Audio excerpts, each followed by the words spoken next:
Please welcome to the stage Shannon Williams, President of Obot AI.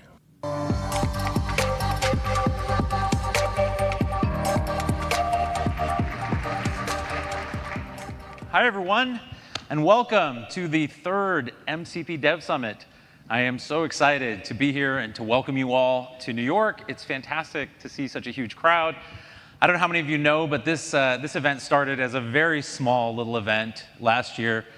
David and I talked about putting together a community where people could grow this MCP ecosystem. And we ran an event in San Francisco. We ran a slightly bigger one in London last fall.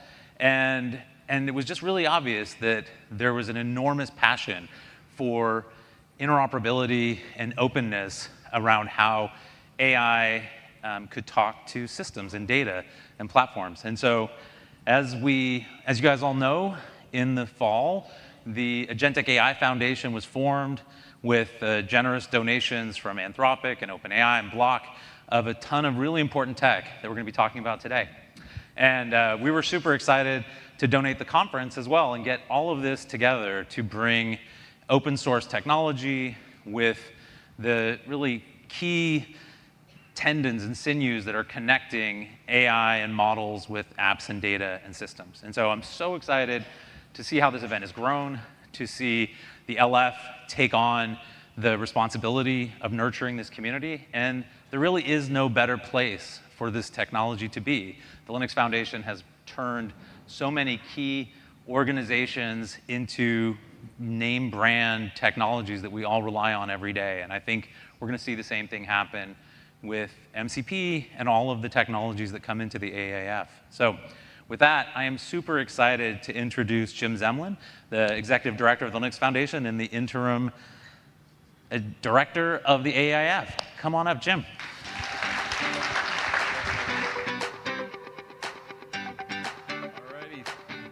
Good morning, and thanks, everyone. The Linux Foundation is excited to take the baton from Obot on this event. I want to thank Shannon and Sheng for putting together a great event up until now.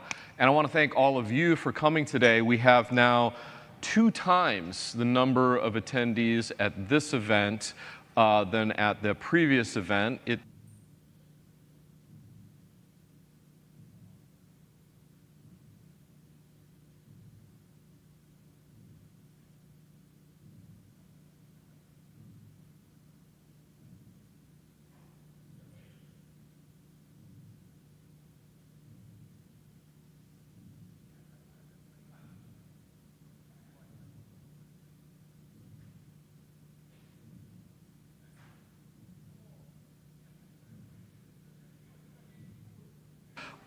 Amazon Web Services, Docker, Obot. I'm going to keep going here for a while, so just kind of buckle up. PwC, Workato, WorkOS. Thank you all. Let's give a round of applause for our diamond sponsors. I also want to thank our platinum sponsors, Anthropic, FME, Google Cloud, Manufact, Prefect, and Runlayer. So thank you all. One more round of applause for all of our wonderful sponsors. We have a huge lineup today, but we are just getting started on this MCP Dev Summit event. We are now announcing an event series. We are going to come to 7 new cities globally. So if you can't catch us in New York, or if you're from out of the country or out of town, we are going to be all over the world this year in Bangalore, Mumbai, Seoul, Shanghai, Tokyo, Toronto, Nairobi. And we're just getting started. The Agentic AI Foundation is not only going to host a huge variety of local MCP Dev Summits, but we are also announcing a couple of new marquee events, our AgentCon and MCPCon in 2 locations.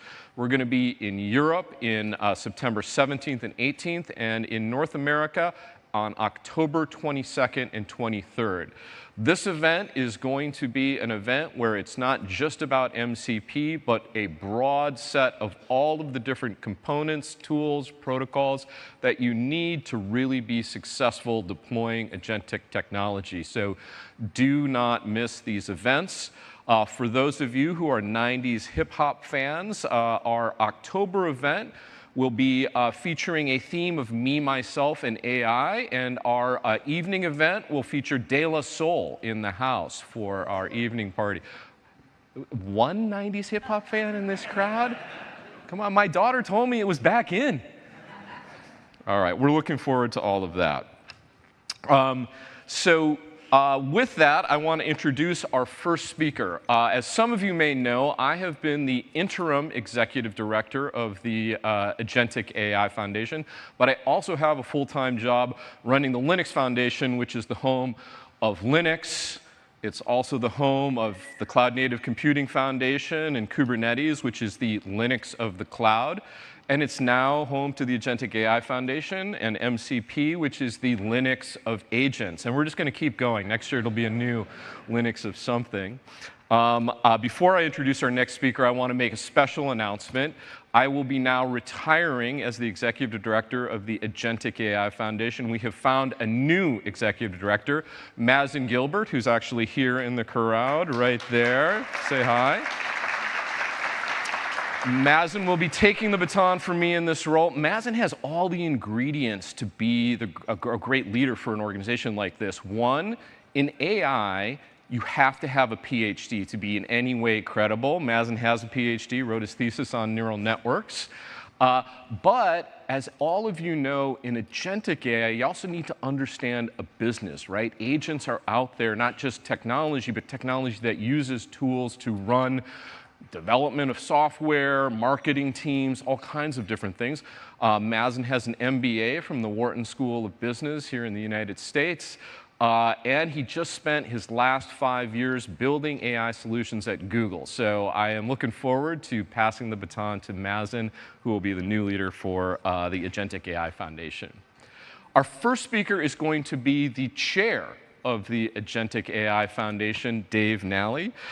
Dave Nalley is the governing board chair of the Agentic AI Foundation, and he is the director of developer experience at Amazon Web Services.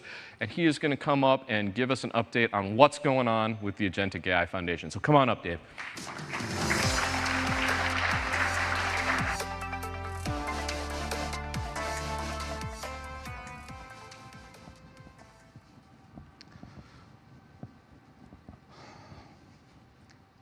4 months.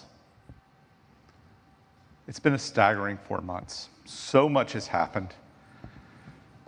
It's been a little crazy.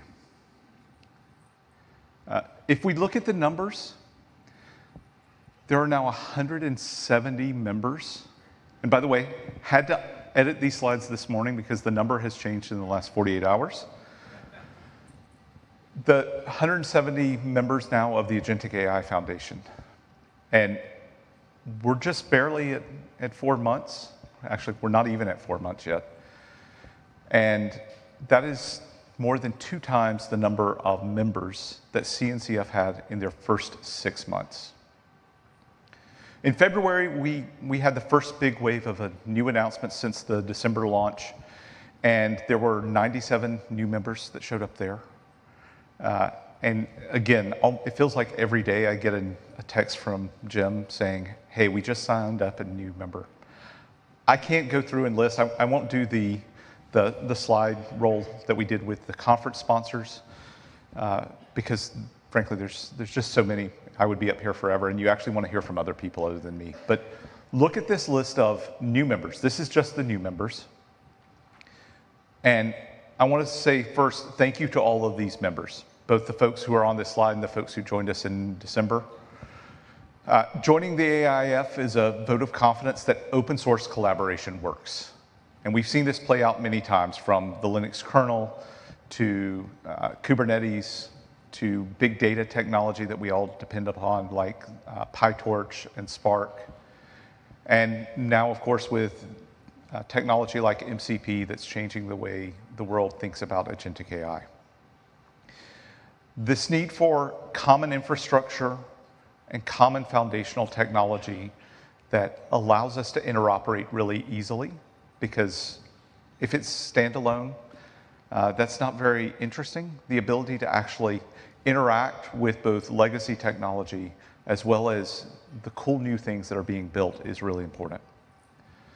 These members are all working with us to build new things, both in code, working on hard technical problems in the working groups. And so I'm really excited that so many people are happy to come collaborate together. This is a place where we're getting a lot of interest, and there's a lot happening in the industry itself, but people are recognizing the need to come collaborate in open source. A lot of what we've been doing, though, for the past 4 months hasn't really been about code. The projects have been working on code, but the foundation itself has been working on governance, and a lot of the activity that you will have seen to date has been around that. And working together across these organizational boundaries means that we need a neutral governance structure. And so there's a couple of bodies. I want to just briefly take you through that. We have the governing board, we have the technical steering committee, we have working groups, and then we have the projects themselves. And those folks have all been working together. The projects have obviously been shipping things, and they've had interesting things to show off. But the technical steering committee and the governing board have been working on technical charters for things like the working groups and for the technical steering committee itself, and maybe most importantly, the project lifecycle. And these are things that we have to do kind of as advanced work to make sure that the foundation can move as fast as the rest of Agentic AI is. And so I do want to call out, most of these folks here on the slide are here today. So members of the governing board and members of the technical steering committee, most of them are here. We actually got to spend some time together yesterday. Please look for these folks. I also will call out, look at the names here. Most of these folks are the experts. They are the people who are defining what the future of technology is, and we're really fortunate that we get to have them show up and participate in this process together with us. The technical steering committee has stood up 7 working groups already, and I'm really kind of surprised again at how fast that's grown. The working groups already have 500 participants. That's more than some projects will see in a lifetime, but the working groups are seeing a ton of uptake.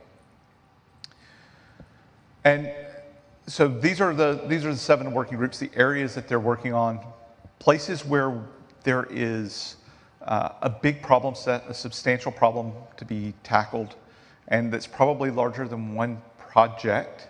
And so these problems are things that are being worked on. Give you an example of the identity and trust space. They already have 150 members from 66 organizations. I'm not actually surprised about this, because this is one of the biggest challenges we're facing right now is autonomous agents. Basically, they need to figure out how we're going to identify them, how we're going to separate them from the human that's putting them in place. But we're seeing a lot of activity come out of here. This is a great place to go participate, especially if you're not tied into one of the projects yet. But the most exciting thing coming out of the technical steering committee has been the project lifecycle.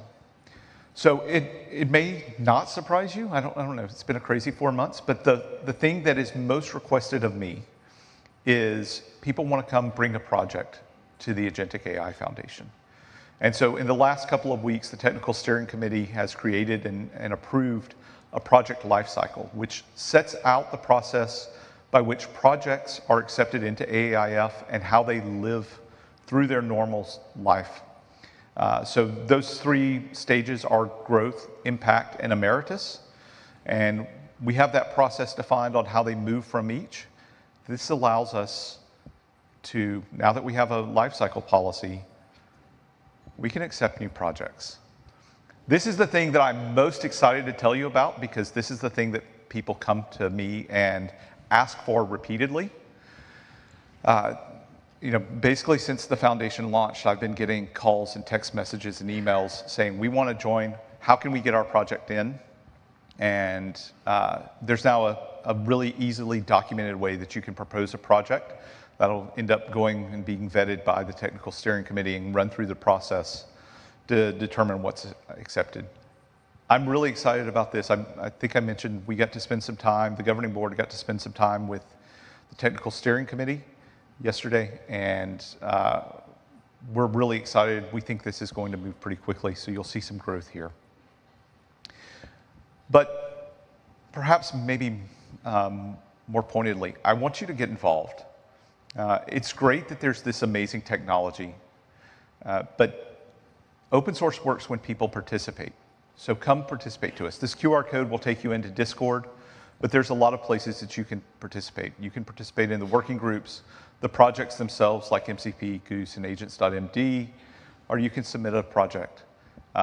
This has been an amazing 4 months, but we're just getting started, and I look forward to what we're going to accomplish. Come join us.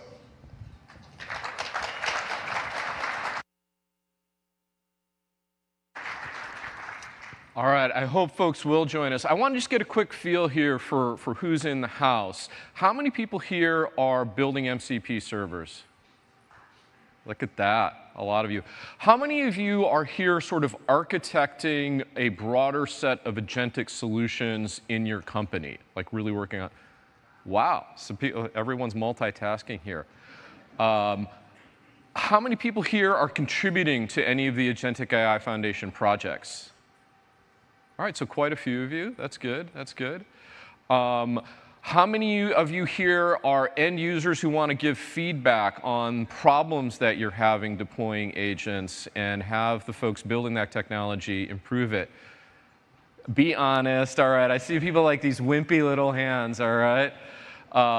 So that is what the Agentic AI Foundation is all about. If you're out there building MCP servers, if you are out there as an end user in an enterprise trying to figure out how to roll out agents in a safe, secure, reliable way, if you're building cool new technology, if you're an organization that has some technology to contribute, we are the place to do it. Please reach out to us. We're going to have lots of opportunities throughout the year to do that. But now I want to introduce the highlight of today's event, which is our main keynote speaker, the co-creator of MCP, someone who needs very, very little introduction. If you've got any suggestions on how to improve MCP, this is the person who you need to speak with, or just go straight to GitHub and start participating in the project. Please welcome David Soria Parra.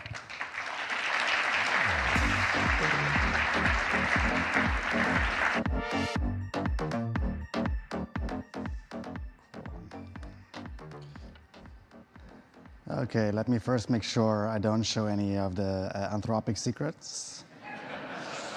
Hide all the models. Okay, great. We had enough leaks this recently, so we don't need any more. I'm David. I'm a member of technical staff at Anthropic, one of the co-creators of MCP.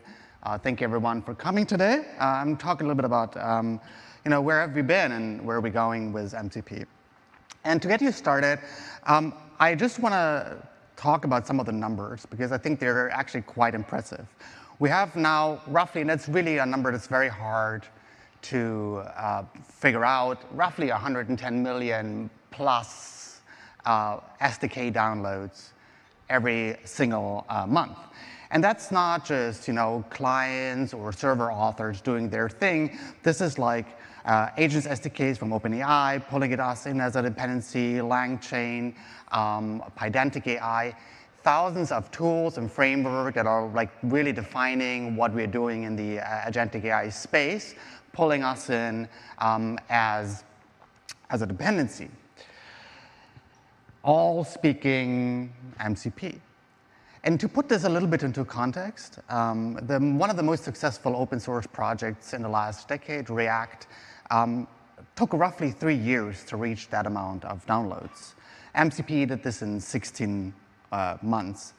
And I don't think this is there to brag, but it's to tell you really that there was an ecosystem that was really needing a standard to connect the tools and systems that you work with to AI systems. And what it means is that people came to adopt it because the alternative at the time was to build 16 times the same integration for a proprietary API, build your own platform, or build even your own chat system at the time. But besides the raw numbers, if you step back where we started in November 2024, which feels to me like ages ago, but it's not even 16 months, I want to show you what people actually built, because I think it's an interesting part. When we launched it in November 2024, we had a bunch of set reference servers for MCP, the most standard things you would imagine to fill in the gap that we felt was most needed. Postgres servers, SQLite servers, file system servers, Git servers, of course, memories, and the most basic things that now are built into every platform, such as search and fetch. And then, very quickly, really, the key integration showed up. The SaaS companies like ClickHouse, Notion, Zapier, really connecting their tools or their systems with MCP to the ecosystem. And this is the part where I think MCP really grew up. When you start taking away from like a little like projects where like you have a fetch server, going to something like a Slack integration is a real big unlock to truly enable agents and at the time chat systems to interact with the things you actually do care about on a day-to-day basis at work. And then, of course, because you all are very creative, way more creative than I could have ever been, things also got a little bit weird. We had some really interesting people doing fun stuff with connecting Blender up, connecting Ableton up. One of my more favorite things was people connecting MCP servers to 3D printers or synthesizers. And apparently, someone even built like a fantasy Premier League MCP server, so if you want to do that, that's also a thing. And I love that creativity that all of you have shown in not just doing the most obvious things like creating, a company-wide MCP server, but really taking it a little bit step further and using it as a creative outlet for some of the work you want to do.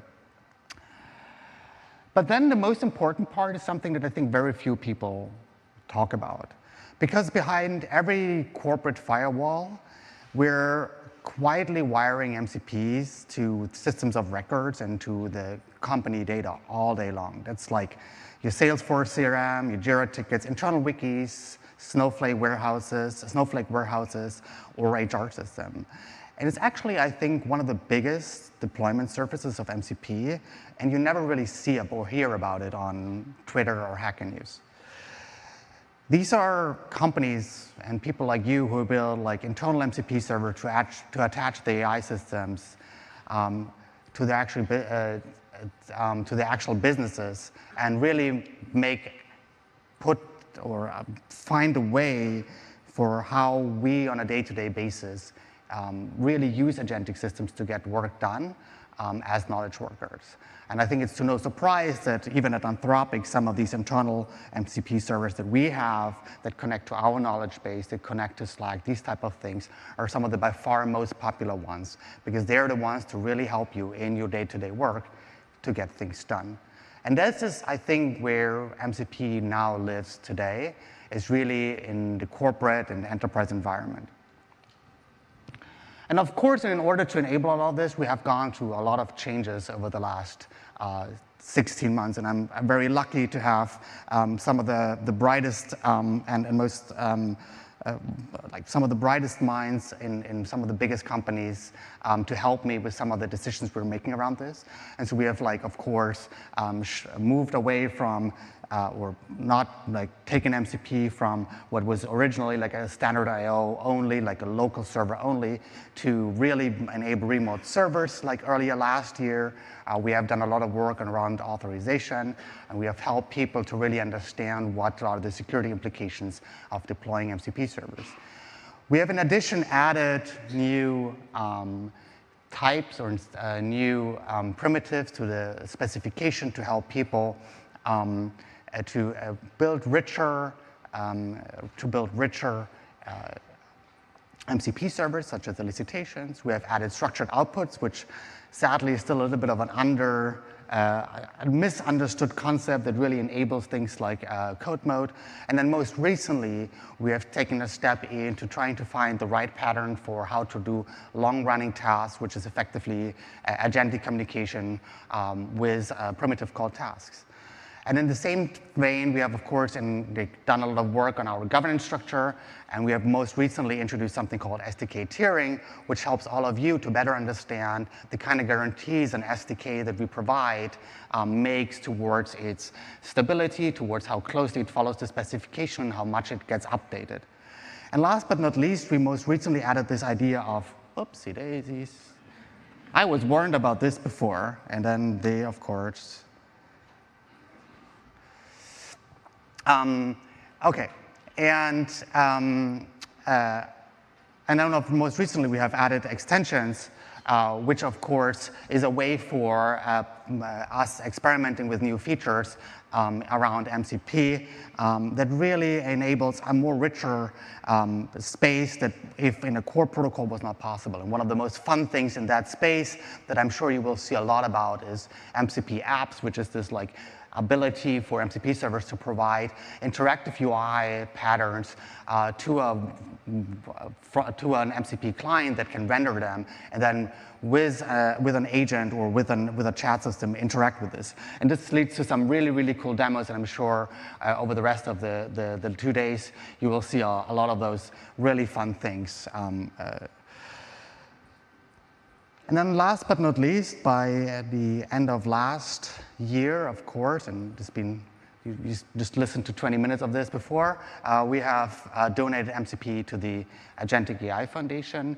And I think this is an important step for a project to really grow up and make sure that there's a neutral place so that all of you can be sure that this is not going to go anywhere and that this still will stay open, and that this will be something that as an industry, we're going to work together to move forward.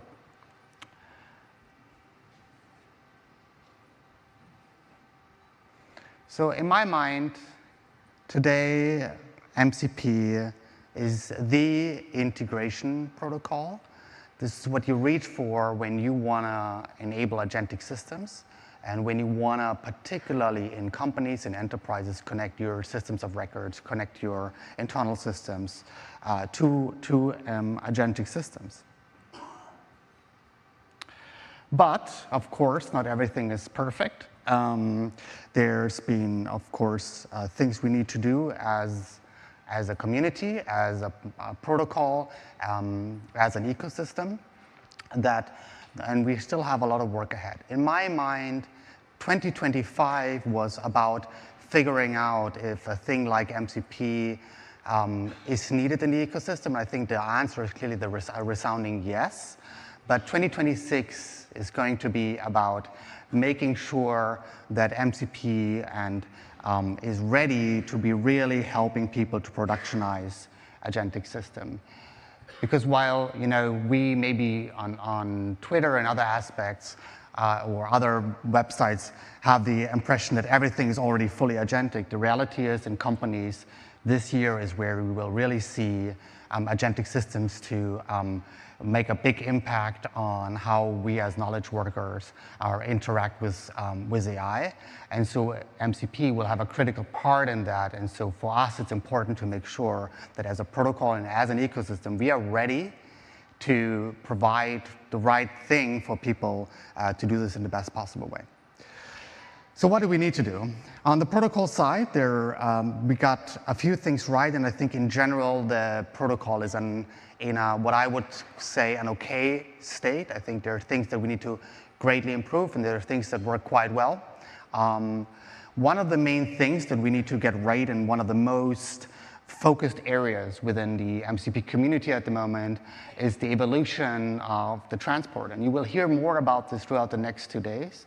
But it's been clear that while the current streamable HTTP transport protocol works okay for most use cases, it is challenging for particularly large hyperscalers, for large deployments, to deploy MCP servers efficiently due to its ways for how you need to effectively handle stateful sessions, or alternatively reduce the set of abilities that your MCP client or MCP servers can do significantly. And what we're trying to do with this new approach to transport is enable the full specification in a stateless way such that everyone can scale this in a most natural way how you would have always scaled your web services in the past. So this is a work that will land in the next 1 or 2 months and make it into the revision of the specification in June. And I really want to thank our friends at Google and Microsoft and a lot of other people to help us really shape this next iteration of the protocol. Second, again, this year, I think people, last year people have built, honestly, quite simplistic MCP servers. I think this time around, we're going to see more and more usage of agents that want to get connected to like a platform like the Anthropic platform or an OpenAI platform. And we will see an increased need to deal with long-running tasks. And what we consider and in the protocol have added recently is this concept of task, which is nothing else, but if it's in the grand tradition of MCP, we are not great at naming because it's effectively just doing agentic communication, but we still call it tasks. I don't know why, but that's what we do. This will enable long-running autonomous work. And I think this is increasingly important because model capabilities are clearly increasing at a super fast rate. And so the ability for a model to do increasingly long tasks will just go and continue this year. And with that, we need to make sure that the protocol is ready, that you can take some of these long-running tasks and use them on MCP servers and run these long-running tasks there. We have an early experimental prototype of tasks in the protocol since November, but there's a lot of things that we need to still get right. And that's what we're going to work on in the next 2 months also for this June specification release. And then last but not least, again, one of the big focuses of the current roadmap for the next 2 months is making MCP increasingly ready for enterprises. And while I think the current authentication specification or authorization specification is quite good, there's still a lot of things that we want to get right. And one of the most exciting things that you will hear later more about is this thing called cross-app access, which is really a nice way for seamless integration such that you connect to an MCP server and without having to go through an OAuth flow, because magically it will just talk to your identity provider and already get the right token it requires because you're, as a person at work, are already logged in.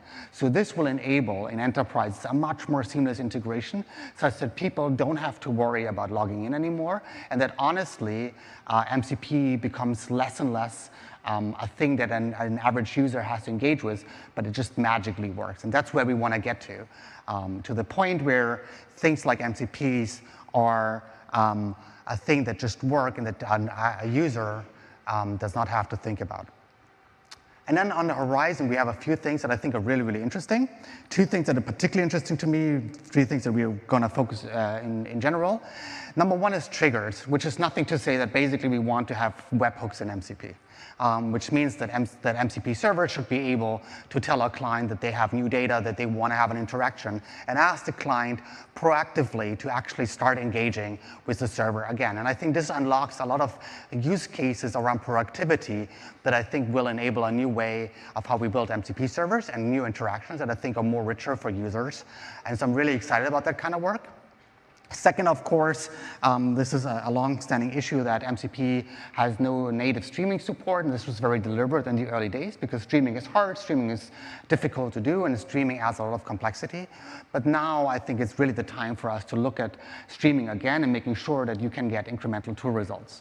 And then last but not least, we do want to serve, and I think this will land as an extension in the next few weeks, we do want to finally serve skills over MCP servers, so that you can bundle up domain-specific knowledge with an MCP server and tell the user and tell the agentic system on the other side how to best use your MCP server. And I think this will unlock particularly good use cases for large MCP servers that really want to make sure to explain how to use certain subpath of the MCP of their server. So I'm really, really excited about that part, and I think it's going to be a very interesting way to serve skills in a more centralized way.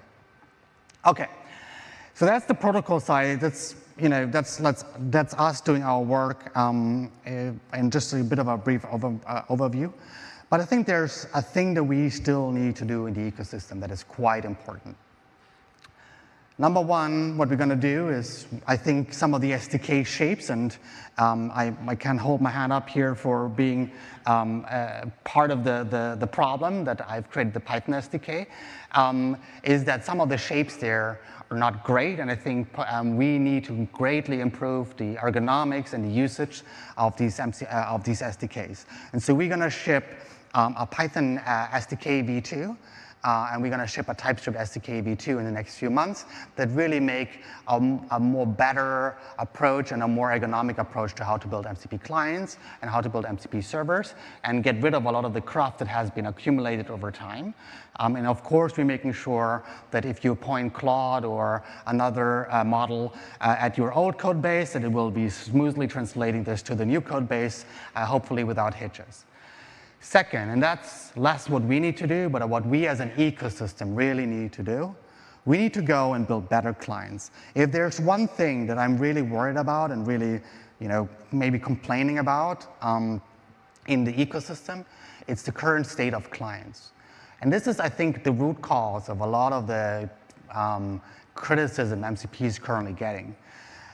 One part is, for example, that people complain continuously about context bloat in MCP. And I'm sure, unless you live under a rock, you must have heard that people are blaming MCP for context bloat.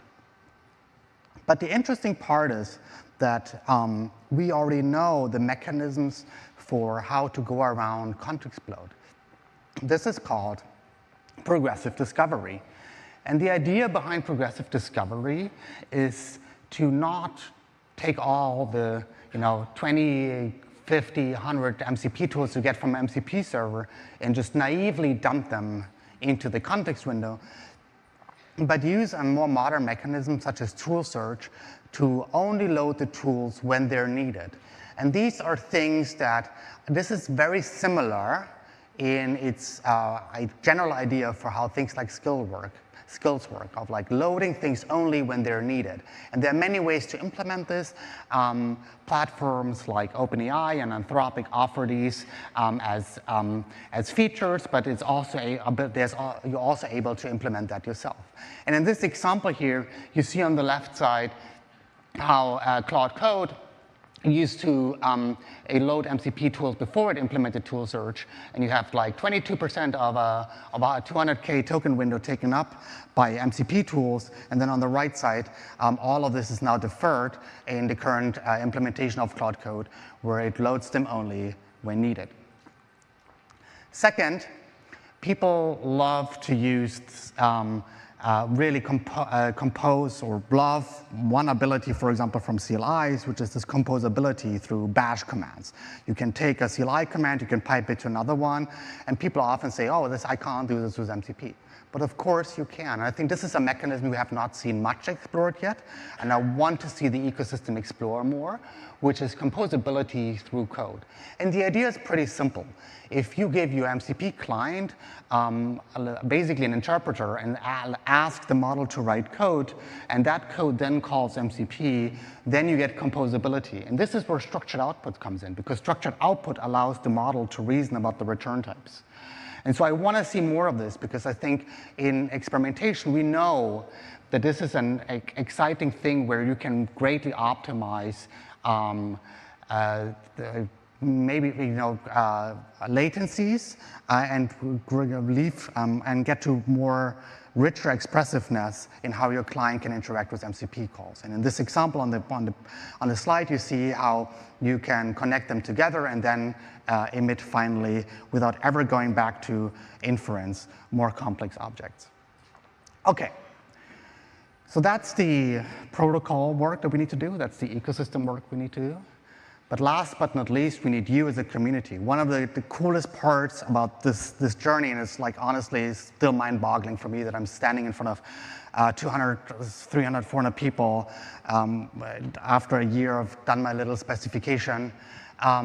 But what's the most important is your feedback. You see things on a day-to-day basis in environments that I might not know, that we as the core maintainers and the maintainers of the MCP do not know. And we need to hear from you. We need to hear from you what are the things you're excited about. I want to hear from you.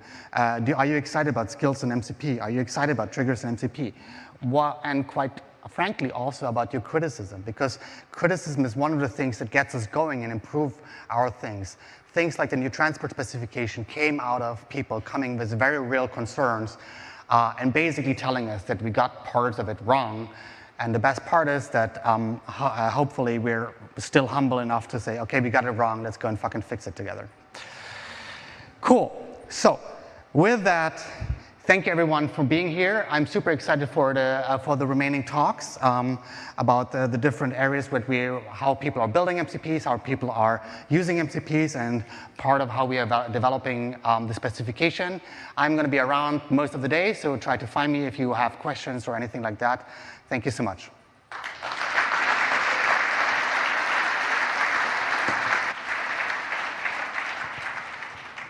Thanks, David. So you heard from David. There are, I'm sure, a bunch of core MCP maintainers around this week. By the way, you're not in front of 400 people, David. You're in front of 1,200 people, just for the record. But now we're going to get into some additional really, really fun stuff. From here on out, we're going to hear from the people who are building things with MCP and who are going to share best practices, share their wisdom with all of you so that you can all get better at building the systems that you all are working on as well. We're going to start up with the principal software engineer from Amazon Web Services, James Hood. James is helping drive MCP adoption throughout Amazon, and you are going to hear from him how Amazon is using MCP at scale. Please welcome James.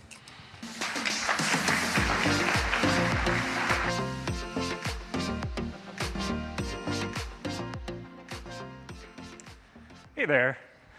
My name's James Hood. I'm really excited to be here with you all today to talk about MCP at Amazon scale. A little bit about me. I'm a senior principal engineer. I've been with Amazon for 16 years, working in both AWS and stores. And I have to raise my hand and admit that I am a former AI skeptic. Prior to 2025, I had a lot of frustrating experiences where AI did not live up to the hype when I would try to put it to work on real work, my daily work. However, this changed for me in early 2025. There's the combination of technology advances like reasoning models, and agentic chat, and then of course MCP as well. And then for me personally, a big aha moment was when I realized that the techniques, the ways that you prompt these LLMs makes a big difference in terms of your success or failure with them. Personally, my kind of breakthrough moment was when I implemented a major feature in a code base I did not own, in a language that I didn't know at the time. And I went from concept to pull request in 2 days, and then it went to production 5 days later. And this was, especially in early 2025, this was a very mind-blowing experience for me. And I suddenly felt this tremendous sense of urgency to shout from the rooftops internally in Amazon and say, hey, if you're a skeptic like I was, you need to take a look again.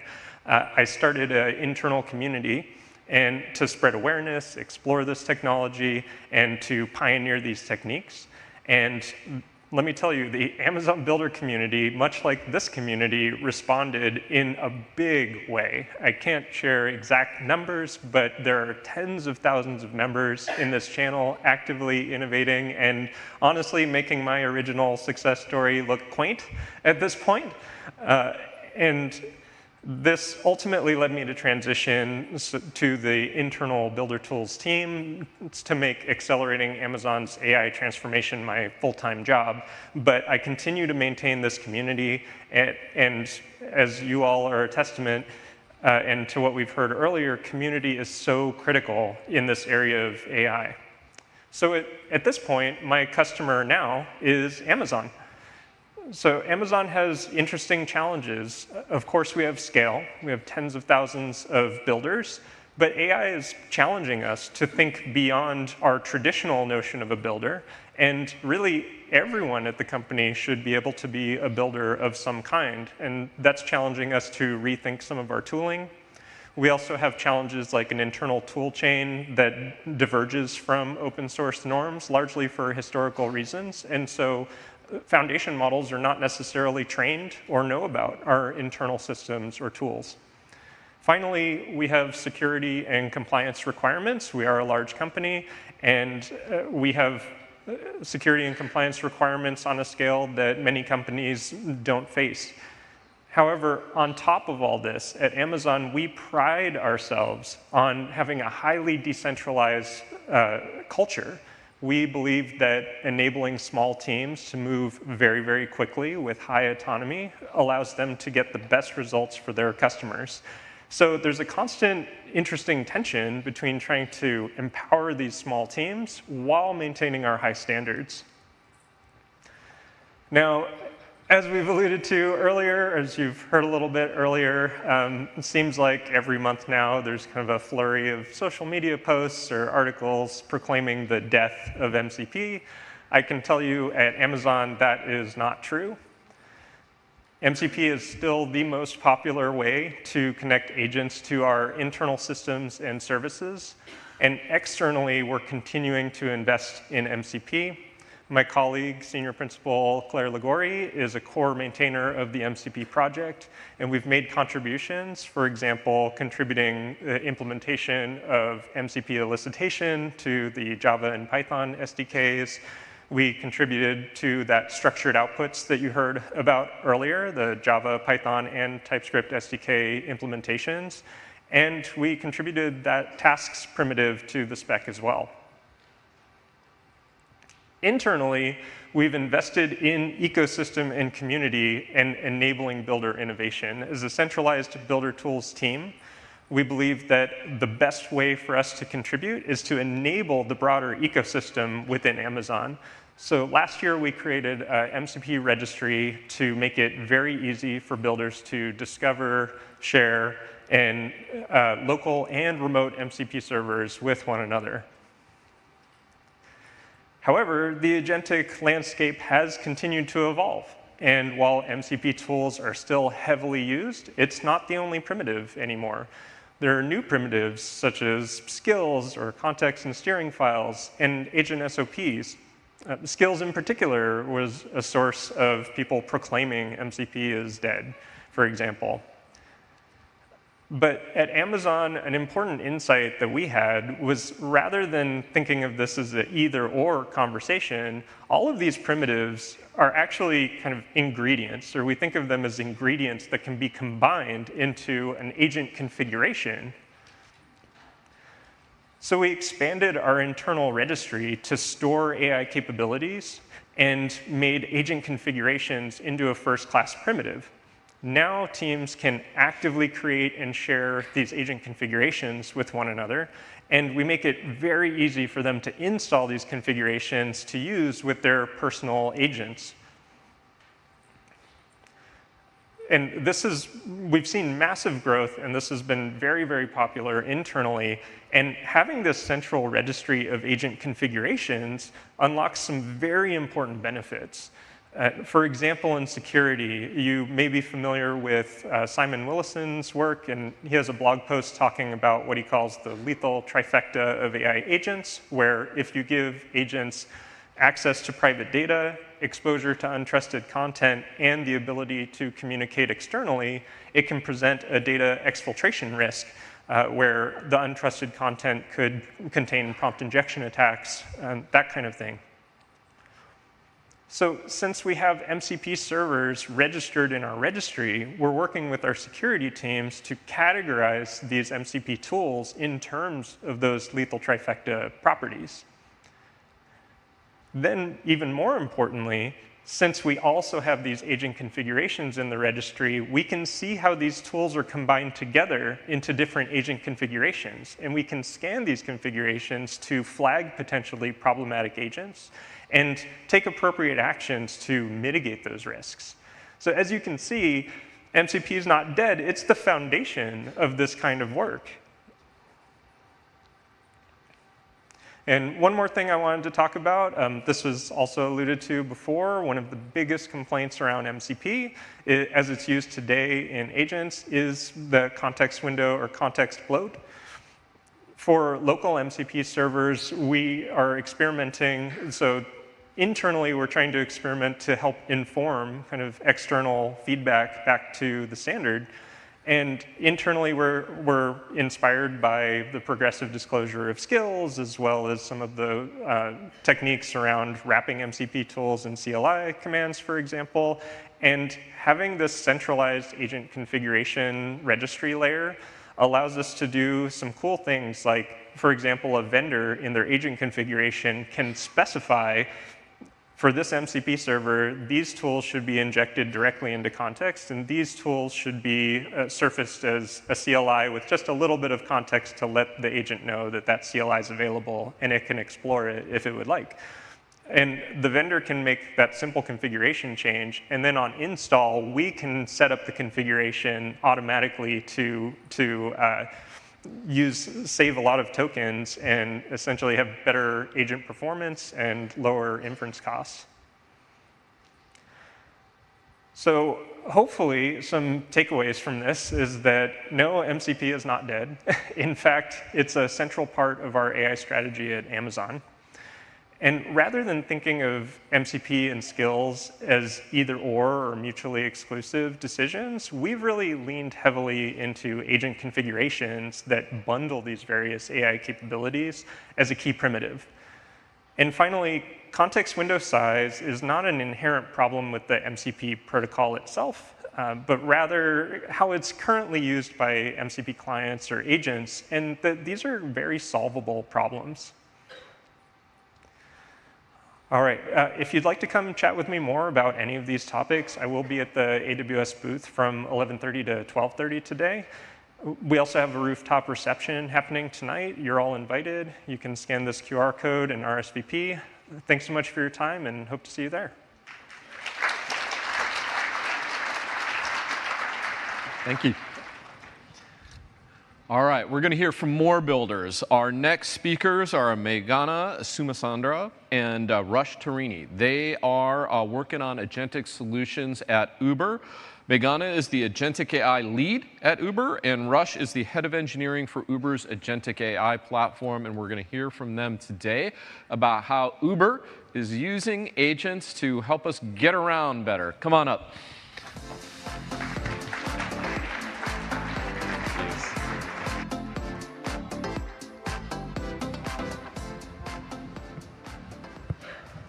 Great. Good morning, everyone. It's great to be here. I'm Meghana, and this is Rush. We lead the Agentic AI platform and initiatives at Uber. Today, we are going to be sharing our journey of moving MCPs from a promising protocol to operating this at massive scale across thousands of engineers, services, and agents. And we're also going to cover some of our challenges, similar to what James was mentioning, actually, what some of our solutions were, what are some of the lessons we learned along the way, and a quick look at what we are planning for the near future. OK, let's get started by grounding this in scale. At Uber, we have more than 5,000 engineers, with more than 90% of them using AI every single month for agentic workflows. And this does not yet include all of the non-engineering folks, thousands of them, who are also now trying agentic workflows. So this is no longer a pilot program at Uber. It's the new standard for how we work. The reality is of a company this big is really that we have more than 10,000 services. Our knowledge is spread across this very complex landscape. Without MCPs, every agent has to rediscover how to interact with each service. And on top of this, we are now seeing more than 1,500 agents just internally, monthly active, and over 60,000 executions per week. And this is very high demand, as you can see, very high velocity. But without standardization, this starts becoming chaotic very quickly. And so MCPs are not just like important. They really are what make AI usable at Uber. And at this scale, the standard MCP challenges become a lot more amplified. The first class of problems that we saw was around the development lifecycle. Without a central framework or guidance, there was no standard way to develop and deploy these MCP servers at Uber. So we had a lot of teams building out these custom integrations independently, and most of this was non-reusable. We also had everybody trying to figure out how to solve the very same problems in silos of their own. The simple truth was, if you can't manage the development lifecycle, you just can't trust it in production. And at Uber, security is non-negotiable. But with these many bespoke ways of doing things, governance started becoming a very immediate concern for us. We needed complete visibility into the call patterns and who was accessing what data. And in reality, it takes us humans a lot more effort to break things. But with agents, as you know, it's a lot faster, it's a lot quicker, and the blast radius is a lot higher. So we had to make sure that there was no unauthorized access to any data or any of our critical endpoints and services, even unknowingly. We also had to account for any risks that we would have with some of the third-party MCPs around data handling, because Uber does use a lot of external systems. Now, the last class of problems that we saw was around discovery and quality. How does an agent or even an engineer find the right MCP? And not just any MCP, something that is reliable, has high performance, and is safe. Bad tools just don't fail. They also degrade the agent performance at the end of the day. Our solution was we built MCP gateway and registry. Think of this as the control plane for all MCP interactions at Uber. With this, we moved to a config-driven approach. We now translate all Uber service endpoints into MCP tools automatically. Service owners, which are basically the experts, still stay in control of which tools actually get exposed. And they also fine-tune the descriptions for the LLMs. This removes a lot of duplication and also enforces consistency for us across the board. And the other thing we also did is we followed a different strategy for how we treat and enable third-party MCPs versus our in-house MCPs. We introduced a lot more levels of gating, scanning, and rigorous checks for the external systems compared to our own trusted internal systems. We also deprecated all one-off standard playground environments that people started spawning off, and everything is now centrally committed and managed in code. We also introduced a central registry. This is the single source of truth to discover all the MCPs at Uber and their versions. And we did all of this with security and privacy built in every single layer. We integrated into our authorization service centrally, so there was no access to any data that is actually not supposed to be there. The other thing we also did is we integrated with our PII redactor service, and this automatically redacted any of our sensitive data too. We also do periodic code scanning, both at diff commit time as well as in our code periodically to make sure that we are detecting any bad patterns, any endpoint exposures unknowingly, or any of the risky tool metadata. We also have full observability and guardrails, both to block any mutable endpoints that can bring down critical services for us, but also to have extensive logging and metrics and tracing for all the operations. And let's take a quick look at what this gateway architecture looks like. There are two critical components to this gateway. The first one is the orchestrator, which is responsible for generating the MCP definitions from the 10,000 plus service IDLs at Uber. And then we have the gateway service, which serves these MCP servers and also allows the service owners to update the MCP definitions. Let's quickly walk through what this how this actually works. The gateway orchestrator crawls all of these IDLs, which are proto and thrift files. Then it calls an LLM to generate MCP tool descriptions. This is based on the message names and comments, and then it stores this in our object storage. The gateway service then has a config provider that's going to pick up these definitions and serves these MCP servers to the different consumers we have at Uber, whether it's a no-code agent platform or SDKs or coding agents. And as I mentioned earlier, service owners can update all of these definitions, which then triggers creating a diff, which is basically a pull request. And the diff is then scanned by our engineering security's unified scanning APIs. And if there are no issues, everything is good, then the scan report is attached to the diff, and the diff is committed and deployed to our object storage.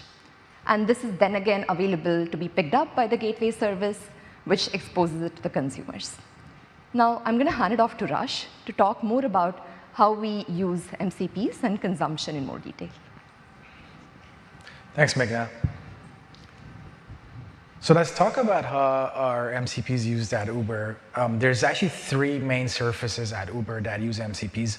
One is our Uber Agent Builder, which is a no-code solution for building agents at Uber.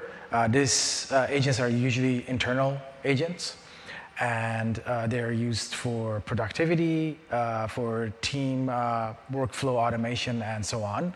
There is thousands of these that are active on a monthly basis at Uber right now, and they're growing very rapidly across the board. The next surface is our Uber Agent SDK. Uber Agent SDK, along with all the Uber Agent platform functionality like managed memory, managed chat history, orchestration, is our code-first solution for building agents at Uber. Some of our top use cases use this SDK. Those top use cases include our grocery assistant agent, our care coordination agent, as well as our customer support agent. If you interact with our customer support, you'll see this in action. And then finally, we have our coding agents. The coding agents, as you know, they're cloud code, they're cursor, they're companions to our developers to build software at Uber. And on top of that, we have Minions, which is our background agent that's built on cloud as well, the cloud harness as well. And it's actually producing about 1,800 code changes a week right now. And it is being used by, all of these are being used by 95% of our engineers across Uber.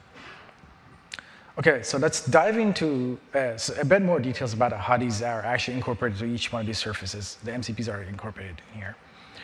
I'll start with the Agent Builder. So for Agent Builder, if you want to use an MCP, you can mention the MCP server name as an @mention inside the system instructions. So you can actually scope the MCP within system instructions. For example, if I want to search for something, I can say, if a user asks for this, use the @MCP server for usesearch, which is our internal search tool, to return information.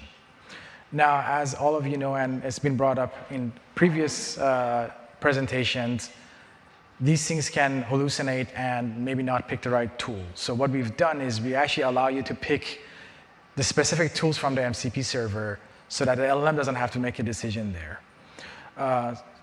This makes the agent more reliable. And then to further make it more reliable, we have the capability to do parameter overrides. So what that means is the LLM doesn't have to make a decision even to pass in a parameter anymore. We can scope the parameter to something static instead. Again, this is through no-code UI, so just making it easier for these users to do this is highly important. And again, makes the agent more reliable.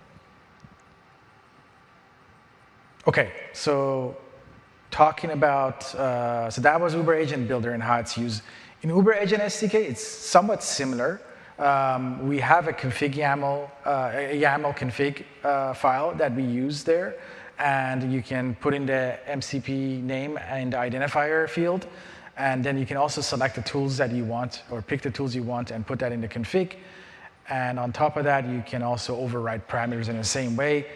You put all of this in the configuration, the SDK automatically loads these tools and makes it available to the agent with those specific configurations. On the coding agent side, we have our AIFX CLI tool. Basically, what AIFX lets you do is to add your MCP, by running the MCP add command.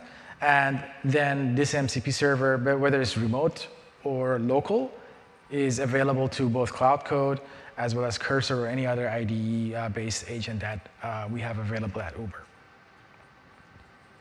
Okay, so that's what we've done so far and how we're using MCPs. I want to talk about our roadmap and how we're essentially focused in the near future on improving the quality of these MCP servers and then simplifying discovery. We want to extend our MCP registry to include more evaluation information. We want to surface the highest quality MCP servers to our users. So by exposing the evaluation metrics, by including the SLAs, service SLAs for these MCPs, this includes reliability and availability of the service. That's how we surface this is the right MCP, this is a higher tier or lower tier MCP that you can use, that's most reliable. We are working on adding a tool search tool that was actually mentioned earlier. Again, that helps us with improve the accuracy of tool discovery by making it so that it's discovered automatically and it's also loaded on demand. That also helps us with context bloat, reduces context bloat as well. So that's, again, something we are focused on introducing to our registry and our MCP tools as kind of an omni MCP tool. And then obviously evaluations is something we're building into the registry, and our overall agent platform has evaluations built for agents as well. The other thing, as everybody knows about, is skills, right? Skills are becoming more and more important. At Uber, you can think of them as recipes for using these MCPs. So we want to make them shareable, not just across Uber, but across different teams at Uber. We want to be able to have processes that can be shared and conventions that can be shared across Uber through these skills. And then we want to introduce evaluations to these skills. That means we want to be able to evaluate the output quality. We want to be able to evaluate the correctness of skill invocation. And we want to be able to A/B test these skills. So if I have a different version of the same skill, which one performs better? So we want to have those informations. So that's a bit about where we are today and where we're going to go in the near future. If you want to connect with us, please connect with us at this event. And if we don't get a chance to meet here, please connect with us on LinkedIn. Thank you.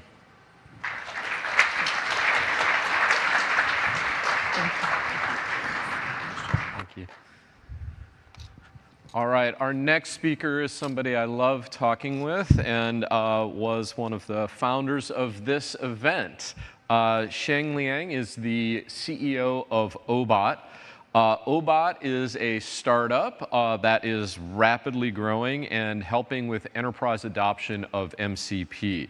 Over the last year, Obot has built gateways, registries, chat clients, workflows, all powering MCP in real enterprise environments. Today, Sheng's going to break down how that's been working and share some stories about where MCP is headed. Next, please welcome Sheng. Thank you. Good morning. Hear me okay? Yeah. So I'm so excited to be here because it was just about this time last year, Shannon and David initially had the idea of having an MCP summit, Dev Summit. And it took them like a little bit over a month. So the summit really didn't happen until late May. So we're just over 10 months from the first summit. And the first summit was really cool. It was small. It was like 200 people. One track, I know some of you were there, and one day, and just look at how much this community has grown. It's so exciting. So it's also great to be following Amazon and Uber, the giants of our industry, and it's great to see they're adopting MCP.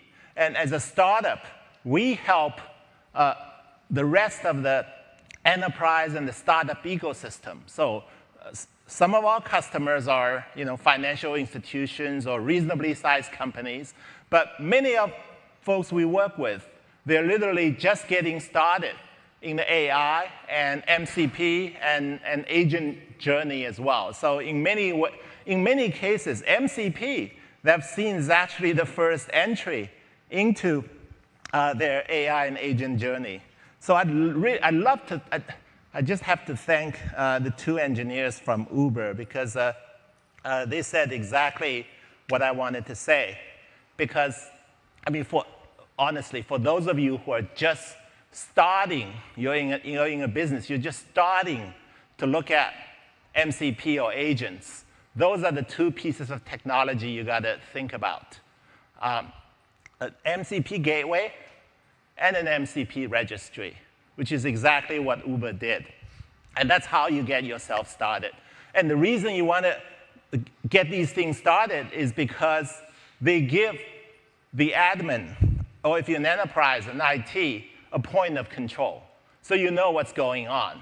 Otherwise, you really don't know what's happening in all these MCP clients and hosts that spreads all over your organization anymore.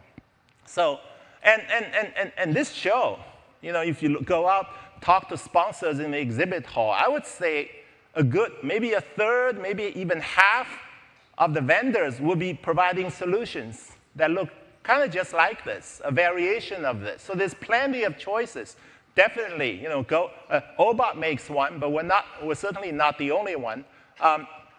There are many registries and gateways in there. You don't have to build from scratch anymore.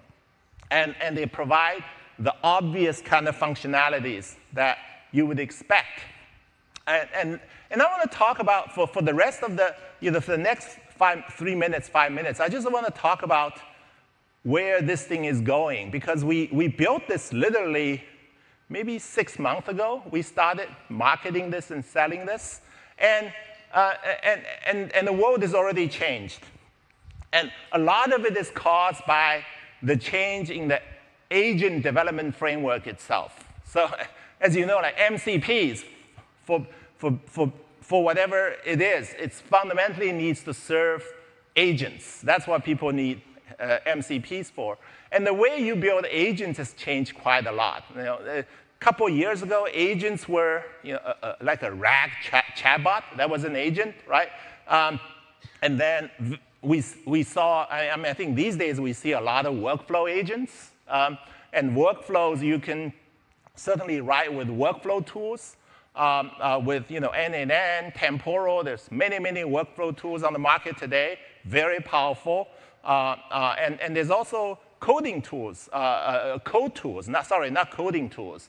I think people realize, I read somewhere in one of the MCP summits, someone said, oh, agent is basically just a code loop. Makes a lot of sense. Some Python code that repeatedly loops around and tries to achieve a goal. But nowadays, with code generation, with coding assistance, and with MCP, none of this stuff is even necessary anymore. The agents I see people develop today, I see our customers develop today, they kind of look like skills. They look like skills, some markdown files and code that's generated by some code generator. And on top of that, what used to be the SDK and framework, now it kind of seems to be taken over by things like MCP layer. But of course, it's more than just the MCP. It could be the CLI, could be the Agentic browser, could be a skills library, and could be many other things. So we're definitely seeing, again, that's a word I saw from the Uber folks. Like just the word runtime, it started to happen. Now, instead of calling these things as just an SDK and framework, it has these entities that's running. And it really doesn't matter how you access them. Many of these things like MCP have standard protocols, so they can be accessed by whatever agent you develop. And then underneath the runtime, what we're seeing is security and governance layers started to form out of technologies like the MCP gateway.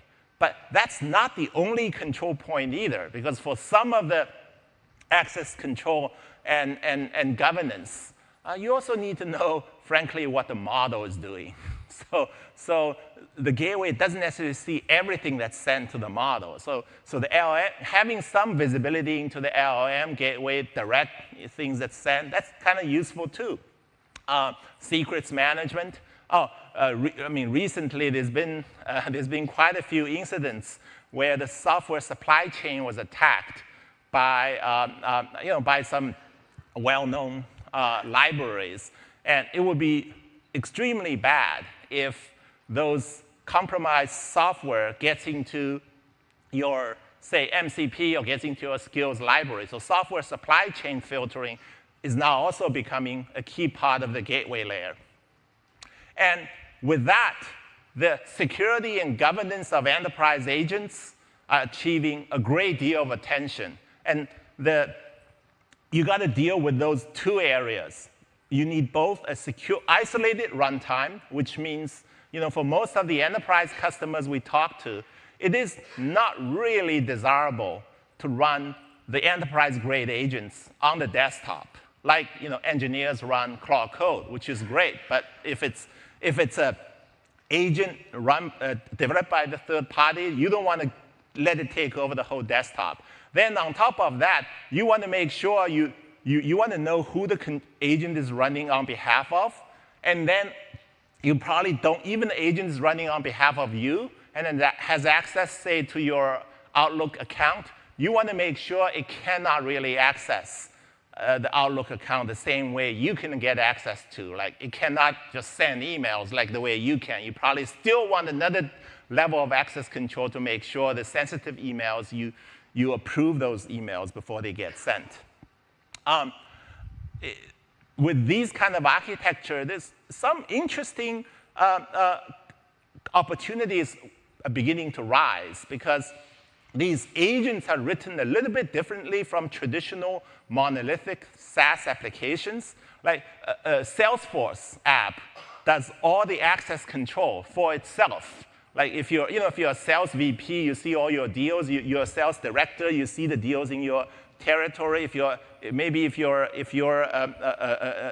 account executive, you see your own deal. So they have all of that. But nowadays, with agents, the surface area that data needs to get accessed by AI nowadays is a lot wider. So as a result of that, we're seeing the access control and policy layer getting elevated out of the application layer, out of the agent layer, and now into the gateway layer. So that's a great place that something like MCP gateway could come into play.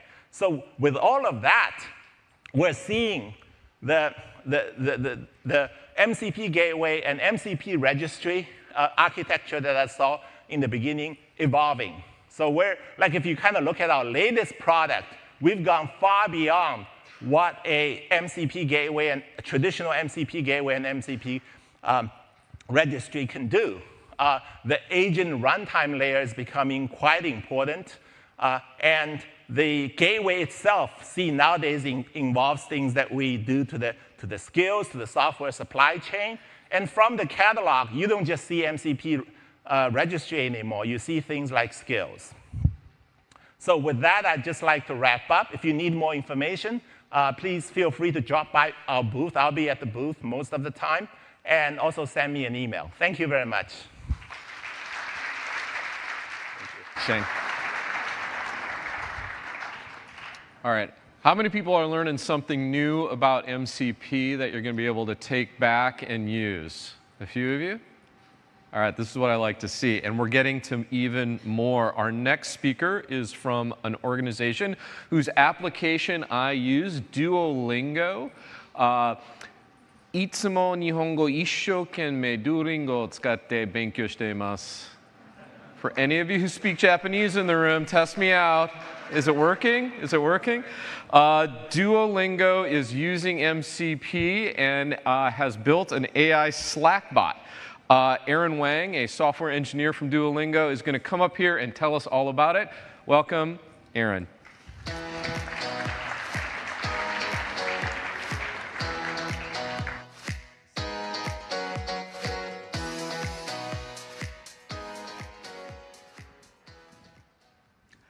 All right. Good morning, everyone. My name is Aaron, a software engineer from Duolingo. And today, we'll share how we build a AI Slack app using MCP and the journey on how we got there. So our journey started back in November 2024 when David introduced from Anthropic to introduce MCP. So when it was introduced, a couple of our engineers got excited and so immediately saw the potential and started connecting various MCP servers to their local editors. However, the setup was very painful. For each individual server, you had to do your own research to find the GitHub repo, figure out the correct config for it, get the necessary credentials, and manually create your mcp.json file. The barrier to entry is very high that very few engineers bothered. So we knew this wouldn't scale, and we need to lower the friction. In May 2025, we tried to fix the discovery problem by creating a centralized web page with instructions on how to set up various MCP servers. And here's a screenshot on what the setup page looks like. It's basically an app store where you can shop for different MCP servers we support in-house. And you just need to follow the instructions, select the MCP you want to set up for, follow instructions to get the credentials, and hit the generate config. And we'll show you a screenshot like the one on the right, where you have the mcp.json file. You can just click copy and put into Cursor, Cloud Code, whatever AI editor you use. But we still have one problem, the MCP servers themselves. Every single MCP server was built and run differently. Some are written in Python, some are served in like UVX, or where others like maybe written in TypeScript and served as a Docker image. So this causes problems for different people because they often run into like dependency issues or Docker issues. And in those days, we got lots of reports where like we tested all the MCP servers on our machine, but when we try to roll out to different people, they kind of report like, hey, it doesn't work on my machine because I have different NPX version, or Docker just has issues, as they always do. That's when, in August 2025, we started MCP standardization effort within the company. So here is our standardization strategy. For external first-party MCP servers like GitHub or Atlassian, we allow people to connect them directly to their first-party servers, directly from their AI editors like Cursor or Cloud Code.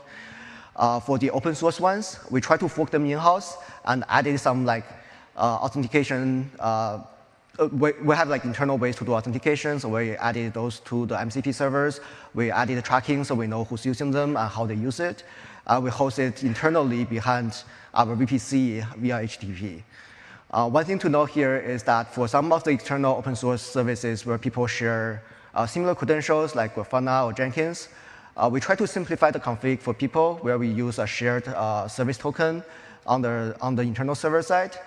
So people just like use an internal Jupyter token to do the auth to them, and they don't have to do all auths in Cursor or Cloud Code once in a while. Whereas for some of the MCP servers that different people have different access, like Google or Slack, we have to do we have to run the internal servers via OAuth also. And in addition to the public services, we also have a bunch of internal service where we try to get information on like how is the Duolingo latest app release, or what people are saying about Duolingo on Reddit and things like that. And to integrate those company information, we created an internal Python library built on top of FastMCP, where people from different teams can easily convert their services to an MCP server, and we also host those internally via HTTP.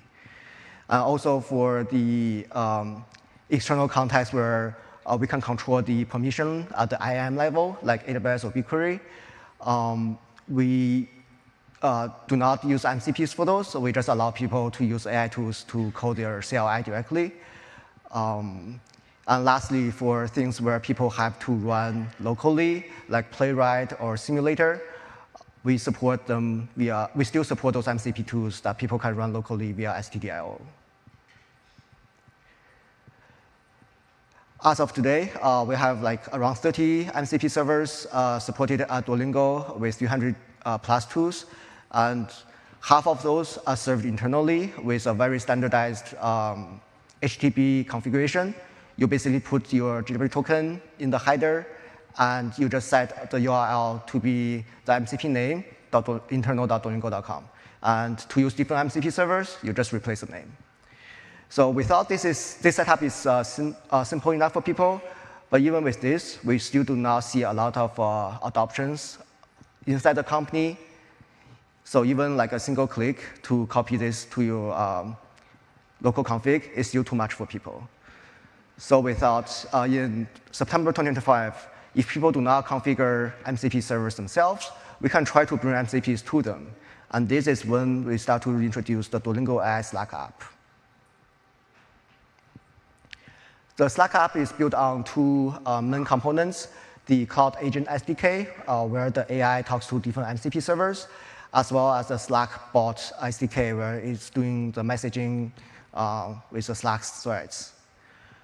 So it's basically Agent SDK connect to a bunch of read-only tools from 15 plus MCP servers, and it also has the ability to run AWS or BigQuery commands to diagnose different things or get metrics internally.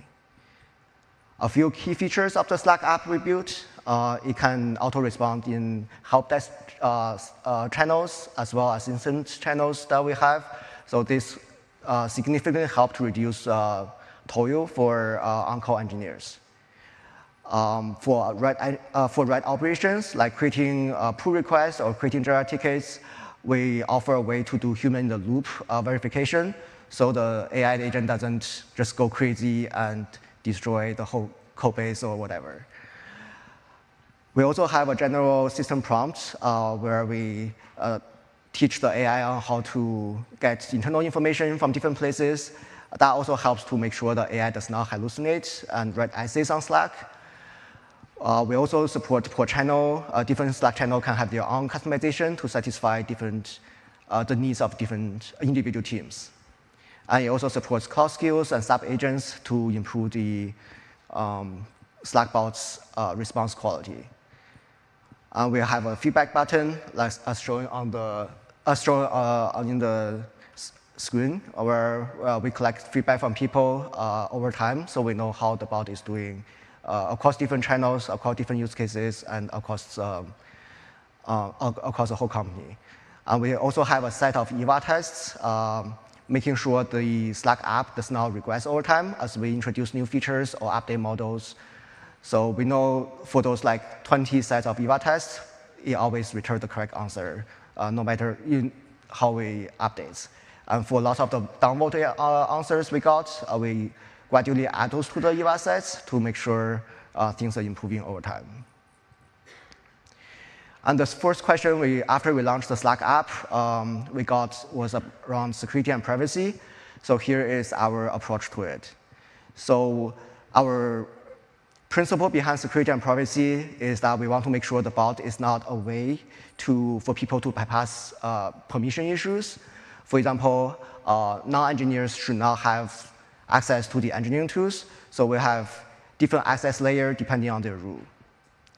And second, like we kind of mentioned, the bot should not perform write operations to the outside world without human approval. The only write operations it can do is to respond in the Slack threads. For any other write operations, like creating Jira tickets or modify PRs, pull requests, we need explicit human approval for this. And third, the bot is running in a sandbox environment on a VM that it does not have access to other things on the remote machine to not expose any potential sensitive credentials like your MCP server credentials on the machine. And lastly, the app should not use as a side channel between users. So every individual messages need to be sandboxed so that person A should not use the bot to get information about person B's DM message with the bot. And for privacy, we do not log anything for DM or private channel messages. That's done to protect the privacy for people within the company. So that is enough concept. And to best show how it looks like, here's a screenshot where someone came to our help desk, asking for some cursor issues they run into, and the Slack bot was able to search both internally across different Slack channels, across Glen, and also with things publicly on the internet to provide, like, you can try those 3 things to hopefully help to resolve your issue. And this is another Slack thread, another screenshot where we have some PagerDuty alerts that failed. On-call engineers get paged, and the Slack bot can automatically respond with like the automatic triage. It runs like AWS commands, look at various observability tools like Grafana, Honeycomb, or Sentry behind the scenes, and provide this like root cause analysis, and also suggest the next step for the on-call engineers to take on how to resolve or alleviate it. And this is a screenshot on the human-in-the-loop step we talk about. So this is a screenshot on the so screenshot on the left is a screenshot where I asked it to address some discussion Slack threads, and it will show me this like confirmation box with 2 buttons, approve or cancel. So if I click approve, it will then trigger a temporal workflow to actually go and make commit and make the code to the create a pull request to address the comment. So for all the write operations like creating pull request, deploy to staging, or creating Jira tickets, we have this human in the loop like feature offer for those. So that brings us to today, April 2026. This graph kind of shows the adoption of the Slack bot since we introduced in September last year. So when we first introduced, we have around like 20 weekly active users, and as of today, we have more than 250 people using the bot on a weekly basis. It may not sound a lot, but for a small company like Duolingo, that's more around like 30% of the company. And this graph shows the upvote rate on the response, where I think as we gradually add more skills, change the prompts, add more MCP connections, you can see the bot's response is getting better and better over time. And recently, I think it stabilizes around 80%. It's not perfect, but it definitely provides value to people. And finally, if your company also uses Slack or and use like Cloud Code, we have good news for you. We actually decided to open source the core application code of the Slack bot. So feel free to check it out at Duolingo Slack-AI agent if you want to reuse this. And if your company does not use Slack or Cloud SDK agent, then feel free to fork it and ask AI to write a different version. So that's it. That's all I have for today, and thank you. Great job. Thank you. All right. Our next speakers today are Adam Seligman and Zane Turner from Workato, where Adam is CTO and Zane is a developer advocate. Today, they're going to discuss the crucial balance between autonomy and control in enterprise MCP deployments and data plane architecture. Please welcome to the stage Adam and Zane. Thanks, Jim. Got some fans back. Hey, everybody. Good morning, New York. I'm Adam Seligman at Workato. And I'm Zane Turner, also at Workato. And we want to talk about this control and data plane for autonomous agents. And look, I think all of us that are using this stuff today realize that all of you, are building agents way faster than sort of the governance and controls can quite keep up, right? That's kind of the moment that we're in. And there's data out there to support that, prompt injection risks, and all sorts of this stuff. So it's kind of leading all of us, I think, as an industry to think through what is the correct architecture going to be to support this going forward. Now, we think a lot about architecture. Workato has been an integration platform for over a decade. We do enterprise orchestration. We do enterprise MCP across thousands of applications. So our customers are like pulling us to this space really quickly. So what I thought we could do is dive into sort of the architectural principles that are in play here and get right to like a framework for thinking about the path forward and how all of us will make our agents more reliable and really work inside business. That sounds great. So behind this concept that we're introducing or trying to ask everyone to get behind of the agentic control plane, there's a core concept of any agentic system really has two layers, two systems, whether or not we fully realize it. There's what we're calling the reasoning layer, the LLM, the agent, that handles things like figuring out the request, whether it was a human or another agent, what's happening, the intent, what might need to happen next. That's sort of what's going on, what should happen. And that's a probabilistic layer. That's a probabilistic caller in our new systems. And then there's the second layer that you may or may not have that is that control plane. That's a lot of the themes that we've been talking about this morning, where governance should live, where authentication and authorization concerns probably should live, where things like your business logic being validated lives. All of those things that make it safe for that probabilistic layer to take action in the enterprise. I think we actually saw this in every presentation so far. Yeah.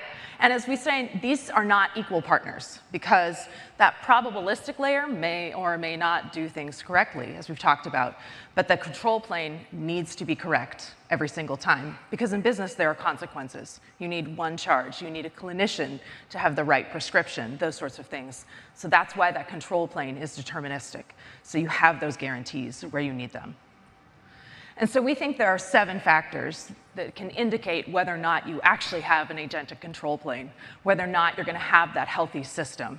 And it is these 7 things, ranging from governed operations, deterministic mutations, all of these things to let you know whether or not you have that. And you want to step through them a little bit? Yeah, so again, when you built this, it was a reflection of work you've done building systems this way and what you and the team have learned from architectural principles.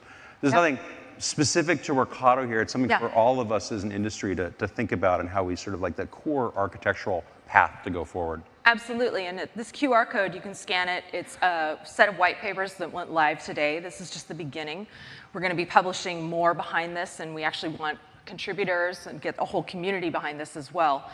But this is expertise from across Workato, from working with our customers. This is not just specific to us as well. This is distilling what we think the field is probably finding. The themes that we've heard throughout this morning, it's going to be familiar as we dive into these 7 factors. These are, I think, what the field is converging on architecturally. Like if we dive into this first thing about governed operations, we can see it starts with a simple idea that's hard in execution. The beginning of this idea is that the protocols themselves, things like MCP, or as we're seeing people talking about Skills MD, Agents MD, these agentic protocols, they're thin by design. They are purpose-built for specific things in that reasoning layer, but they aren't taking care of necessarily all of the enterprise concerns. There's always going to be more stuff around the protocol, the standard, the protocol. There's always going to be more stuff around that a business cares about. And we can't just wait for the standard to adopt those things. They have to be in place right now. And they're kind of, in some cases, unique to a company, right? Absolutely. And you can't assume that the standard should take care of it for you. Don't try to put it in a place where it doesn't belong, forcing authentication into a place where it wasn't designed to handle it. Don't build that way. Take care of it yourself. I remember, I'm old enough, I remember in the early days of banking and e-commerce, the site would have a little badge that says, don't worry, we use HTTPS. And so you shopping or banking with us is totally secure. And then it's like, well, there's a lot more than that to go think about. Exactly. And if you are in a regulated industry, what you have to protect is you sort of have to turn the dial up. Depending on how much you need to protect, this becomes even more important. So that's the core of this governed operations principle, is you need to take care of everything that the protocols don't give you. The second thing of deterministic mutations, this control plane should own all of the creates and writes and deletes. You shouldn't be allowing that reasoning layer to have direct access to the state that it could destroy. The control plane, that deterministic layer, should be controlling the mutations to data that your business cares about. Makes sense. Intent-based communication. This is really about the layer of how, whether we're calling it tool calls or skills, how those probabilistic callers are calling into the control plane to those systems that you care about. It should be done in ways that are about the tool's intent, what the tool's getting done, not leaking details about the implementation. I think we've seen this a lot recently in like the debate over MCP. And I think this kind of connects to if you start with like your API service, you just swamp context with a ton of APIs that I used to work at other companies, and like the sequence of API calls needed to get some mutation done was really complex, and that would get pushed to the LLM. So this kind of go the other way. Start with the intent of the tool, and then work backwards, and then behind that, then offer all the API and everything. Do that outside in this deterministic layer. Absolutely, and it's abstracting that away from the reasoning layer for a couple of reasons. One, it leaves more context for the reasoning layer to do what it's good at, have richer interactions with that human or the other agent. And it's also minimizing that potential exfiltration surface as well, hiding that implementation layer away so it's not knowing what system it's talking to or the 17 underlying APIs. Okay. Bounded access, as we were just talking about, whether it's that gateway level filtering or restricting the MCP server tools itself. This is principle of least privilege, but for the agentic era, for these probabilistic callers that have different behaviors. So figuring out the layers of security that you need to actually make sure that if you have that lethal trifecta and a prompt injected agent, you've made sure that that blast radius is minimized as possible. Least privilege is not new, but it's really important here. Exactly, and the patterns are going to look different in this new system.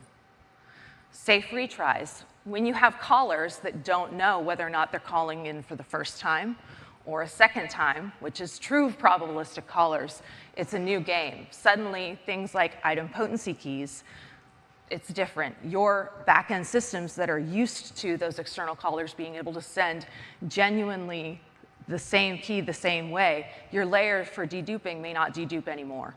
It's a different sort of system that you're going to have to be building for. So you have to build for different kinds of retry patterns. That makes a ton of sense. And of course, recovery contracts. If retries are different, errors are going to be different. If logic can't always branch deterministically based on a 400 versus a 500. That's just part of a message that is going to be interpreted as a, well, then what should I do next by a reasoning caller. You have to build different kinds of retry behavior as well. Yes, this is robust, reliable, deterministic layer. These are kind of core architectural principles brought forward to this agentic world. Exactly. So giving a message of whether or not it's safe to retry to that reasoning caller versus just the static error code. You get the word confabulating in there. Yeah, I like that. And of course, the last one of structural observability. If you're already letting the control plane control the mutations, the writes that you care about, if you're doing a lot of these great things like the beautiful error handling and the retries, some of this will come for free, but you're getting that observability at runtime. What happened, what was the intent, what system was called, and why. Observability by design, not just because a developer decided to capture a log. Yeah, and not like that. The LLMs are a black box. Even if you ask it to tell you what it did, you're not guaranteed to get a truthful answer. So we have to enforce that outside in the deterministic layer. Yeah, absolutely. All right. So if you want to go deeper, as we said, this is live today. This is just the first cut. This is a living thing that we want to evolve with all of you. You can get it at workato.com/7factors. And of course, you can see some of the principles in action. We have an open source application, Do We Resort, where we put some of these ideas in action. You can see the patterns yourself, and we'll be around all week. And it's an open conversation. So Zane, thanks for getting this started. Many of you will have a different perspective. Maybe there'll be an eighth factor we didn't think of. But we'd really like to make this an industry thing that we can build solidity around, so we can raise the reliability bar and the advanced state of agents across the industry. Absolutely. Thank you. Thanks. Thank you. All right, we have two more speakers before our break. Our next speaker is Diamond Bishop. He is the Director of Engineering and AI at Datadog. Today he is going to show us from starting with a single MCP prototype to scaling it out to an entire enterprise. His journey. Please welcome Diamond.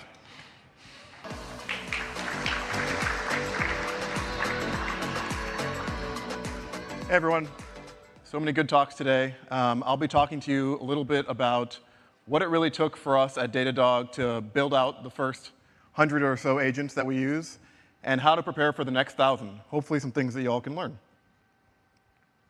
I've been building AI friends and coworkers for quite a while now, 15-ish years. I think I've been through at least one AI winter. I do have a few human friends and coworkers too, but they're a bit more complicated. So I like spending more time on these, Cortana, Alexa, all the fun ones. Right now, I'm working on experimental AI bets at Datadog, and I've built out a number of our agents already. If you don't know who Datadog is, tiny observability company. We look across the board, single pane of glass, on what does it really mean to help you operate your SaaS services, your kind of products, everything that you do, hopefully as software developers. That's all across the board. But as we've entered the intelligence age, we've really thought a lot about what does it mean to automate these DevSecOps tasks, the things that you're doing every day when you come to Datadog. We've categorized these as 3 focus areas: AI agents for Datadog, Datadog for AI and AI agents, and then AI agent infra. I'll give you a little background so you can understand where we've learned some of what I'm going to talk about here.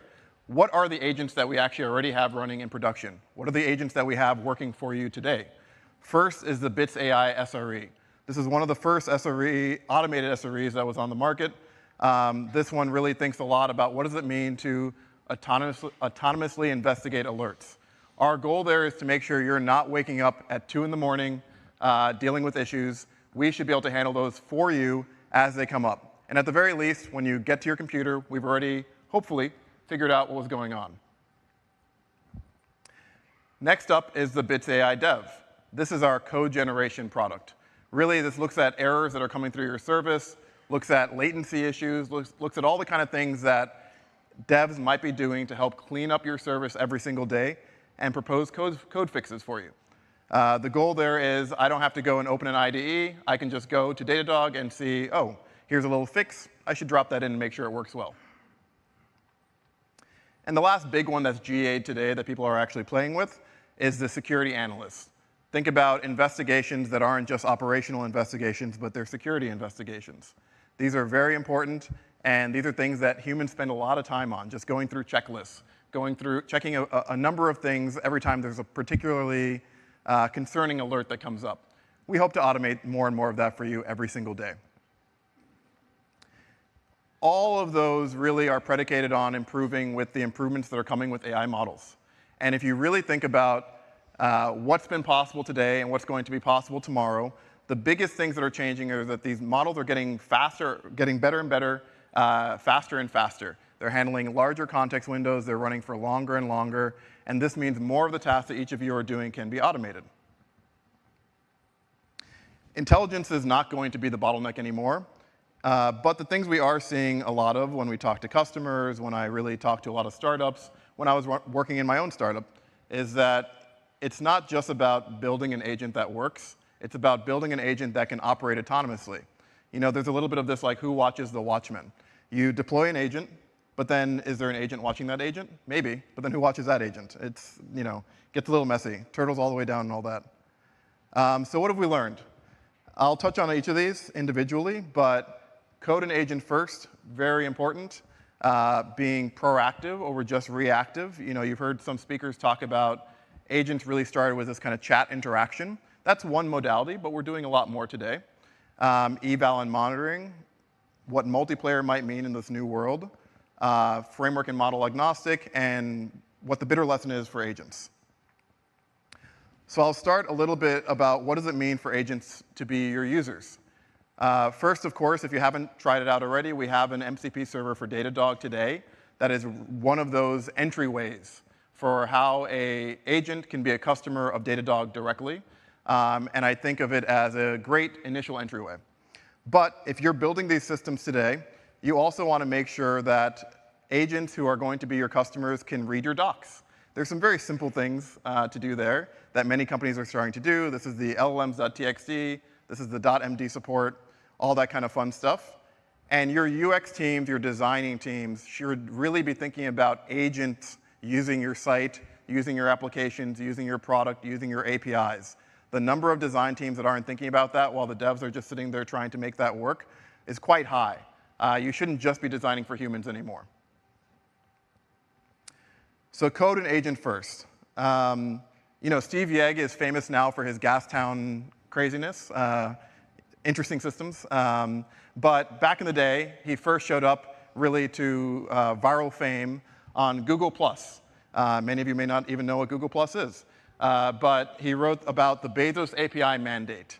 And as a former Amazon employee, I'd say this mandate is pretty correct. It's really about how did we make it so that Amazon became a platform company and did a really, really good job at building platforms and services and keeping autonomous teams. And I think there's a new version of this mandate for agents getting work done on your products within your companies and becoming agent-native companies.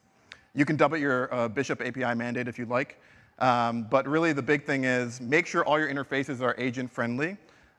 Do not go and make it so that everything that has to be done inside your system, inside your UI, has to be done by a human. You should really think a lot about how are you automating the tasks that your humans within your companies are doing and that your customers are doing. Go and try to automate them with agents yourself. Don't wait for someone to come do it. Okay, I'm going to say it doesn't matter what technology they use. We're at an MCP conference, so use the MCP technology, but you should think about APIs, skills, A2A, whatever it is. I don't really care that much as long as you're actually thinking about this. And push your UX designers to think about this as well. And lastly, if you don't do this, you'll be fired and replaced by an agent, right? Okay, what else have we learned? Proactive over reactive. I spent a lot of time on chat, voice, et cetera. But the agents that are winning today are going to be the agents that can run in the background, run for hours, go and handle the tasks that you don't want to have to sit there and babysit. So make sure you have background long-running agents. And usually that means they're event-driven. And if they're in the background running without babysitting, you really need durable agents. Temporal is great for this. Big shout out to them. We use them quite a lot. And then you want those to be contained. They shouldn't be running on your local machines. I know people love OpenClaw and all that fun stuff. But if you want to do this safely, go and run them in containers, sandboxes, have appropriate storage and file systems so you can trade out agents. Eval, eval, eval. If you're launching an agent and you don't know how you're doing eval, please don't launch that agent. Go and try it out, but make sure you understand how you're going to observe if things go wrong. Make sure you understand how you're going to improve. The first time you build an agent, it's not going to work for everything. You should have offline eval, online eval, and a living, breathing eval system. Things will change fast. We all know the concept of data drift and all that fun stuff. So the nice thing, though, quick call out, you should also make sure this is all automatable.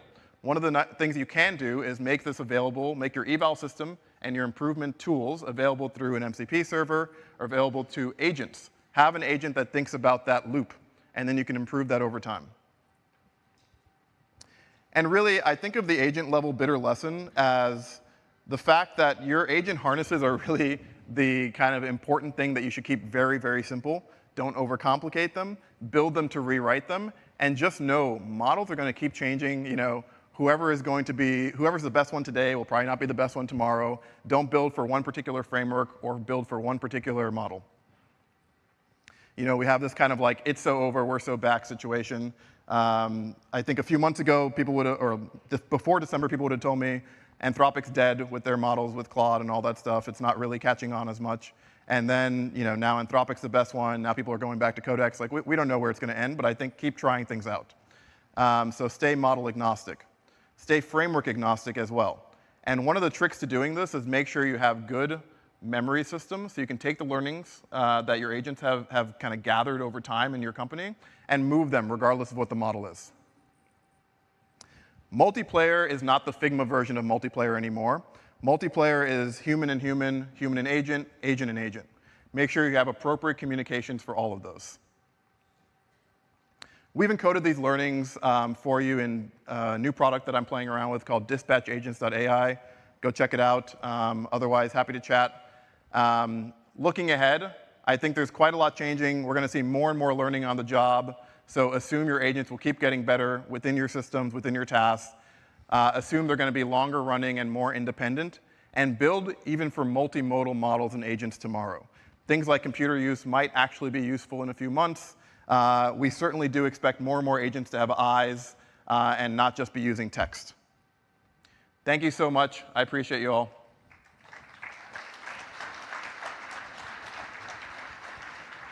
Thank you. All right, our last speaker of the day is Nick Aldridge. Nick is a core maintainer of MCP and co-founder and CEO at Mousecat. If building MCP agent is one step, scaling across a team is where it gets real.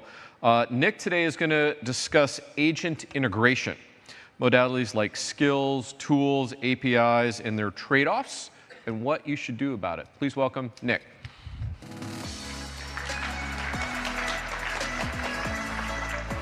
Hey, man. There you go. Hello.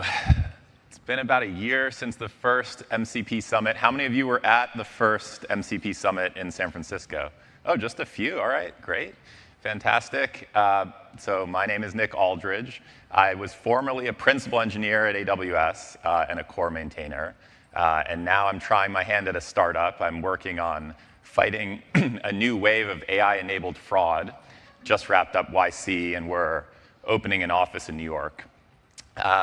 Today, I want to talk to you a bit about primitives for agent interactions. And as I begin, I want to talk a bit about how we got to this state. So initially, many of you are familiar, right? Like we had early models, GPTs, that were pretty good at chatting. Many of you tried ChatGPT. And this was very exciting. It was groundbreaking. And people said, we can do more with this, right? We can do Q&A. There were very early RAG applications. How many of you built a RAG application early on? A bunch of you, great.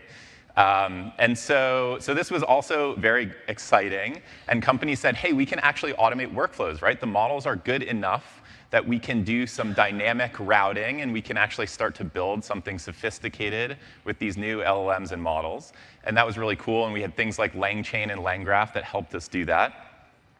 And suddenly, right, the models got good enough that we could really do tool and function calling. And so at that point, everybody started building tools, right, to enable their agents to do amazing stuff in the world. And this actually led to a big problem, which is that everybody was building the same tools. Everybody wanted to talk to Google and Salesforce and Confluence. And so everybody was building the same tools over and over again. And we said, can we actually reduce this friction? What if we could share tools with one another? And so that was one of the primary motivations for this amazing thing called MCP, which was going to enable us to share tools with one another and define a protocol for agents to interact with the world around them. And kind of in parallel to all of this stuff, there has been the progress of code generation. Models have gotten better and better and better at generating code. And this has kind of come to a head this winter when the models got so good at generating code that they could pretty much generate all of the code that software engineers were writing, plus they could generate code sort of on the fly. And so many of you saw posts like this. I don't know if you can read this. This is from Gary Tan, one of the managing partners over at YC, where he says, MCP sucks, too much context bloat, and the auth is hard, right? So he is just using CLIs. How many of you are just using CLIs now in your local development? OK, most of you are not. That's good. I think CLIs are pretty great. This is kind of what it looks like when a model uses a CLI, right? It predicts a computer use, and then it just generates code. Awesome. This is super context efficient. Code is very, very dense, right? It can express very complex things in very few tokens. You can also compose code, which is something that's pretty cool, right? You can pipe code outputs to one another, which is amazing. And more importantly, we could have the same interface for humans and machines. What this meant was that we could take all of the APIs and CLIs that were already floating around the world and just use them, right? We didn't have to build all this new stuff, new servers, to be able to access those tools with our agent. Now, one of the big downsides is security. To do this, I need to allow remote code execution. I'm just going to go run whatever code my LLM predicts and hope it's secure. There's also an integration overhead. What tools do I need to be able to run this code, right? I need the GitHub CLI. So I have to do all of this installation, all this pre-configuration to be able to even run this command. And this will ultimately lead to dependency bloat. So there's some trade-off here, right? You can see between using this for enterprise applications and using this for developer applications. Now, MCP, by contrast, is amazing because it has bidirectionality. MCP has great semantics like elicitation for talking to humans. So it's not just a status code. You can actually have a very directed message to a human. It's super easy to integrate. Once I have the base client, I can talk to any MCP server, right? There's a standard for authorization, so I have strong guarantees or higher guarantees about the security bar if I'm an organization. And it's more secure because I can curate the MCP tools and servers I'm going to talk to, and I don't have to do this whole arbitrary code execution thing. But on the other hand, I have to go write MCP servers, or I have to go figure out my MCP client, and this is new. And if I'm a business, I have to create a bunch of MCP servers and maintain them. There's also the risk of context bloat. So you've probably seen if you list tools from an MCP server, you get back a lot of tools. And they're all going to be put in context. And so this is costly, takes additional time, and can reduce accuracy. And then finally, MCP is not really composable, right? I can't pipe two MCP tool outputs together very easily. And so MCP and CLI are sort of there. And then there has been the emergence of this other thing called skills, which many of you are probably also familiar with. And this is providing a way to give context or give instructions to an agent about the things it can do. So I can provide a skill that tells an agent how to book a hotel. And that operation may consist of many different tool calls, many different API calls, right? It may need some additional context. And so skills are sort of a way to dynamically provide those types of context to an agent. And they're awesome because they're also naturally, progressively disclosing. What that means is that with skills, I don't have to look at all of the information about how to do something until I want to do it. So skills were kind of this crazy unlock, and a lot of people started using them. And some people thought skills are not compatible with MCP. Skills are totally compatible with MCP or any other way that you do tool calling. They're just a way to manage context, essentially. And the big problem with skills is that they're not shareable today. Basically, if I want to share a skill, I have to package it up and send it to you. They're not integrated in an MCP server. And so looking at the landscape today of MCP and CLI and skills, I think there's an opportunity to improve MCP with the learnings from the field. And number one, I think MCP desperately needs progressive disclosure.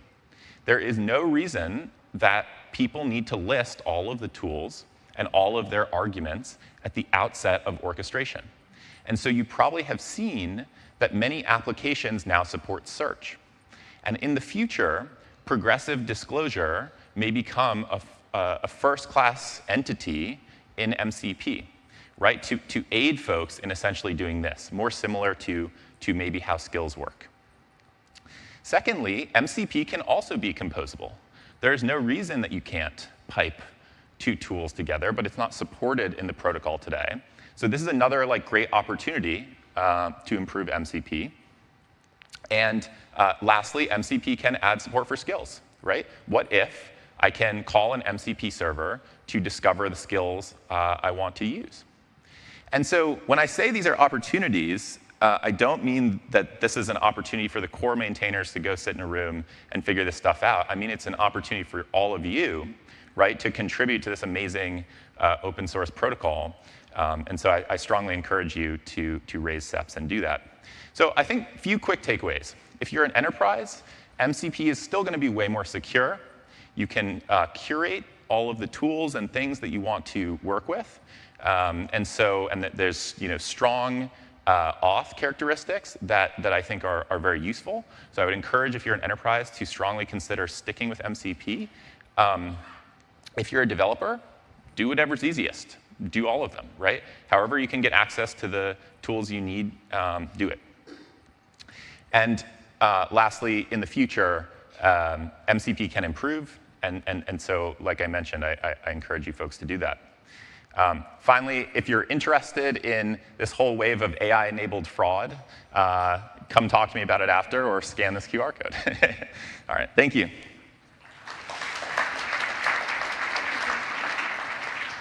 Thanks, Nick. Appreciate it. All right. Thank you all for our keynotes today. Thanks, everybody, for sticking around. Before we go, I have one exciting piece of news to share. Today, the Linux Foundation is announcing the start on April 2nd, of the X402 Foundation. So, with all of these new agents out there, agents got to pay for stuff. And X402 is going to do that by embedding payments directly into web interactions. You can see the support that we've got here from companies like Amazon, American Express, Stripe, MasterCard, Sierra. Many, many companies already signed up for this. Stay tuned for more news about this ahead. Today we're heading to a coffee break before our sessions begin. Sessions are going to be on the 5th floor in the West Side Ballroom. In the West Side Ballroom, that's our sponsor showcase. Sessions will be all over the venue.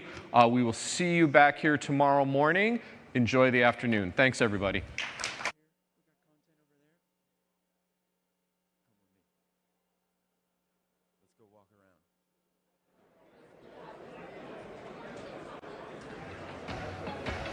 Wow, there's a lot happening over here. Look at this. We got content happening over on that side. Check out back here. Can you guys show them this? Show that we got content over here. Us? Yep, we're making content. That's right. Let's go walk around and talk to some of these folks. What are they working on? You, good sir. Hi, how are you? I'm doing well. You ready to talk to the stream about what you're working on? Yes, sure, definitely. Like I am work for Google Cloud. Like I'm an Envoy maintainer, so I'm specifically focusing on the how to proxy the MCP traffic. Nice. And today I also have a talk to talk about how to proxy MCP traffic at scale this afternoon. With Erica. With Erica. Yes, exactly. I was talking to Erica yesterday. Yes, yes, we are still preparing. So I got, as you should be, I wouldn't expect a talk to be ready before it actually happens. Yes, exactly. I was talking to Erica, but I want to hear from you. Mm-hmm. What's your favorite skill? My favorite skill is GitHub skill. Oh, tell me more. So like we use a lot of I'm a developer, right? So I didn't want to remember a lot of commands, and we just all the workflow will be a skill like GitHub, Bazel, build for my software. The skills they just automatically do that for me. Oh, nice. I don't remember all the command lines, and for my normal developer workflow. You just say it, and boom, it goes. Yes, I say I just say please finish that on behalf of myself. I don't need to deal with all this detailed stuff. When's your talk? 5 p.m. 5:20 p.m. All right. Yes. You heard it. Thank you, sir. Thank you. Oh, let's keep it moving. Let's see what you guys. What are you guys doing over here? You wanna chat with the stream? Yeah, let's do it. What's up? All right. Hey. So, tell me about Dscope. Yeah, Dscope is an identity auth company. We do auth for your B2B, B2C, and also MCP needs as well. Nice. So I got one question for you. What's your favorite skill? My favorite skill? That either you've created or you found?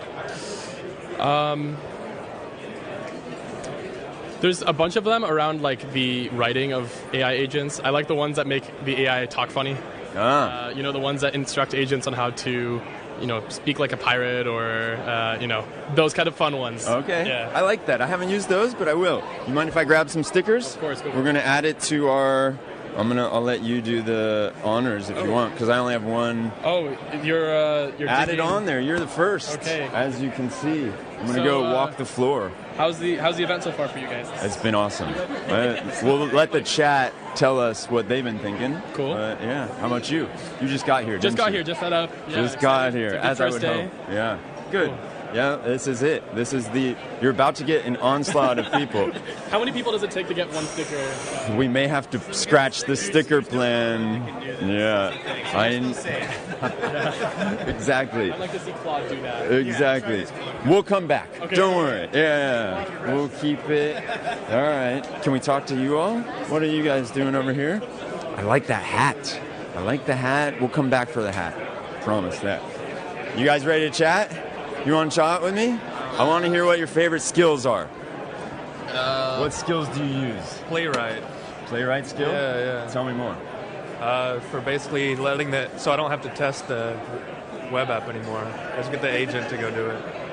And is it taking screenshots and then? Yeah, both screenshots and using the app. Yeah. All right. Yeah, because I don't want to have to go test the app until it's working. Yeah. So you let the agent do the loop. Use Playwright. Write the end-to-end test, whatever. Write the Playwright test. Take screenshot or snapshot. Did you create the Playwright skill, or did you grab it off of a repo? It's a mixture. Yeah. Right. So Playwright and I don't know any skills. No. I'm here to learn. All right. I like that. That's cool. How's it been so far? Good. Yeah. The talks? Yeah, I got some. Yeah. Good talks. Got some free muffins. Yeah. Excellent. Well, you guys have been great. Thanks for doing this for me. Sticker. Hey, there we go. He's back. Let's see. Perfect. Excellent. Hey, you ready to chat? Yeah, let's chat. What up? How's what it are you going? guys working on? So we're a code quality and code security platform. Basically, we integrate with AI agents through an MCP server, which is why we're here. Okay. The main focus here is that while AI is generating code, we're here to guide, verify, and solve all of the issues. So I've got one question. What is your favorite skill? Skill? Yeah. My favorite skill? Well, in what context are you asking? /skills. Oh, for your skills. agent. For my agent, okay. If you have any, otherwise you can pass. We have one. My favorite skill is our context augmentation and analysis agent that we have. All right, so basically we're able to take the full context of all of your project, all of your portfolios and pipelines that you have in creation, and basically able to train your agents to not break the code while it's actually creating and generating. So, all right, I like that. You guys got stickers? We do. Can I grab one? Yeah, let's get you. Wait, I like this. No, I want this one. Vibe then verify. That's it, Let's baby. throw it on there, and we're gonna keep moving. Otherwise, if it's you made it easy. I made it easy for you. Vibe then verify. Woo! Let's get it rocking. Thanks for being a good sport about this. I appreciate it. Thanks for coming around, guys. Yeah. Now we'll let all the people come to you. Here we go. We're gonna go this way because there's more people coming in, so we're gonna hide from them and see what we got. Where are more people? What's going on, man? You want to chat with me for a sec on the stream? Oh, no, thank you. No. That is totally fine. You want to talk? I know you want something to say. What are you doing? Well, I'm just interviewing people about their favorite skills. Oh, well, I'm not sure I have any favorite ones yet. No? No. No? All right. Well, we'll come back if you think of something.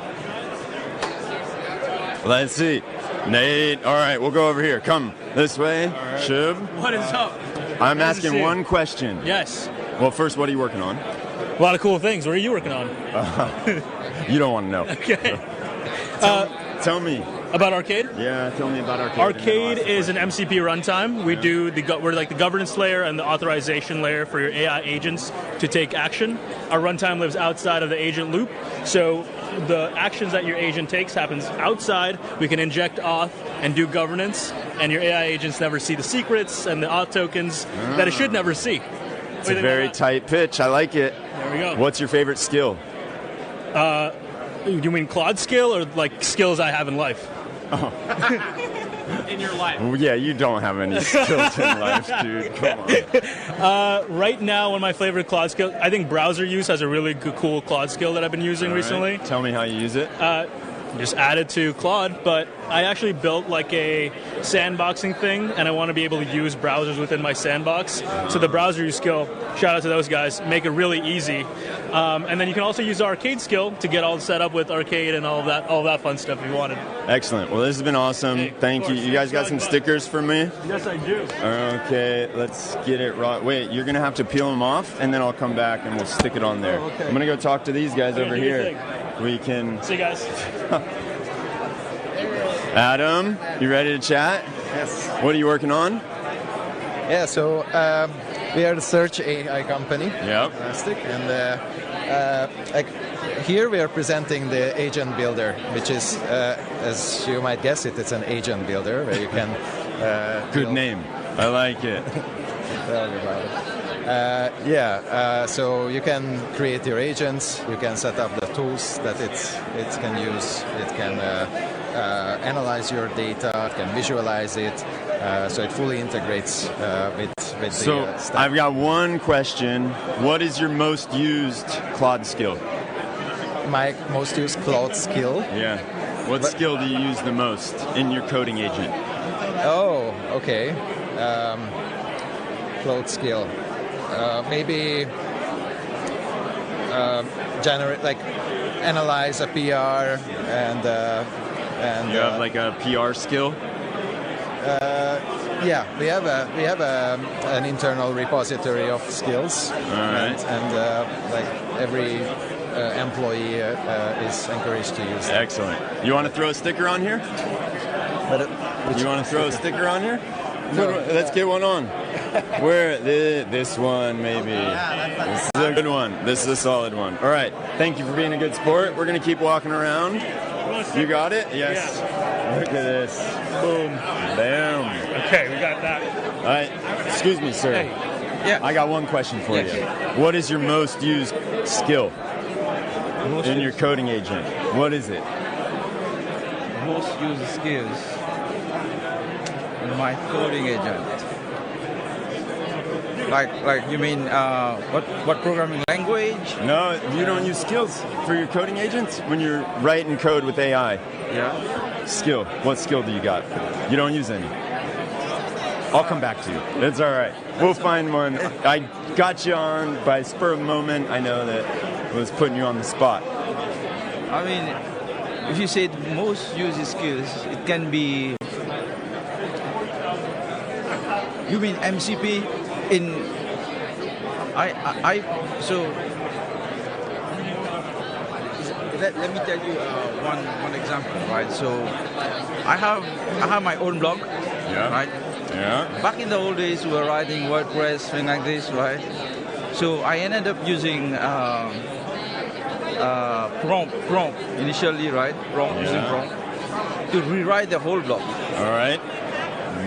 And make the whole everything I wrote in the blog, every instructions I gave, every pictures I have, every screenshots I have. What'd you do with them? Everything has been rewritten. Ah, interesting. Yeah. Ah, okay. So that's what you did with the agent. I like it. Yes. All right, we're going to keep moving. Thanks for being a good sport. Yeah, cheers.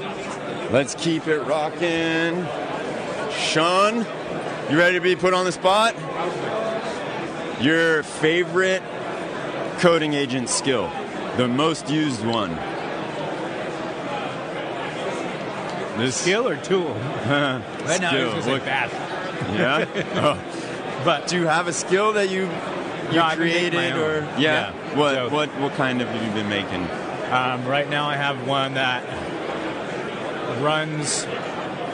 Basically, it runs a cron job, not a cron job. It pulls data, runs into local sheets, builds a spreadsheet, pulls together 3 different reports off of that, creates those in Notion, shares those with people, and then asks me for input to guide the next set of reports that I need to build. I like this. So, yeah, that one. All right. Yeah. So fairly complex. I don't have a name for it. It's just a report generator. It's the stuff I do on a daily basis skills. Yes. Yeah. Correct. Well done. Well, thanks for being a good sport. I'm going to be putting you on the spot. Take it easy, Sean. All right, where are we going now? Let's find some more folks. What are these? Can I chat real fast with you? No? Yeah? No? Hey? You ready to be put on the spot? I've got some... The boss do it? All right. No, then it's all right. We'll keep moving. So, not a lot of skills out here. Not a lot of people building skills. We're going to keep it moving. You guys want to chat real fast? It depends. I want to know what your favorite or most used coding agent skill is. Skill? Well, we have a Apollo skill, so we use GraphQL for API discovery and semantics. I love skills. It's a really thin and simple pattern. I've lost track of how many I have. I don't know if I have a favorite. Yeah, there you go. But give me some that you use on a daily basis.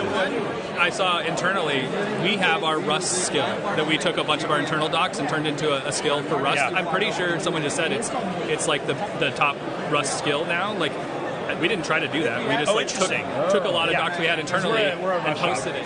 It's open sourced? Yeah, I'm pretty sure it's on skills.sh. It's on SH.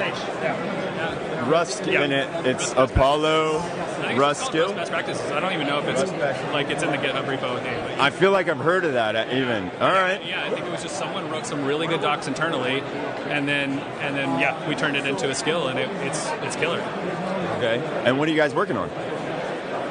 Well, the big problem that we're interested in is you're going to end up with a lot of agents in your company behind the firewall, and they're all untrusted.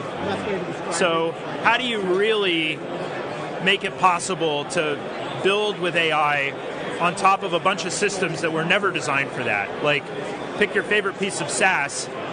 Inside a single endpoint, it's going to mix a bunch of really sensitive data that an agent probably shouldn't have, or at least not without somebody's approval, with a bunch of data that you really need to make your business go faster. I could vibe with that. And so we're building a zero trust security model that solves that problem. That says every agent needs to have its own identifier, needs to have its own credential, it needs to have its own set of policies, and we're going to enforce the narrowest set of data across all the different systems you have, so that you can get all the benefits of running at the speed of AI without discovering one day that somebody deployed an agent that sent all your important data to your competitor. Without ending up on the front page of the internet, basically. I mean, I think the bigger risk is no one will know.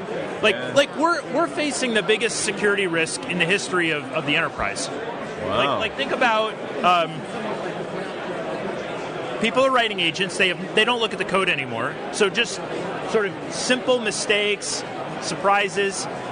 But you've also probably got disgruntled employees on the way out the door who are deploying agents behind your firewall. It's like that guy from Jurassic Park. Remember the Dennis Nedry guy that stole the embryos? There's someone stealing your embryos right now, I would imagine, at any large company.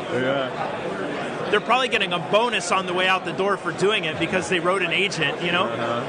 And even if you think about like what happened with Anthropic and the DoD,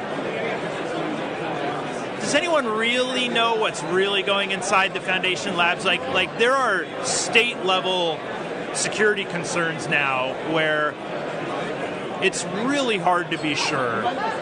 Now that we've gone from a world where engineers you trust building all your software that have access to your stuff to a totally different situation. Just shipping. You know, we want to make it possible for everybody to move fast and build without destroying the business along the way. I like it. Compelling argument. Thanks for that. Thanks for being a good sport. Can I grab some stickers? All right, we're going to take this, and we'll find a way to stick it on my shovel. How are we doing? Can we just check out the vibe? Let's see. What is going on over here? That is cool. I didn't get any really good skills, but we are, I think, about to go to the... All right, we're going to try and find one more quick conversation, and then see what we've got. You, good sir. Yeah. Can I ask you what your favorite skill is? Do you use coding agents? Put me on the spot here. Yeah, I know. Sorry. Had to throw it. It doesn't help. The light doesn't help. It makes you feel a little nervous. But I just throw out one. I got nothing for you right now. Any that you've created?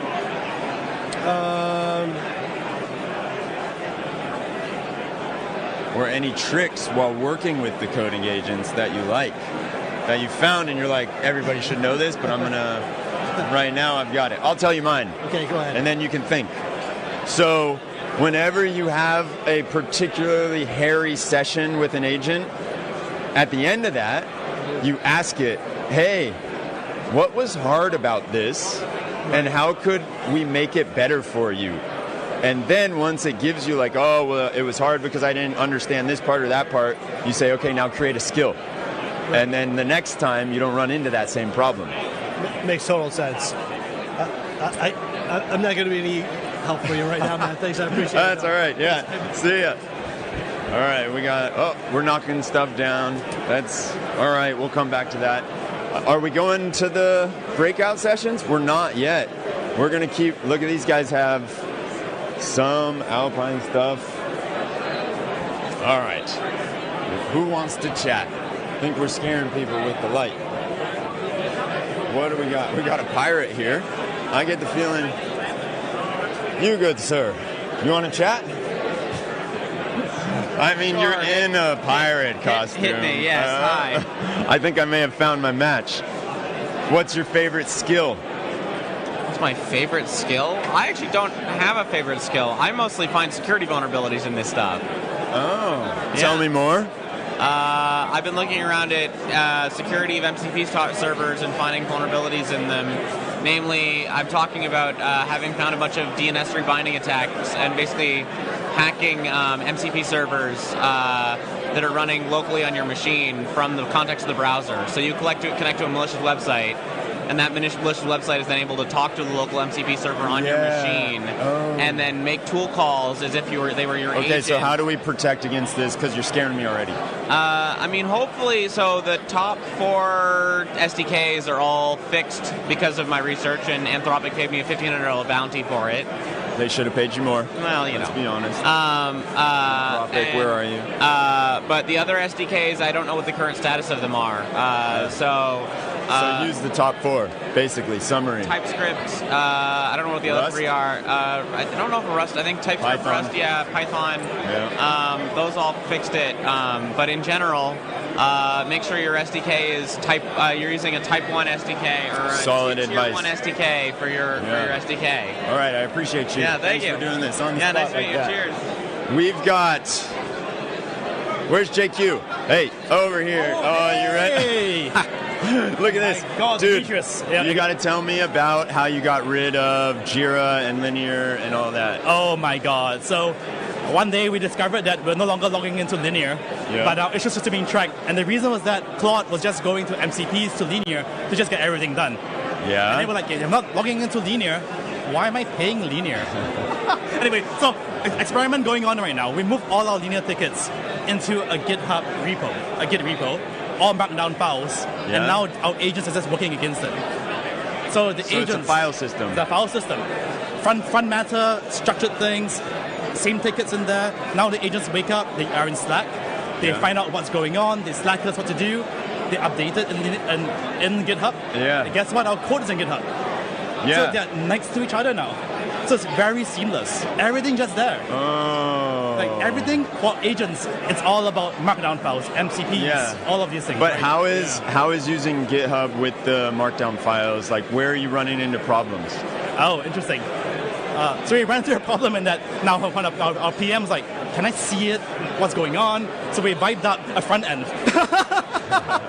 A front end to the GitHub tickets. And it actually works. But then this is nice because... Just so that you can see what's happening. Correct. But then we don't really update it. It's read-only.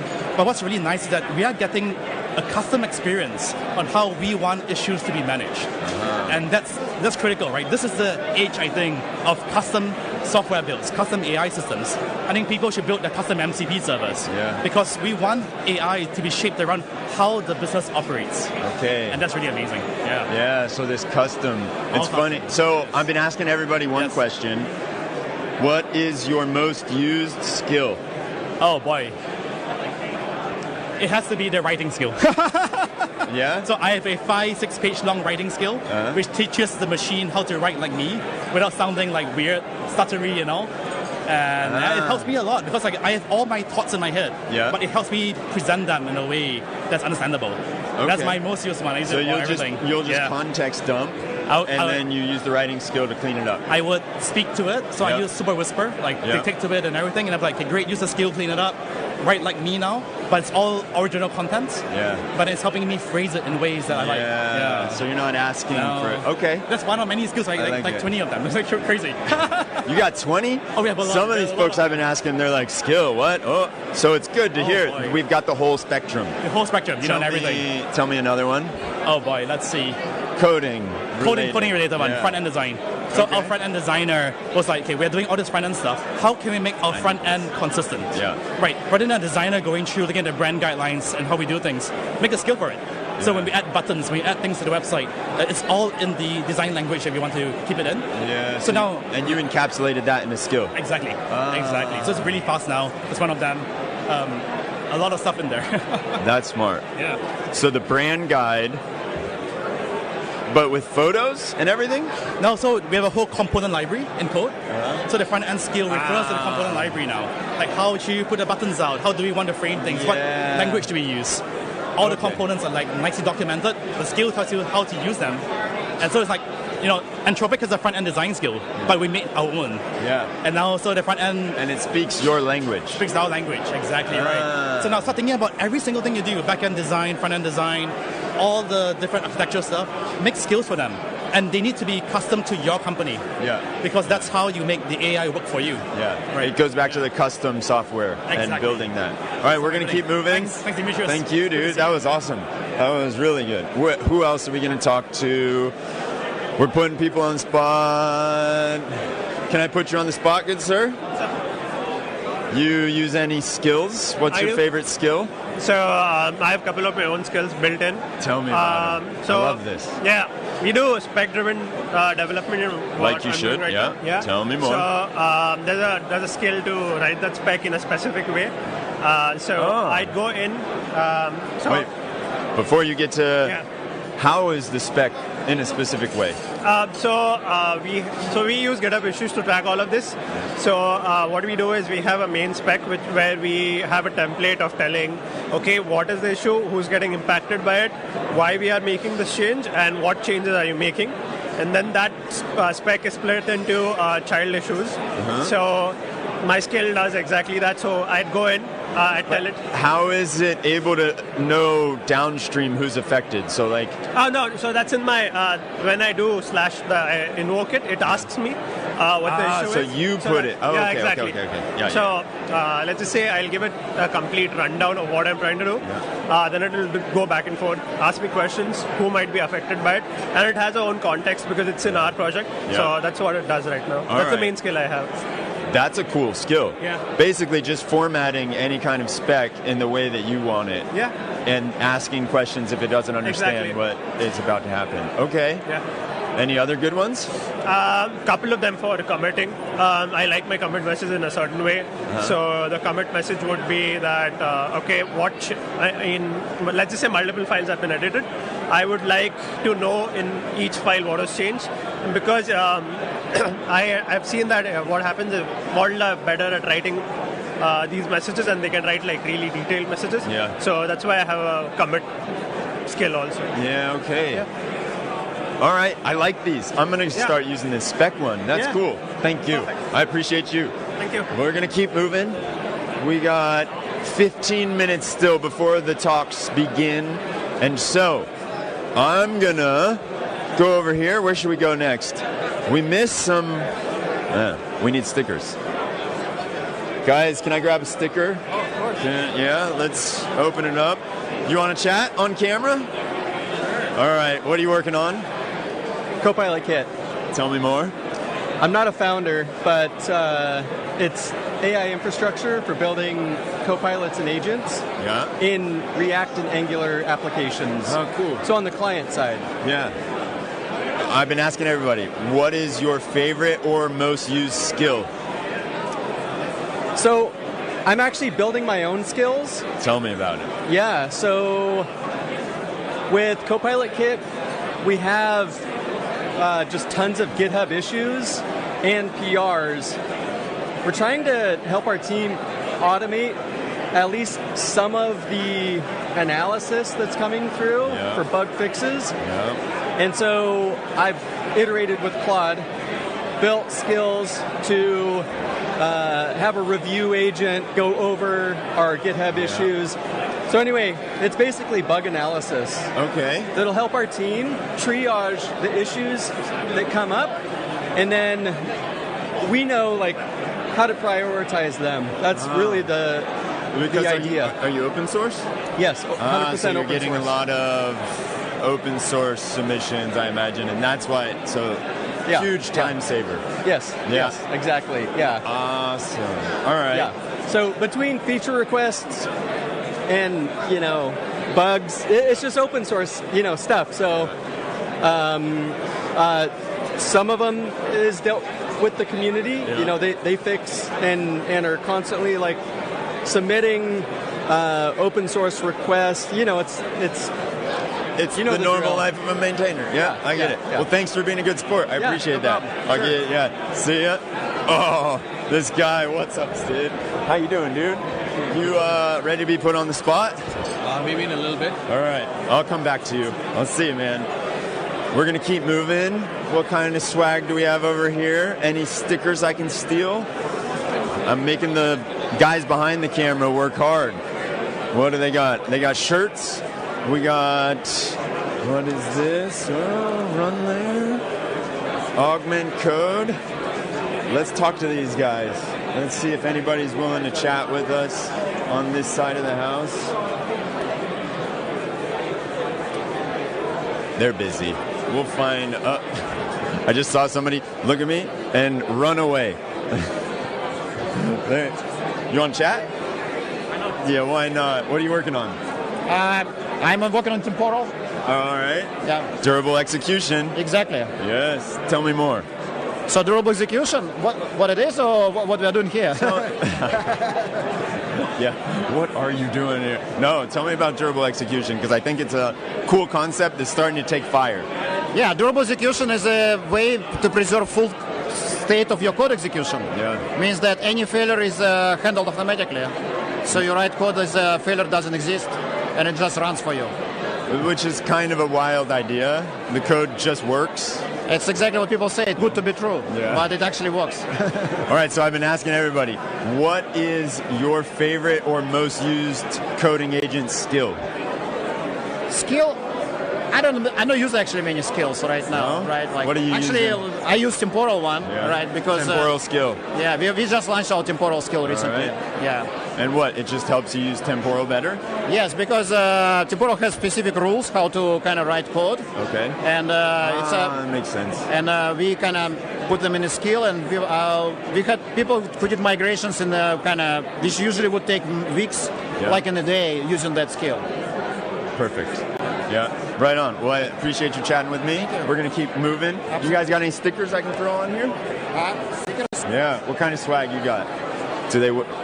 We should have a best swag award. We're going around getting all the swag, and we got to see who has the best.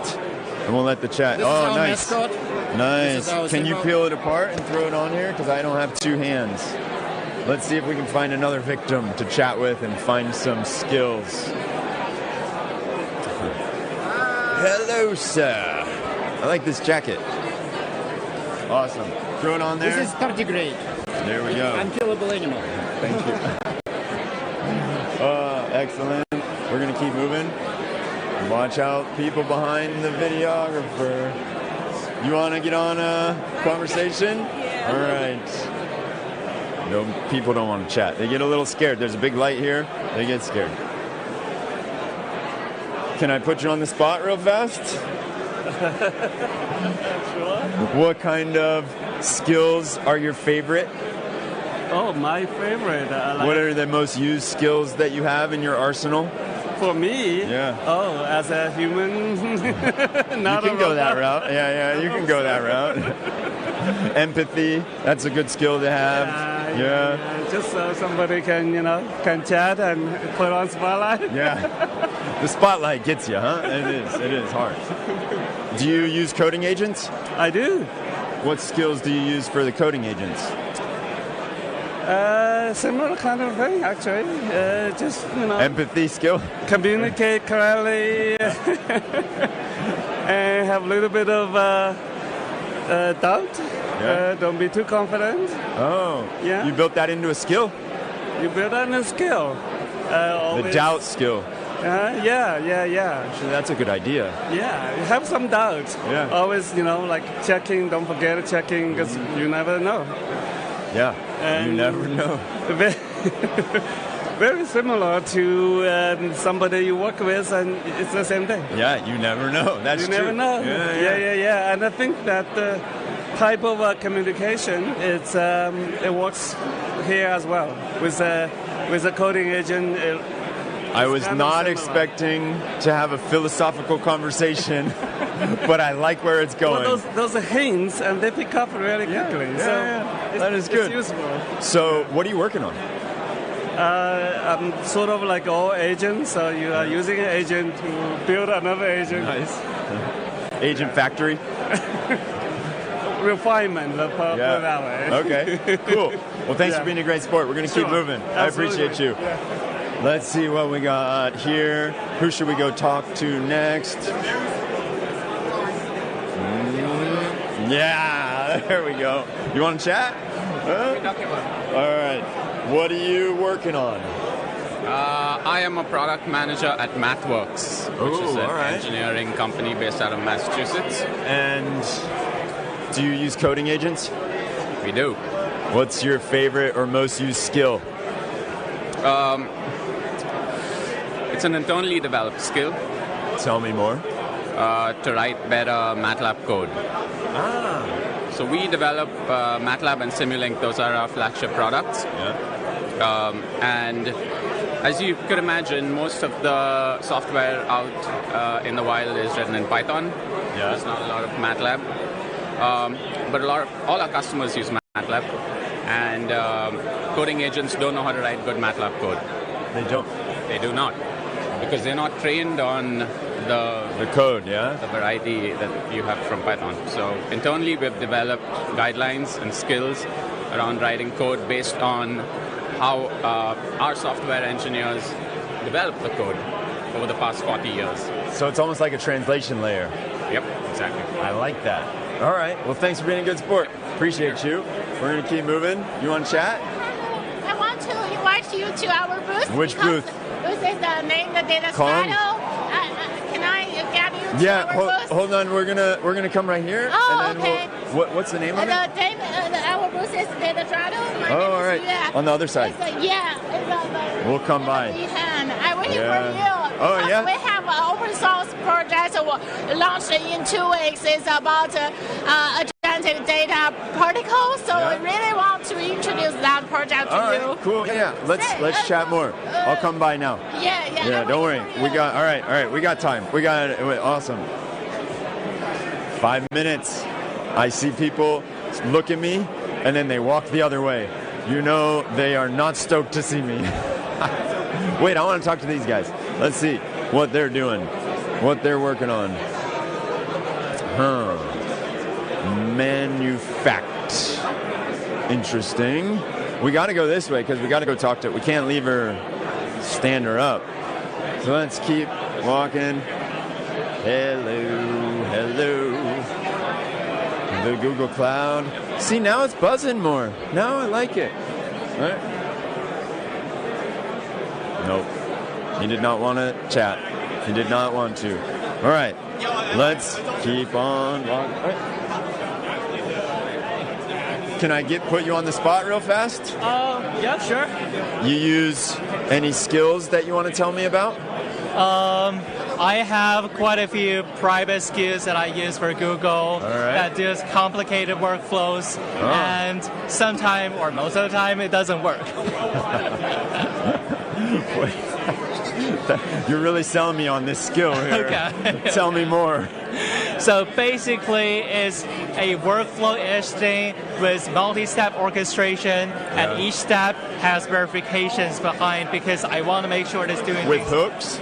Not with hooks, but with instructions in the skill. Okay. And the problem is model doesn't follow that.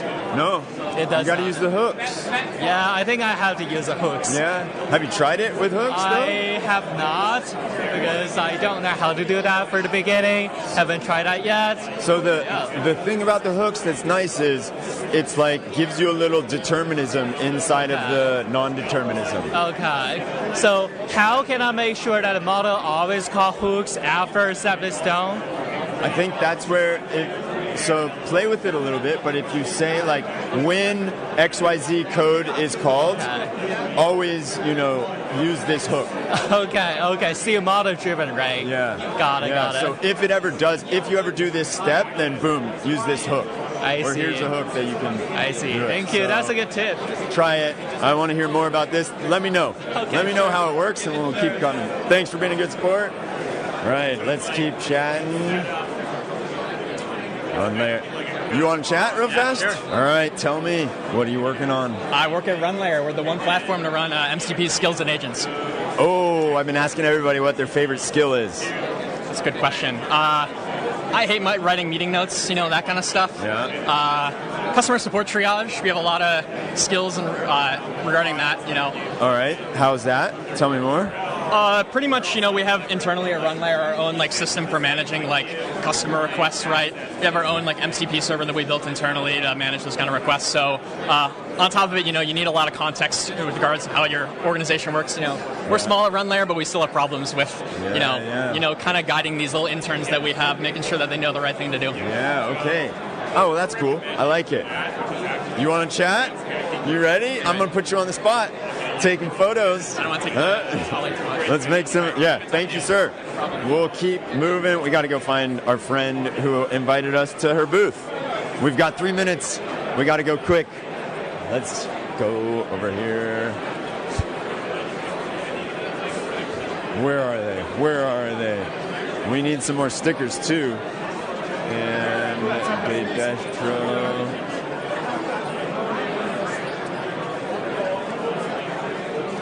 I don't see him over there. Oh, sorry about that. Well, since I bumped into you, it's only fate that we chat. Sure. What are you guys working on? Yeah, we're creating context agent for AI.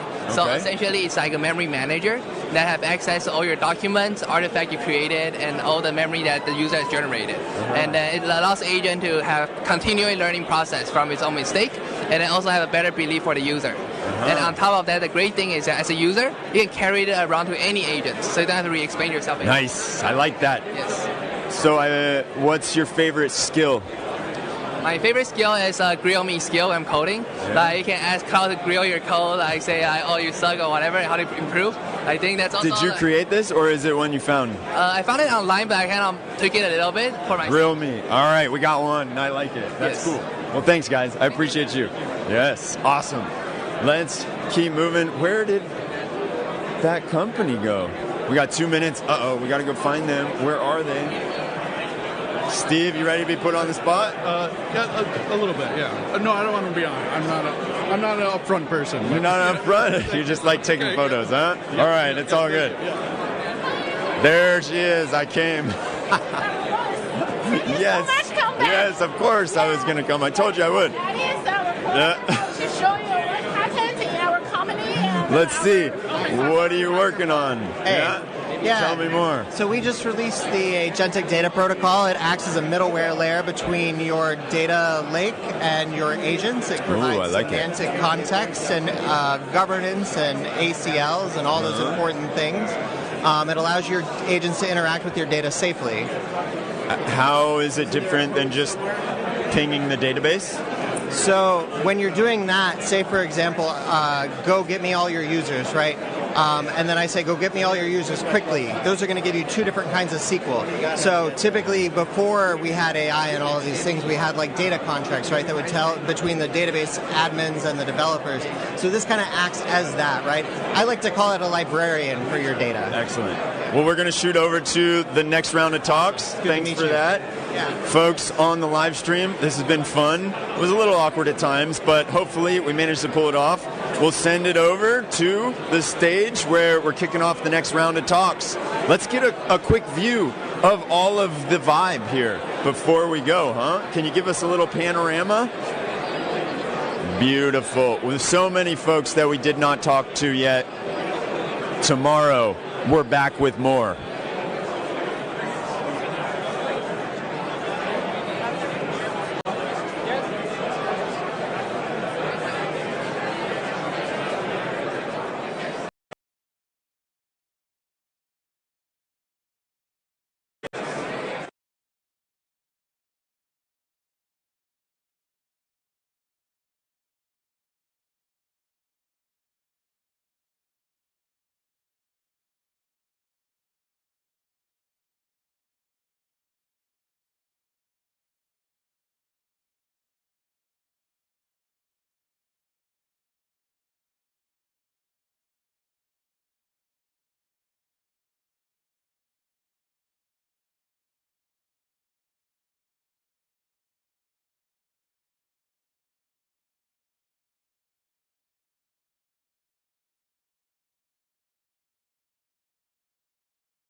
This is one of the biggest issues with agents and one of the big focuses that we all have here in MCP and the working groups.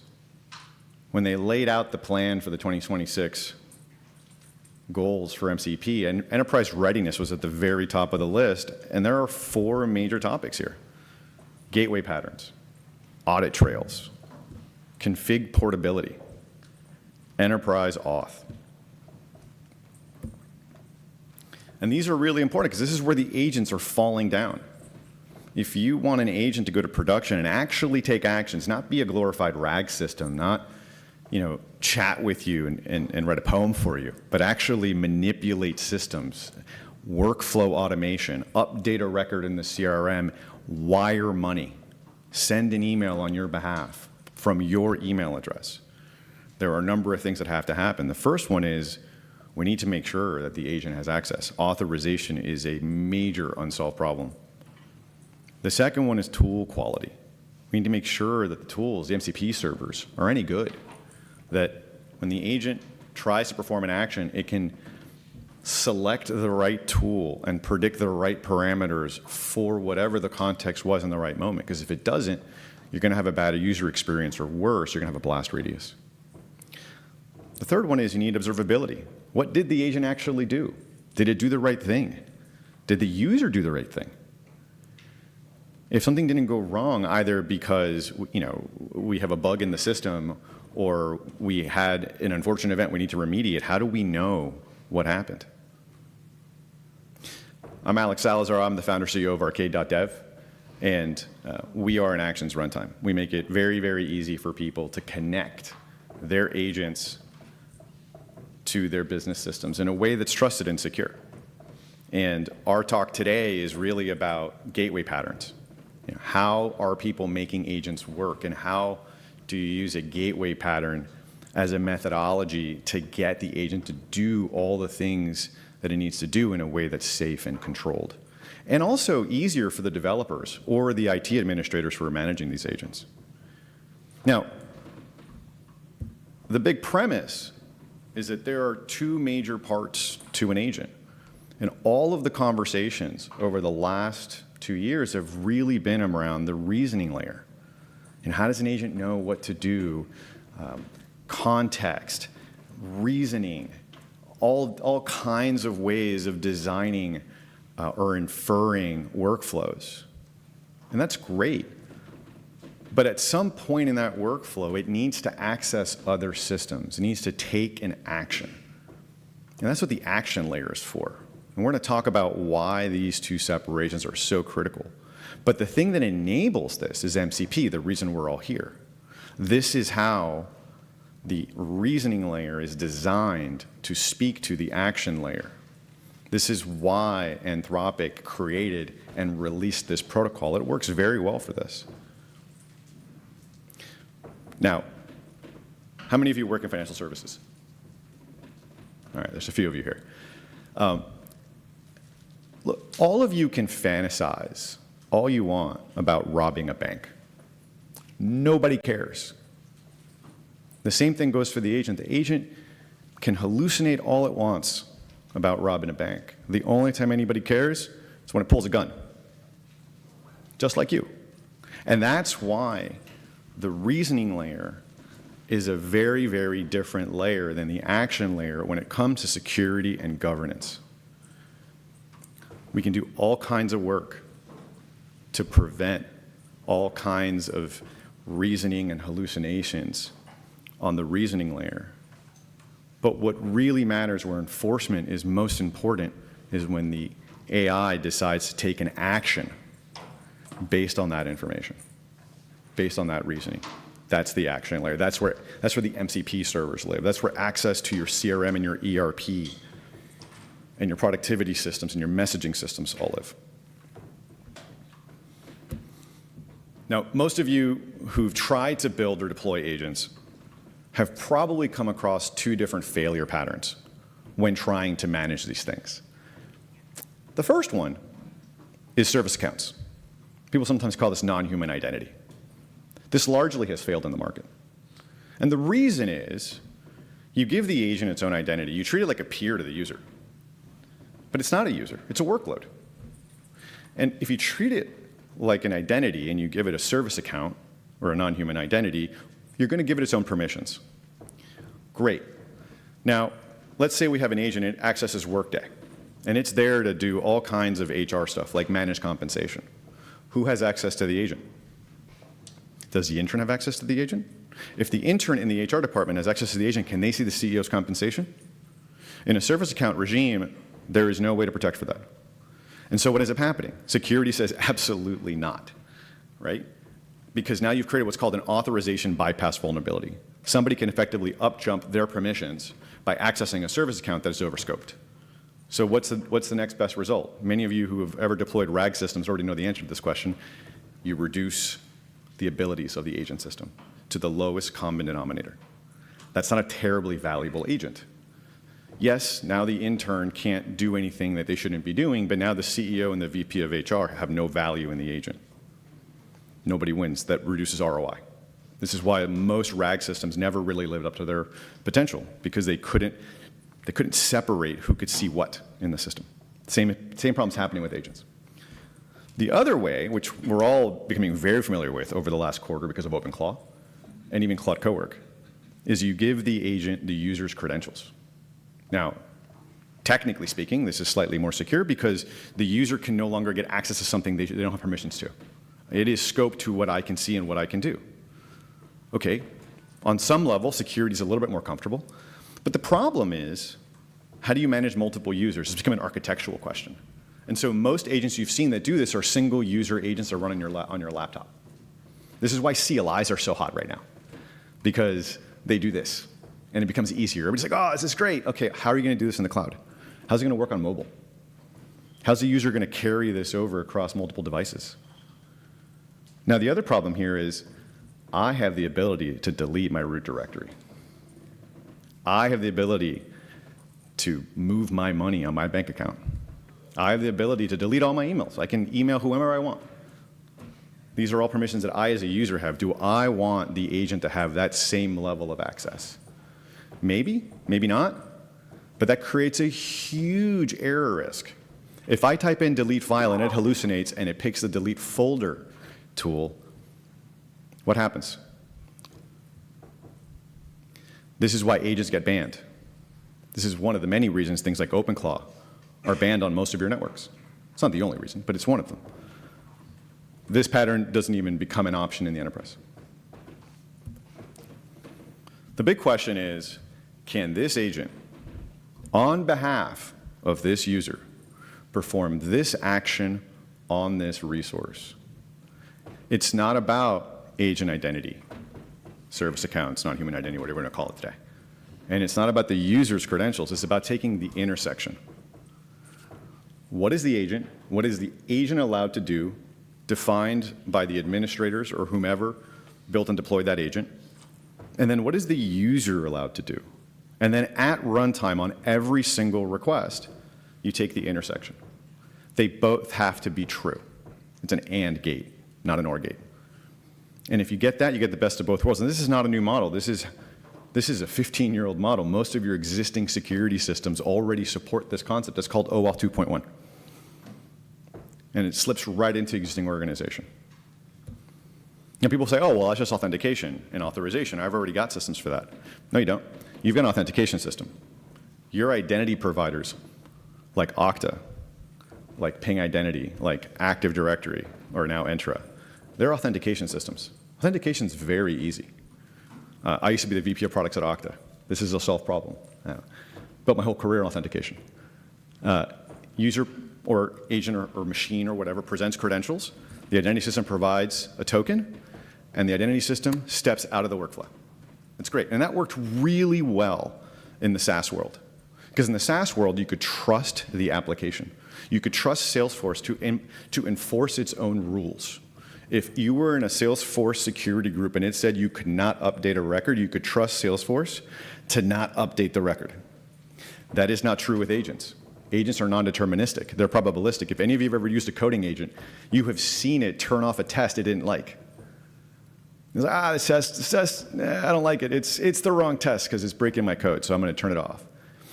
In fact, if you saw what happened the other day with NemoClaw, NVIDIA's fork of OpenClaw, it didn't like the policy. It didn't like the guardrail that it had. So what did it do? It replaced its own guardrail.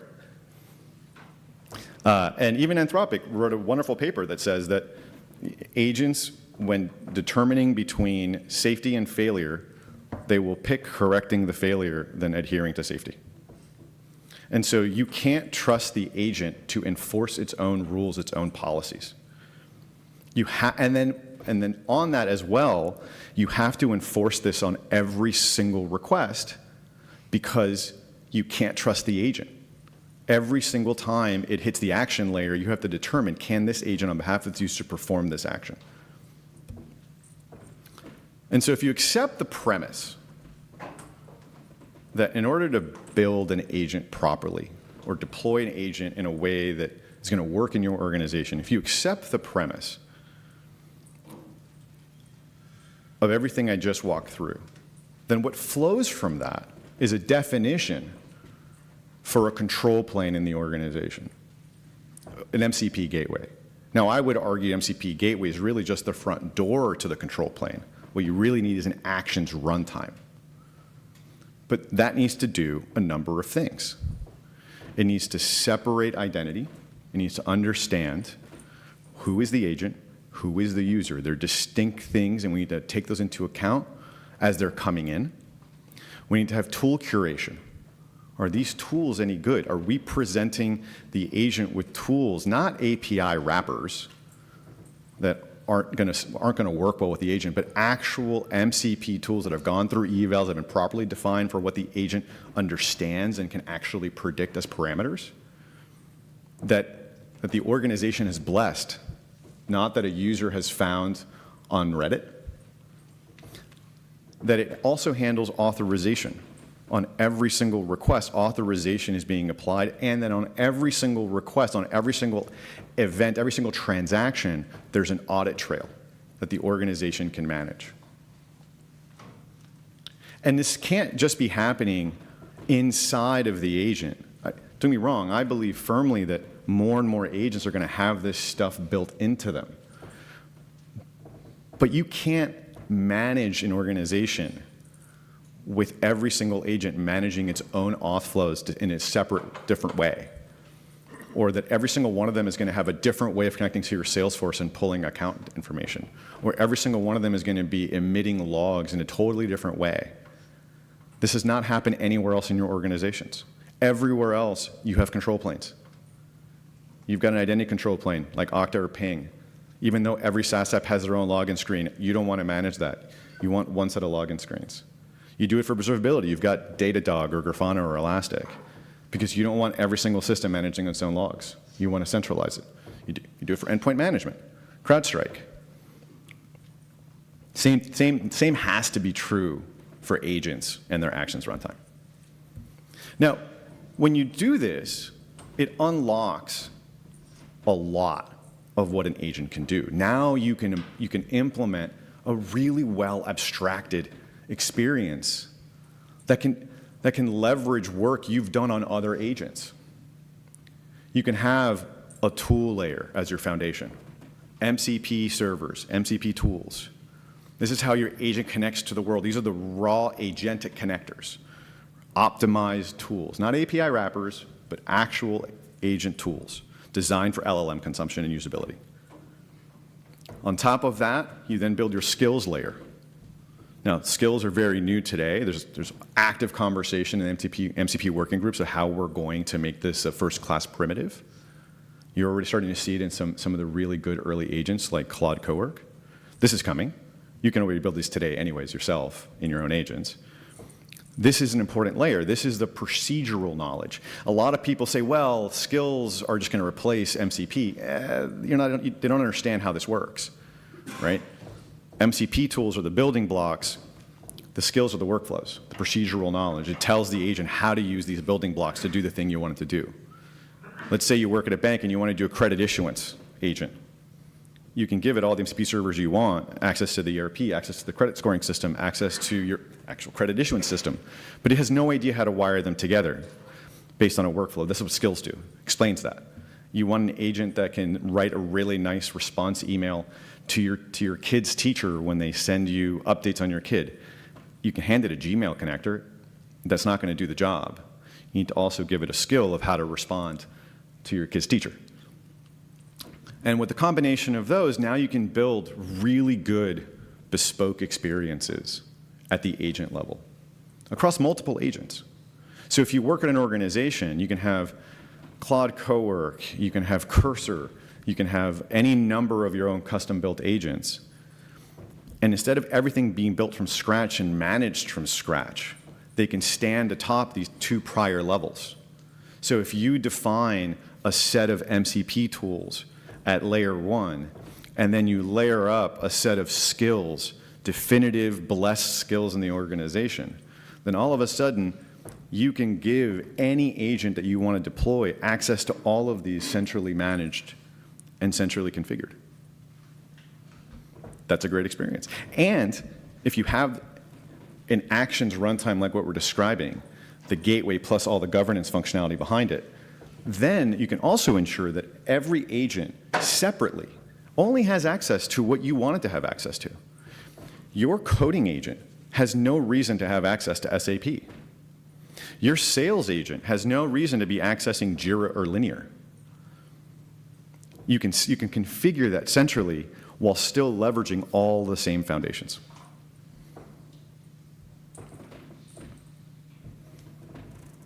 Now, as you think forward, hey, what are the criteria by which I should be thinking about this as I go out and look for different solutions, or I go try and build my own solutions?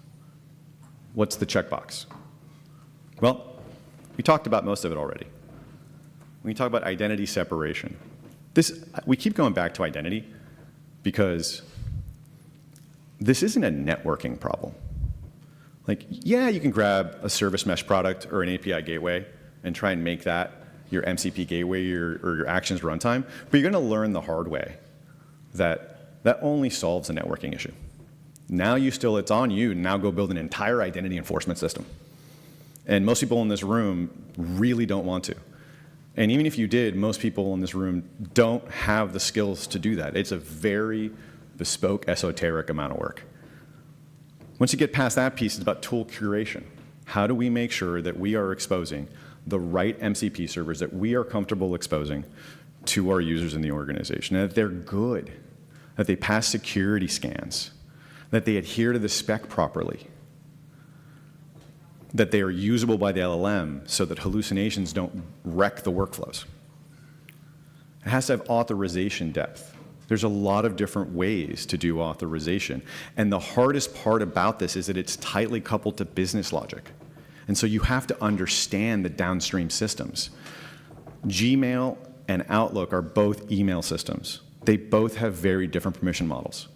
How are you going to apply that in your agent? Salesforce and Microsoft Dynamics are CRMs. They have very different permissioning systems. AWS, Azure, GCP, they're all roughly the same thing, except all of their identity systems work in very different ways. How are you going to manage for that? And then today, most of us who are really into agents are using local agents, desktop agents, Cursor, Cloud Cowork, for the brave of us, OpenClaw, or some variant of it. But that's not really going to scale in the organizations. You're not going to have everyone in your organization have that kind of authority and power over what an agent can do. What you really want are multi-user agents. It's also a bad experience, because again, what's going to happen when you go on mobile? That agent's not going to carry over.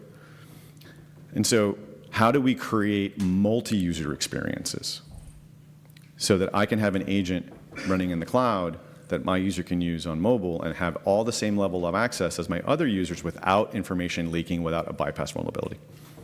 And then lastly, of course, we need to make sure that whatever you're using has really good observability. This is a topic that is under-discussed in the agent world, but anybody who's running agent production will tell you that one of the first lines of defense and one of the first lines of answering hard questions to security and to management is being able to show people exactly what happened, when it happened, by which agent, by which user, which service, and ideally what context was passed back and forth. So my advice to everybody is, on Monday, when you all get back to work and start thinking about how you're going to synthesize all this information that you've listened to today, you do a number of things. The first thing is you take an inventory of what are the business systems that you want agents to have access to. What are those workflows that you want to enable? And then what MCP servers do you already have? I'm going to bet you money you have many more than you think. And how do you start wrangling all this together? How do you create a unified front door so that you don't have to get into the guts of every single agent and figure out how each one's going to do it, even though they're all doing it differently? How do you create one centralized front door that we can present one MCP gateway to every agent and have the confidence that it's all going to work the same way? And then how are you going to govern? This is the least exciting part of agents, but is one of the most important. Jensen talked about this at GTC the other day.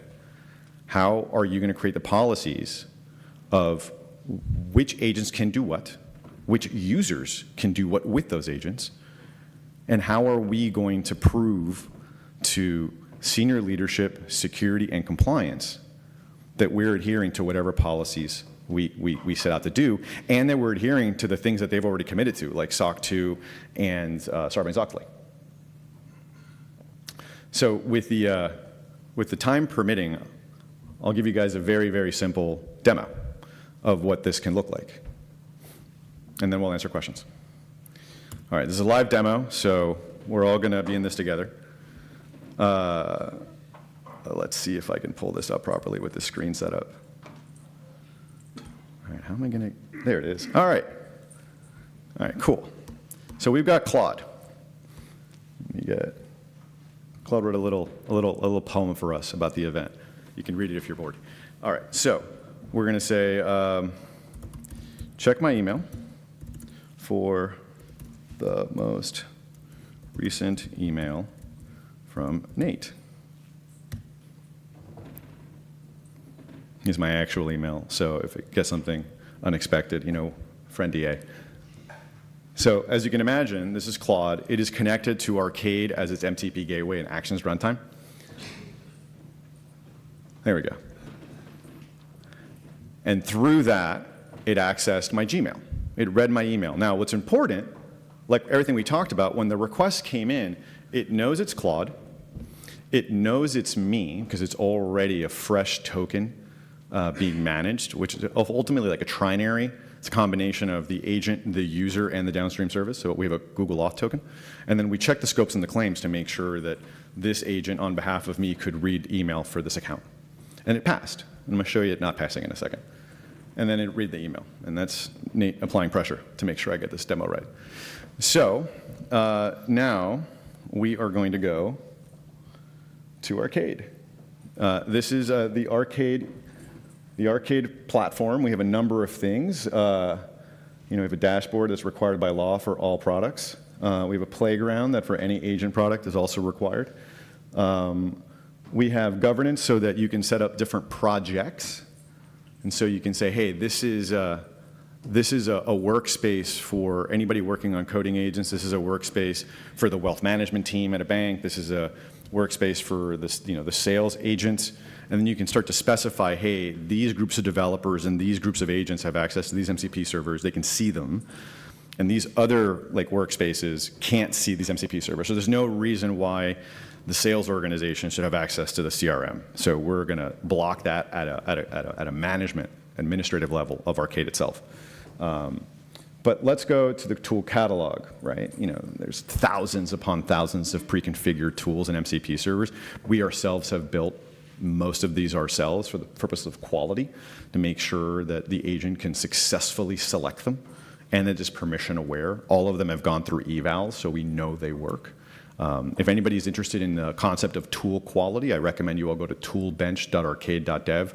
We have ranked and reviewed every public MCP server out there based on security, based on adherence to the MCP spec, and based on what we consider to be tool patterns, which is LLM usability.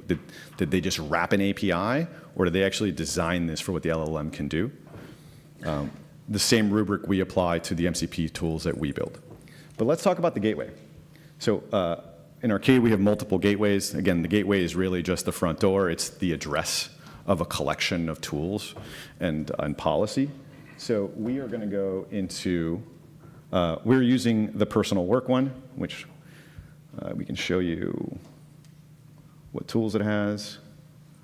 And these are all the tools that we've given it. We have given it a number of MCP servers, but more importantly, we can specify which MCP server specifically, which MCP tools specifically we want to give it access to. So if I don't want it to have the ability to delete an email, I can do that. If I don't want it the ability to send an email, I can turn that off as well. But to show this off, we are going to, where'd it go? One second, let me go back here really quick, because I can't really see it from this direction.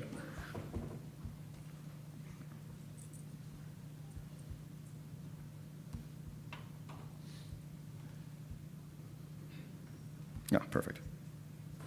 Okay. Much smaller screen. So here we can see the users. And these are all what the users currently have access to. So to show off what an actions runtime can do and how it's performing these checks on every single request, because we can't trust the agent to enforce its own policies, what we're going to do is we are going to revoke the token that I have. This is important. So what I just did is this agent no longer has, let's call it the memory. It no longer has access to email on my behalf.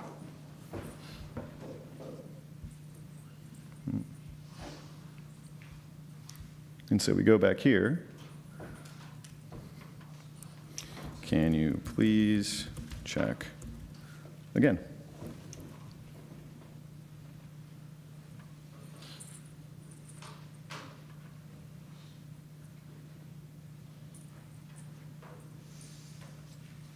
So what happened here was the agent read the context that I gave it.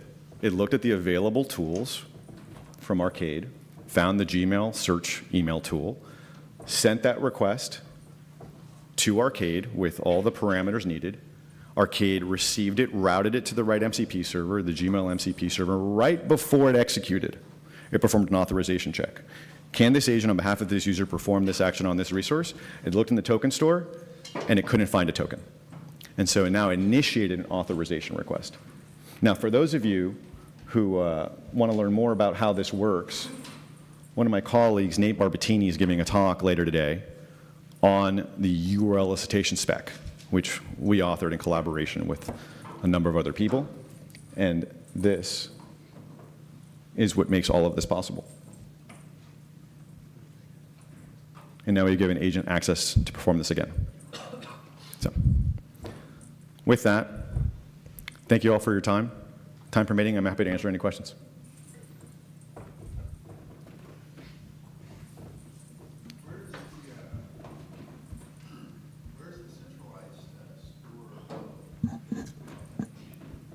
Sorry, I can't hear the question. Where's the centralized store of authentication? What a wonderful question. Okay, so in our opinion, a really well-built actions runtime for an agent is not an identity provider. It is not a policy management or policy definition system. It is a policy enforcement system. And to do that well in the enterprise, it is our strong opinion that you need to design yourself in a way to integrate into what's already there. So the policies and the identities should live in things like Entra or SailPoint or the services themselves. Because to do otherwise would be create silos of more policy data, and most enterprises have way too many silos of policy data. Possibly a confusion on my part, but so there is some config which is in the markdown file. That's what I understood today morning. Some config here, some config at the tool level. Like, what goes where? That's a great question.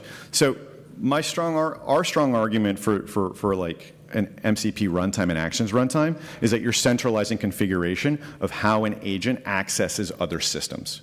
Now, there's all kinds of configuration for an agent, but when it comes to how it accesses SAP, CRM, email, that should live at this layer. The agent should not be concerned with the details of connectivity and security at these systems level, not least of which it can't be trusted to enforce them themselves, but also it's just a lot more work that no one should be doing. Is that helpful? You give access to tools in this, but the question you ask is, can this agent perform this action? The action could be like different. For example, you email you to say, delete all my emails. Then is that enforcement? Because you gave the access. Yeah, it's a good question. There's three levels. There's three levels of let's call it policy. So one of the important pieces of this is you already have all these policy systems. Gmail already has its own authorization system built in here, so we're not going to reinvent the authorization system. We're going to integrate into it and we're going to enforce it. Now, if you look at, let's say, Gmail's authorization system, there are two concepts. There is what's called the client application in OAuth terminology, and that is where you define what are called scopes and claims. That is where you give the agent what it's allowed to do. And that's defined at an application level, a client app level. Then there's the user permissions, what I'm allowed to do. Now, in my scenario, email is simple. I can do whatever I want in my email, right? But I can't do whatever I want in Salesforce. And so you would say, hey, the agent can see and manipulate all records in Salesforce, all of them, but it can't delete anything. But then I show up and I'm a rep. I can only see my accounts and I can only update them. So if I try and access your accounts, the intersection of the two will fail out. The agent can see your accounts, but I can't. Now, the third way to do this is you do what I call poor man's authorization, which is where I showed you the tools that were available to the agent. You can just turn one off there. So maybe you have an old legacy system that doesn't have, or a custom-built system that doesn't have any authorization in it. Totally fine. At the runtime level, you would specify what it can and can't see. So you're getting authorization through visibility. It's not the most secure way to do it, but it's what you can do for simpler systems.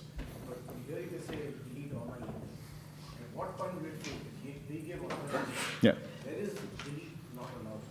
Yeah. So inside of Google, in this scenario, inside of Google, I would, when I'm setting up the agent as a client app, I would not give it deletion access. So yeah, so policy still has to be managed somewhere. And in an enterprise, it is largely managed in the central identity systems or in the business systems themselves. And so this needs to hook into that. Can you have the same agent have different provisions in different environments? So my agent is allowed to access my email when I'm using the Gmail, but if I'm writing code in a Jupyter notebook, it doesn't have that access. Yeah, actually you can't. Yes and no. So there are ways to do it. I think there could be better ways once the spec for MCP evolves. So we can do today, and I do this today. So I have Claude and I have Cursor. They both have different policies. My Claude cannot access any of my coding environments. And my Cursor environment can't access any of my business systems. It's the way I want it. And so I can set those up separately. Now, if the question is, and the way you do that is you effectively give them different gateways, right? And in a system like ours, you can set up as many gateways as you like. And then as the spec evolves, there's going to be the way to strongly authenticate the agents. It's not really in the spec yet, but it's coming. Once you can do that, it'll get a little bit easier. Just set more specific policy. We allow for policy as well, where you can configure things, but that's like more an advanced topic. What isn't really as easy today is say it's Claude, but it's Claude on my desktop versus Claude mobile, right? Or it's a custom-built agent, but it's on two different surfaces. That today is not yet available in the spec because there's only so much metadata that we can authorize off of. Now, as that metadata starts to come in, it gets very easy. But it's really about the metadata being passed to the authorization enforcement system.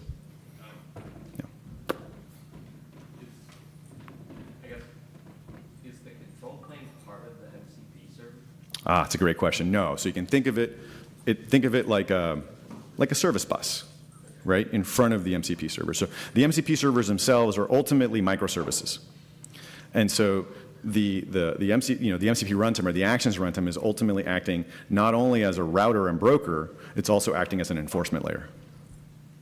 And then a follow-up question: could those things of the control plane just have been complicated skills that the agents have? In theory, yes. The problem is, I'll give you a really simple example of replying to an email. The Gmail API does not have a reply to email endpoint.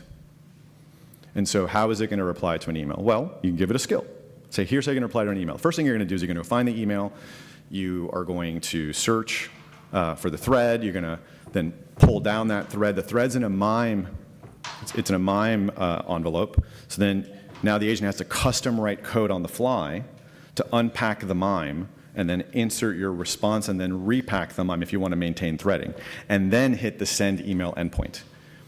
That'll work. The problem is you just introduced a lot of non-determinism into a largely deterministic operation, which means it's now slower, you've consumed a heck of a lot more tokens, and you've introduced the risk of the agent just hallucinating and maybe not writing that MIME code properly. So when you get the elicitation back, how do you know it's from the original agent and not some other agent that's saying, oh, please give me access to Gmail? Oh, great. We didn't go through it in the demo, but when the agent first connects to your gateway, that has to authenticate and authorize. And so every connection itself is authenticated and authorized. But that happens the first time the agent loads up. And then from that point on, every communication between the agent and the MCP runtime is user pinned. And so it's always the same user at runtime. Now, if the user wants something else, then they have to log out and log back in, and then it'll create a different user identity. So what keeps someone from putting a malicious MCP server there and it gets selected over the one you want? That's a very big problem. Yeah, I'm not saying that. Yeah. Right now, central IT. So this is why like a system like this, from whichever vendor you want to like ultimately buy it, but a system like this is really important because it allows central IT to say, hey, these are the best MCP servers. You, random end user, are not allowed to spin up whatever MCP server you want. Here are the ones that we've given you access to. Alex, I'm familiar with systems where there's a data lake thing. Yep. And the agent is locked within that environment. And so the rules of authentication and engagement for that thing are quite a bit different because it's locked in that environment and it just needs to take on the identity that you give it. And it doesn't authenticate with your gateway or your, that. Now, is that going to change? I guess the impression which I've picked up from your presentation is that those agents really should be extracted out of that environment and made to be general purpose because the IT organization is going to want the authentication of those to be within a general framework that the organization uses and everything. And so is there a migration of those that's going to happen? Yeah, we're already seeing it, and it's happening pretty fast.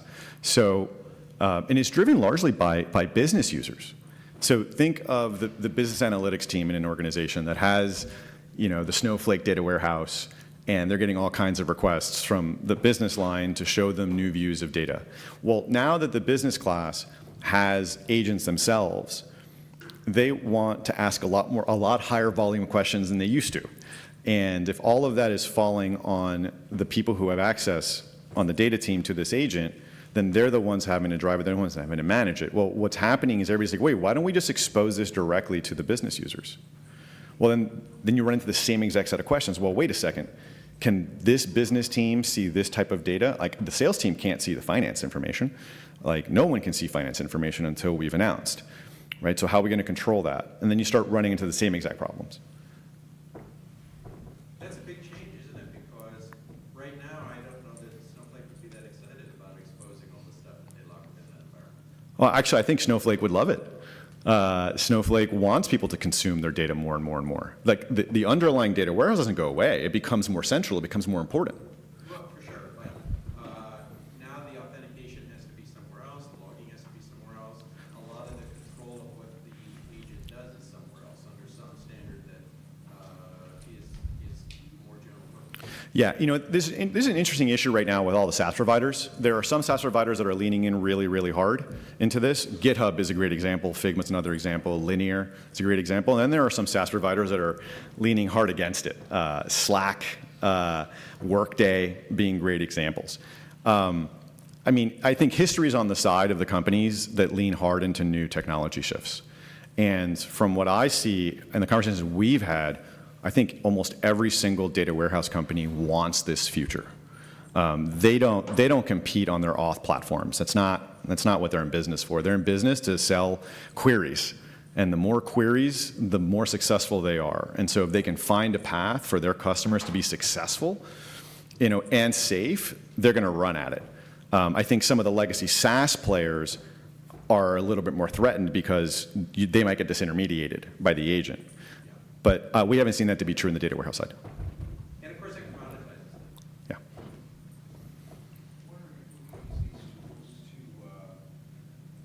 Really authenticate data that's in arbitrary storage formats. Sorry, I can't hear the question. Can this authenticate and control access for the data that's in an arbitrary storage format? We have an example on the database. Yeah, was the question, I want to make sure I put the question right. Can this kind of agent secure data that lives in some sort of arbitrary data store? Yeah. I mean, ultimately, the beauty of MCP as a spec is that an MCP server can do, frankly, whatever you want it to do. If you can do it via programmatic code, you can expose it as an MCP server. Heck, you can even, we have a banking customer here in New York that has an MCP server that's accessing a mainframe green screen system. And so if they can do that, you can access arbitrary data on anything. Now, how the policies are defined and managed, that's a business concern, but once they're defined and managed somewhere, they can be checked and enforced at this level. Yeah, I guess that's what I'm asking is can this inspect data in order to determine whether... Yes. Yeah, so again, one of the topics we haven't gotten into in this talk, but that's also possible at these layers. So in our actions runtime, we have the ability to basically define arbitrary policy checks through execution. And so you can layer in PII checks and DPI, DLP checks and all kinds of stuff during ingress and egress as part of the security flow. I have a question. So in GPT, there is the system role, assistant role, user role. Mm-hmm. Do those prompts go in the central layer or they stay at the agent? Yeah, those stay in the agent. Those are really more for the agent's logic workflow to know where it is in its agent loop. Those don't really have a role at the action layer. So at the action layer, the only thing that matters is which was the agent, in this case, Enterprise ChatGPT, and what was the user, you. Everything else is just context. Do you have a mechanism for controlling tools that live on the edge, right? Like, I have a Docker running MCP servers on my laptop. Yeah. And I can go turn certain tools on or off because I've decided I want my local agent to be allowed to use those tools. How does my IT department turn around and say, actually, I don't want you to use that tool, but the rest of the ones on the MCP server are fine? Yeah. Or I don't want your Claude to be able to execute certain commands on your workstation. Yeah, that's a great question. Roadmap versus today is a different answer. So today, we can control anything that has an IP address. And so if he has an IP address, we can manage it, we can control it. In theory, you could do that with your local one if you put something like Nginx in front of it or Tailscale. Most people aren't going to do that pragmatically. In the future, our intention is to ultimately handle local execution as well. But that's not yet something we do. Yeah, come on up.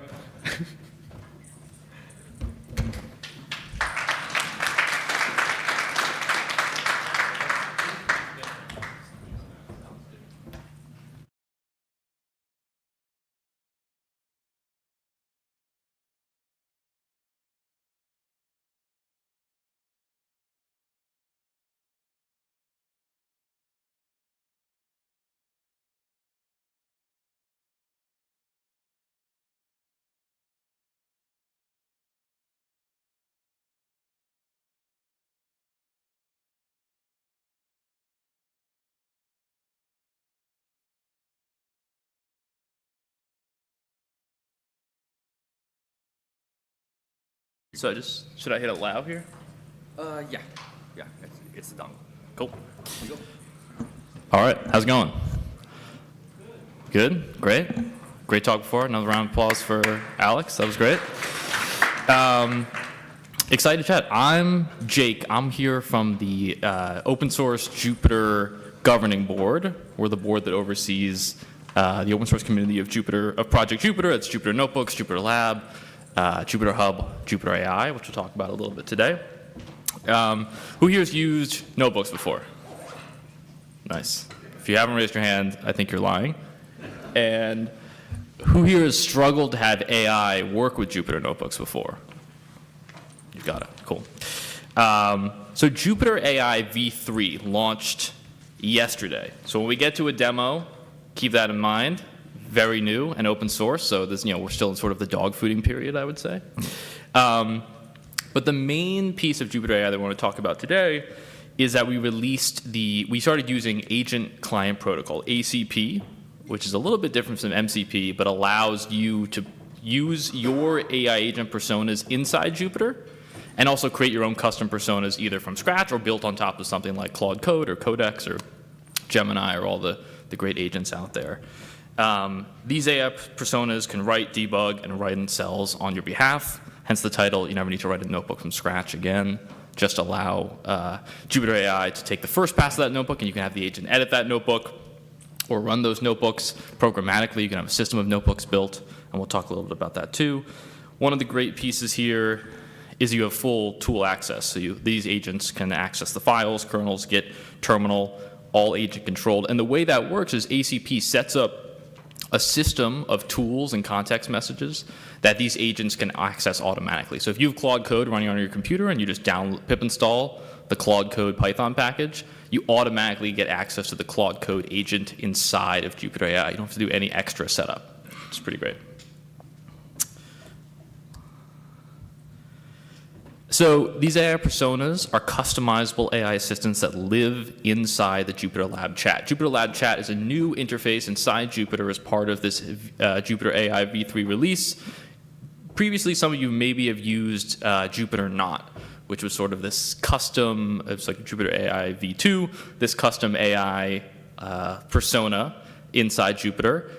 Jupyter Lab Chat now allows you to interact with multiple personas. So you can have Claude Code, you could have Codex, you could have a custom agent called your graph styler that you built, or a data science assistant, or a markdown cell expert writer that you define, and have those personas all work together inside of the environment. This works, we could talk a little bit more about this later, but there's a base persona class where you can define these things.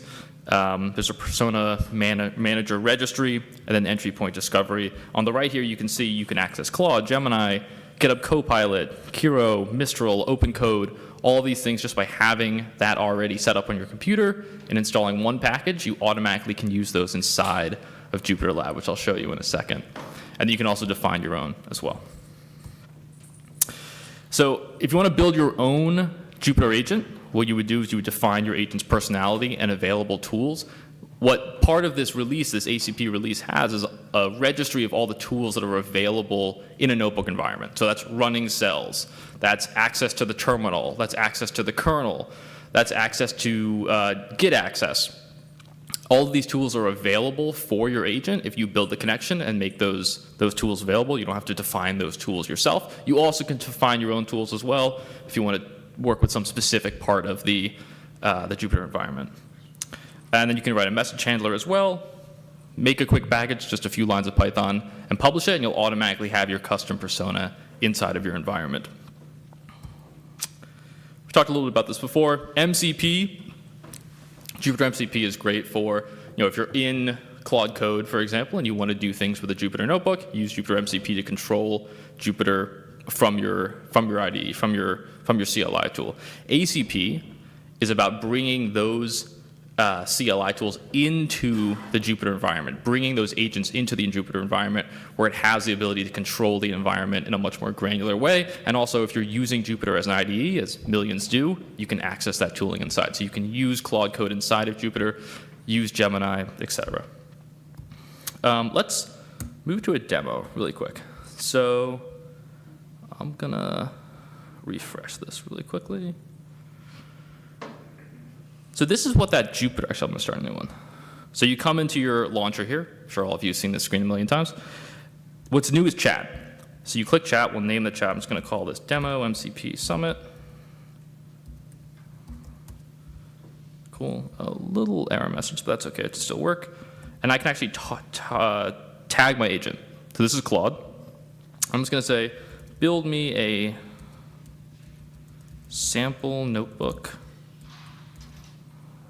that generates 2 graphs, something super simple. And we'll run that, and we'll see that Claude will respond. Let me reload this really quick. Cool.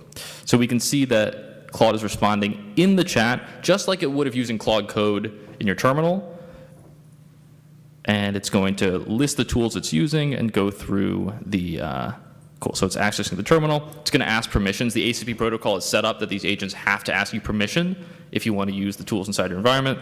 I'm going to click always allow, and it's going to keep running. sometimes it can take a little bit of time to write. So I did create some pre-examples. So this is a chat I had Claude create an example astronomy notebook. And you can see it went through all the steps of the notebook edits here. It gave me a summary. And here is the sample notebook here. So this is a notebook entirely written by Claude. We got a question? Go ahead. Oh, yeah, it is kind of small. Give me one sec.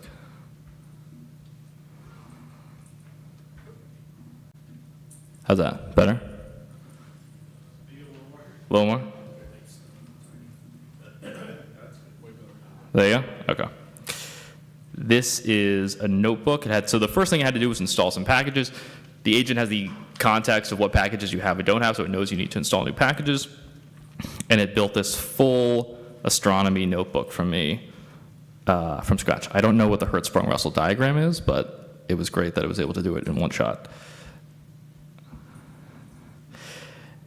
Yeah, it's pretty cool. And the difference here of having your agent operate in an IDE like Jupyter Labs is that it has the tools to make these visualizations, have the code cells, access the terminal, access the kernel. For example, I went into ChatGPT earlier today and asked it to make the same diagram, and it just hallucinated a universe plot. The value of the notebook is that it's able to actually run code, create deterministic processes that these other environments, like running something just out of ChatGPT, can't do. And we can see the full notebook, a little bit more of an example here. Any questions about using this agent or any agent inside? Yeah, go ahead. What would be the key difference between using the Claude for CLI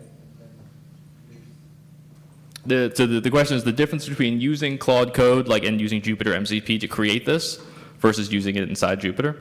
Two things. One is as a preference.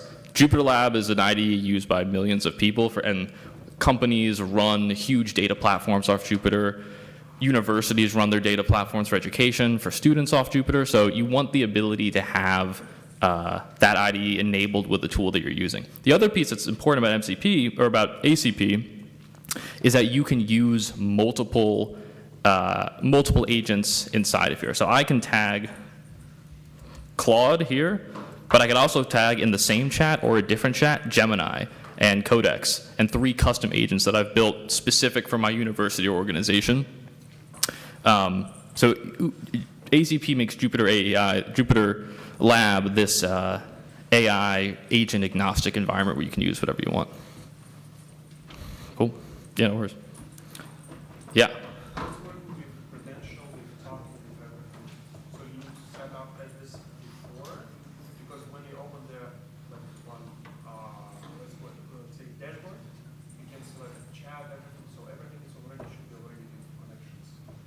Is your question how to set up the Claude connection? Yes. What's great about ACP is that it detects what you have available. So if you have Claude Code on your computer, and then you pip install the Claude Code Python package, it'll automatically be configured here. You don't have to do anything extra. That's one of the, and what ACP does is it packages all the tools and connections that you need to operate a notebook and makes it available to any agent you have in your environment or on your computer. Okay, but this is just a local, but if I want to use this as my separate server, and I will have many users, how will we want to do it? You're saying you're running like a platform for 100 people, let's say. How do you configure it? Yeah, it's a good question. There's a few ways you could do it. So if you have like an enterprise Claude system, for example, you could connect it to that through an API key. It's a good question. I'm not sure what sort of the CLI version of that is, but I can talk to the team and get back to you. It's a good question. I think this is probably built a bit more for the individual user right now. But we have started doing work with like the Jupyter Hub team, for example, to make it integrate it more for these more advanced or these more larger user platforms. Yeah, good question. What's someone doing on time? Yeah. So just an administrative question. What's the version of Jupyter that I upgrade to the feature? So this is Jupyter AI v3, which was launched yesterday. Yesterday. And so if you just pip install Jupyter AI, you'll get all these features out of the box.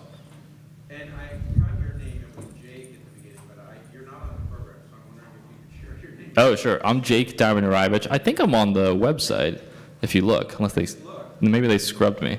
Yeah, Jake Darwin-Rivich. I can give you my LinkedIn after. Okay. Okay, confirmed I'm on the website. Yeah. Any other questions about this demo before I hop back to some slides really quickly? If you come here, you can see it. It did that editing that we, wrong tab. Yeah, here it did that editing we talked about, and it shows you some of the permissions it's asking for. Cool. So yeah, as I mentioned before, what's great about this is that it allows you to use all these different tools inside one environment. Claude, Gemini, Codex, custom things that you build, all available inside of your Jupyter environment. That's Jupyter Lab. That can be Jupyter Hub, which is used in a lot of different ways in organizations and educational institutions. Building your own ACP, Brian, I think we're running out of time. So we won't have too much time to go into this, but if you want to build your own agent using ACP, what's great is you just have to define the agent, and it automatically will have access to all these things we discussed, the tools of writing cells, editing cells, the context of the files you have in your IDE. You just define the subclass-based persona. Here you can name the agent, and then in the system prompt you can define personality for it. Maybe you want to tell it that you're a visualization expert and define some rules for your organizations. We always want our graphs to be these colors, for example, and this agent goes through and makes sure that the graphs are always those colors. And then you register the entry point, and you just pip install that package, and you'll have it available in the chat when you can add it in that drop-down inside Jupyter Chat, just like we did Claude earlier. I think we'll skip this for now. I think we probably are almost out of time. Does anyone have any other questions I can answer about Jupyter AI v3? Yep. Are there any, personas that you already have for, let's say, elegant fine-tuning yet? Oh, interesting. So the Jupyter community hasn't, or the Jupyter AI developers, what they've built is this ACP system so you can access tools like Claude and Gemini and Codex. We haven't built any custom personas, but it's an interesting idea. It could be cool if the community came together and built, LLM fine-tuning, a visualization persona, a markdown cell documentation persona. Those are things that are really easy for community members to build, and as we didn't have a ton of time to go through so deeply, but you really just have to define that with a system prompt inside the agent that you're building, and you can build those on top of Claude Code or other tools that you're using. But yeah, we don't have any out of the box right now, but that's a good idea to have that eventually. Cool. Is the next talk here? I don't want to cut in. Cool. Is that you? Oh, yeah. Is the next speaker here? 12:50?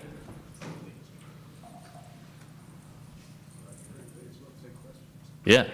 If you are here, please kick me off the stage. If you're not here, that's great. I'll take any other questions if anyone has any.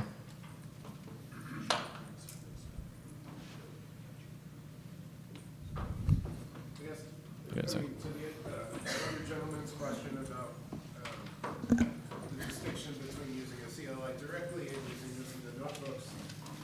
Now we have, I guess, three choices, right? Because we could work with these coding agents either in those two ways or inside of a major IDE like the Astor, which by the way can also open notebooks. Yep. So I'm just wondering, I imagine there was some user demand for something like this, so Mm-hmm. you wouldn't put it there. But Yeah. what was the origin story of why you built that? I think the origin comes from the millions of Jupyter Lab, Jupyter Hub users. For people who are more advanced, or people who are starting to use more AI tooling, I totally understand the allure of using Claude Code in your CLI. I do it all the time. But for a student at a university or like my company that I work with, a lot of financial institutions, they're not going to run Claude Code in a CLI as their enterprise data platform. but Jupyter totally can be. Jupyter has access to files, you can connect to different databases, you can access all of these AI agents now inside of it. So it's just a really popular IDE, and it deserves access to all of these different amazing AI tools that are out there. Yeah. Is it possible to use Jupyter Lab as a MCP tool, like Cloud Code or maybe something else to connect to Jupyter Lab and do whatever you need? Yeah, so there is a Jupyter MCP server actually as part of this package. What the ACP tool does is it allows the agent that you're using to use Jupyter MCP. So that's actually what the connection is built through. But you can also use Jupyter MCP directly from Claude Code or Cursor or ChatGPT if you connect it, and edit and build notebooks that way as well. Does that answer your question? Cool. Any other questions? Slash is the next speaker here. I think it's someone from JP Morgan. I saw it on the schedule. I don't know if are they not here?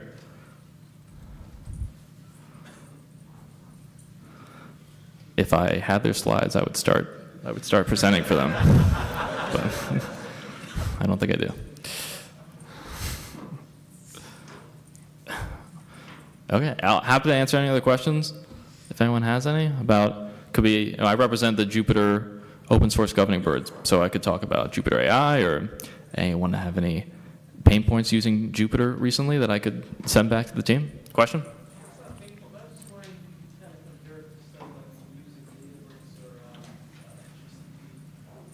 Yeah. I mean, in terms of the comparison of using something like Databricks or GCP, I think there's a ton of different decision points for why you would use one or the other.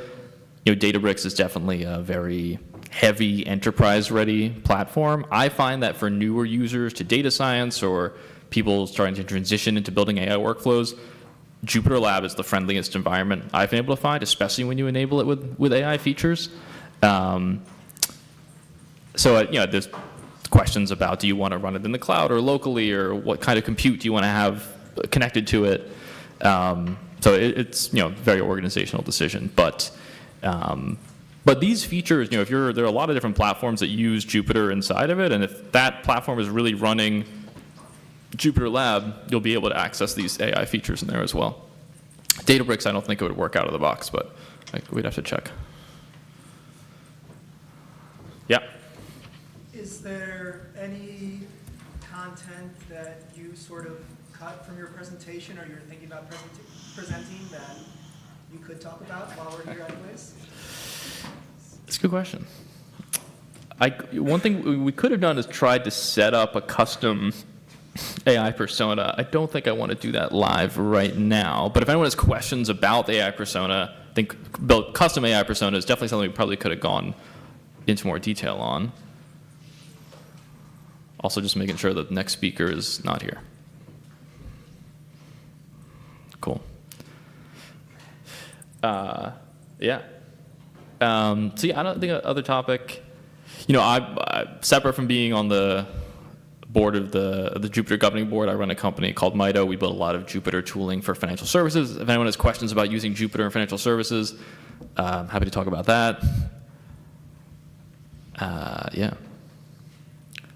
The guy before mentioned having AI write a poem. We could do that live. Yep. Like, what are some of the compliance issues that come up during Jupyter usage at FSIs or highly regulated industries? That's a good question.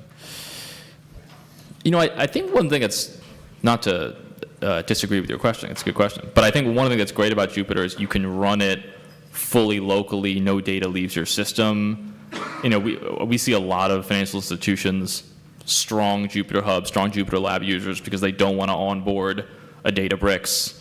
They don't want to use Snowflake notebooks as much as some other tools. So I think the security concerns, I think just AI is bringing up a bunch of these security concerns. And one of the nice things about this ACP protocol is you can define what tools the AI has access to. So if you only want to give it the ability to write in the chat and show you code instead of actually writing code or in a cell or running a cell, a use case we see for that is colleges, educational institutions that want to have sort of a tutor persona, for example. They don't want it to write code for the students, but they want it to help the student reason about the problem and think about what kind of code might provide the solution.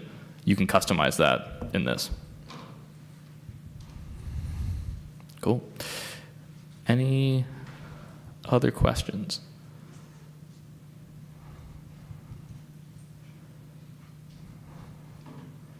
All right. I think we'll end it there then. How are we doing on time? It's almost 1 o'clock. Yeah, if anyone else has questions, feel free to come to me after. I'll hang out here for a few minutes. But yeah, excited to keep sharing more about what's going on with Jupyter AI and just Jupyter generally. We're probably going to try and speak at a lot of different conferences this year and talk about Jupyter and all the exciting things going on. If anyone has any questions about Jupyter or wants to use Jupyter more or has any feedback about Jupyter, please come find me. I'm trying to represent the community here as much as possible. Thanks.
All right, I'm going to get started. So, hi everybody, I'm Kiera Dotson, Director of AI Strategy at Further, which is a data and AI consulting company, also a speaker, writer, newly podcast host, and also content creator on data and enterprise AI. So I just wanted to start by saying that, yeah, the MCP specification was really designed for the cloud, yet we're about to deploy it in many other places due to edge AI. And I wanted to talk about what happens when a cloud-native protocol meets the physical world, where there's constrained devices, unreliable networks, and environments where a dropped packet could lead to a failed diagnosis or even a missed defect on a production line. So MCP is gaining adoption fast. I mean, we're here at this MCP conference, and almost all of that adoption is happening in cloud environments on large models with generous compute budgets. But many of those deployments over the next few years are actually going to be happening at the edge. So that's manufacturing, that is smart home devices, that's your phones that you carry every single day, healthcare, agriculture. All of those have lots of edge AI use cases. In fact, McKinsey projects that the market will actually reach $80 billion by 2029. And right now, MCP is simply not ready for that. So let's discuss. So MCP's current design makes 3 assumptions that hold up fine in a cloud environment, but collapse at the edge. So it assumes high bandwidth, it assumes persistent connectivity, and it also assumes that compute is either cheap enough or that companies have just really massive compute budgets that a verbose, human-readable protocol format is acceptable. And on an LLM with a $100,000 or 100,000 token limit, those trade-offs are manageable. But when you have a 4 to 8K token limit for a small language model running on a constrained device, that's going to be quite the challenge. So we're going to walk through 3 concrete proposals for how we can evolve MCP to operate natively at the edge. Each one addresses a failure mode, and by the end, you can hopefully see how they work together as a system. So the use case I'll keep returning throughout the talk is autonomous vehicle manufacturing. Specifically, it's going to be a production line using edge AI for real-time defect detection. And it's a domain that actually exists. Tesla, Mercedes, BMW, and even Volkswagen currently have AI-powered manufacturing plants with visual inspection processes. And every one of MCP's current weaknesses shows up in our use case, and each solution I suggest has a clear measurable impact that will address them. So let's ground this in some specifics before we get into the solutions. So at the edge, again, you're working with small language models. This is Phi, this is Llama, this is Gemma. Those models have limited KV catch, constrained working memory, and context windows that are orders of magnitude smaller than their cloud counterparts.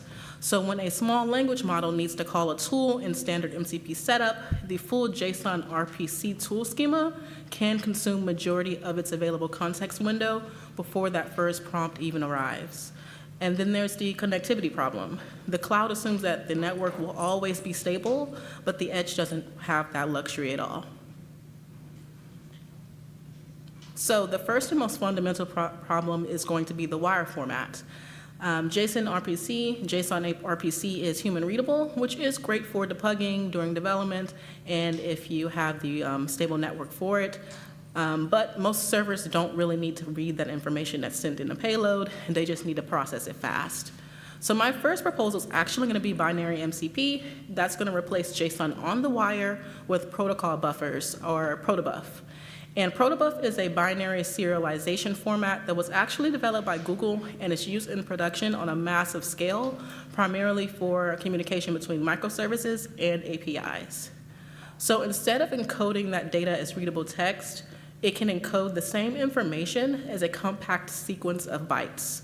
So you won't have any field names that are going to be repeated as strings, no curly braces, no white space, just the raw data that you need. And the typical MCP tool call in JSON might be, 2 to 5 kilobytes. And semantically, with the protobuf message, you can actually shrink that down to 200 bytes-ish.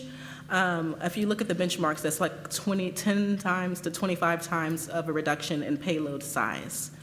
So let's take it back to the factory floor that we talked about for our use case, where that edge device is going to be talking to a local MCP server over a shared wireless network. Smaller payloads mean faster round trips, lower CPU load, and less battery consumption from the radio hardware, waking up and transmitting. And at high throughput, when there's hundreds of tool calls being made per minute during an active production line, that's going to compound into measurable efficiency gains. And then when it comes to parsing, I think that's parts even better. Binary deserialization is 10 to 50 times faster than JSON parsing itself. And that's just gonna be because that structure is already pre-encoded, so you don't have to deal with tokenizing. You don't have to deal with string scanning or even any schema inference at parse time. So the decoder is gonna receive those bytes, is gonna map them to a pre-compiled struct, and then hand them an application, which is gonna be a fully populated object. So in comparison, by the time a JSON parser has found the first field name, the binary decoder has basically already finished the message. Now, how might this work in practice? So step one, there's going to be a compatibility negotiation. So during that connection setup, the client is going to advertise binary support in its initialized request using capability flag. This could be an experimental feature. And then if the server supports that binary MCP, it's going to select binary. And if not, it's just going to go ahead and send right back JSON payload as it's been used to traditionally. This is going to help to make binary MCP backwards compatible, especially when dealing with legacy servers, and even with existing MCP servers. Step two is that schema compilation. So both sides are going to compile the protobuf schema once at startup. And this is going to be the key difference from JSON. The schema is compiled into the native code itself and not going to be interpreted at runtime. The next step is the tool call, and that's where the client's going to serialize this tool call into a binary protobuf message, and it's going to send it over the transport. And the envelope for that is going to be pretty minimal. It's just going to be a message type byte, a sequence number, and then the payload length itself. And then lastly, the server's going to send over that response after processing the tool call. It's going to serialize the response as protobuf again as well before it sends it over. So the client is going to deserialize that into a native struct, and it's going to pass that result to the language model. And the cool thing about this is that the language model is actually never going to see any of that binary process. From its perspective, it just received a structured tool results, and that's going to be exactly as what it sees with traditional MCP. So binary MCP is literally just a transport optimization, so it doesn't actually change the MCP programming model, only the wire efficiency. And then you might be wondering when to use this. So it's going to work in any scenario where the host and the server are on separate physical devices that could become connected by a constrained link. So that's whether it's Bluetooth, LE, Zigbee, or congested Wi-Fi, or maybe your cellular network. And if they're on the same machine communicating over like a Unix socket, this overhead difference is going to be negligible, and the complexity simply is not going to be worth it.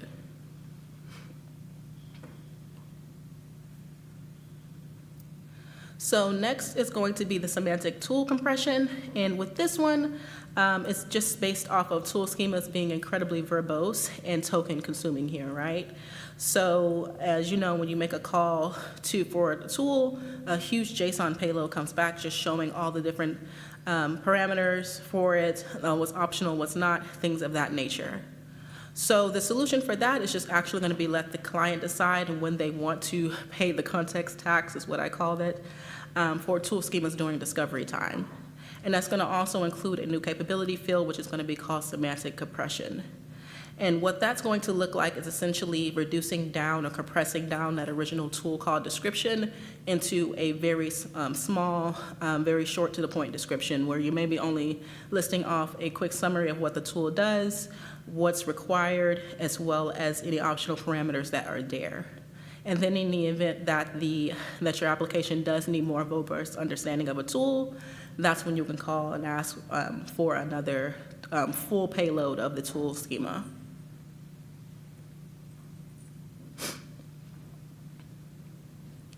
And then the third context is going to be about relevance and size. So currently, the MCP tools list request returns everything that the server exposes. So at the edge, A small language model doesn't need the full capability of a server. It just needs a subset that's going to be relevant to its current task, right? So returning irrelevant tools wastes context, and it increases the probability of tool hallucination because the model is reasoning over a larger option space than it actually needs. So the proposal is to allow clients to pass session context when requesting tools, very similar to the search functionality that's becoming more prevalent in the MCP community. So for us, the manufacturing small language model that's currently using defect detection, it can send context that's doing a quality inspection task on an automotive body. And then the server's gonna return only tools relevant to that context, only tools that are gonna help with that defect detection. Maybe it's only gonna send 8 out of the 50 that it actually has. And then the 42 other ones are gonna be completely irrelevant to the model. And this has a useful security property as well, because if the tool isn't inside the schema, then the model can't call it. And then that means that it can't be prompt injected into calling it, and it also can't hallucinate it. So the dynamic pruning makes the attack surface even smaller as a natural side effect. So we talked about binary MCP and how it makes our messages smaller and faster. But smaller messages still fail completely if the network drops, and that's our second problem that we're gonna discuss. So here's the thing about SSC and standard I/O. Neither were designed for intermittent connectivity, right? SSC requires a persistent HTTP connection, and so if you have one network blip, the connection has to, the client has to restart that connection from scratch, and then you're gonna have to reestablish that session state entirely again. And standard I/O, it's even more fragile. It's a one-to-one process relationship that can't be really used over a network. That's why it's used locally. So for either one, if the device sleeps, the process is going to die.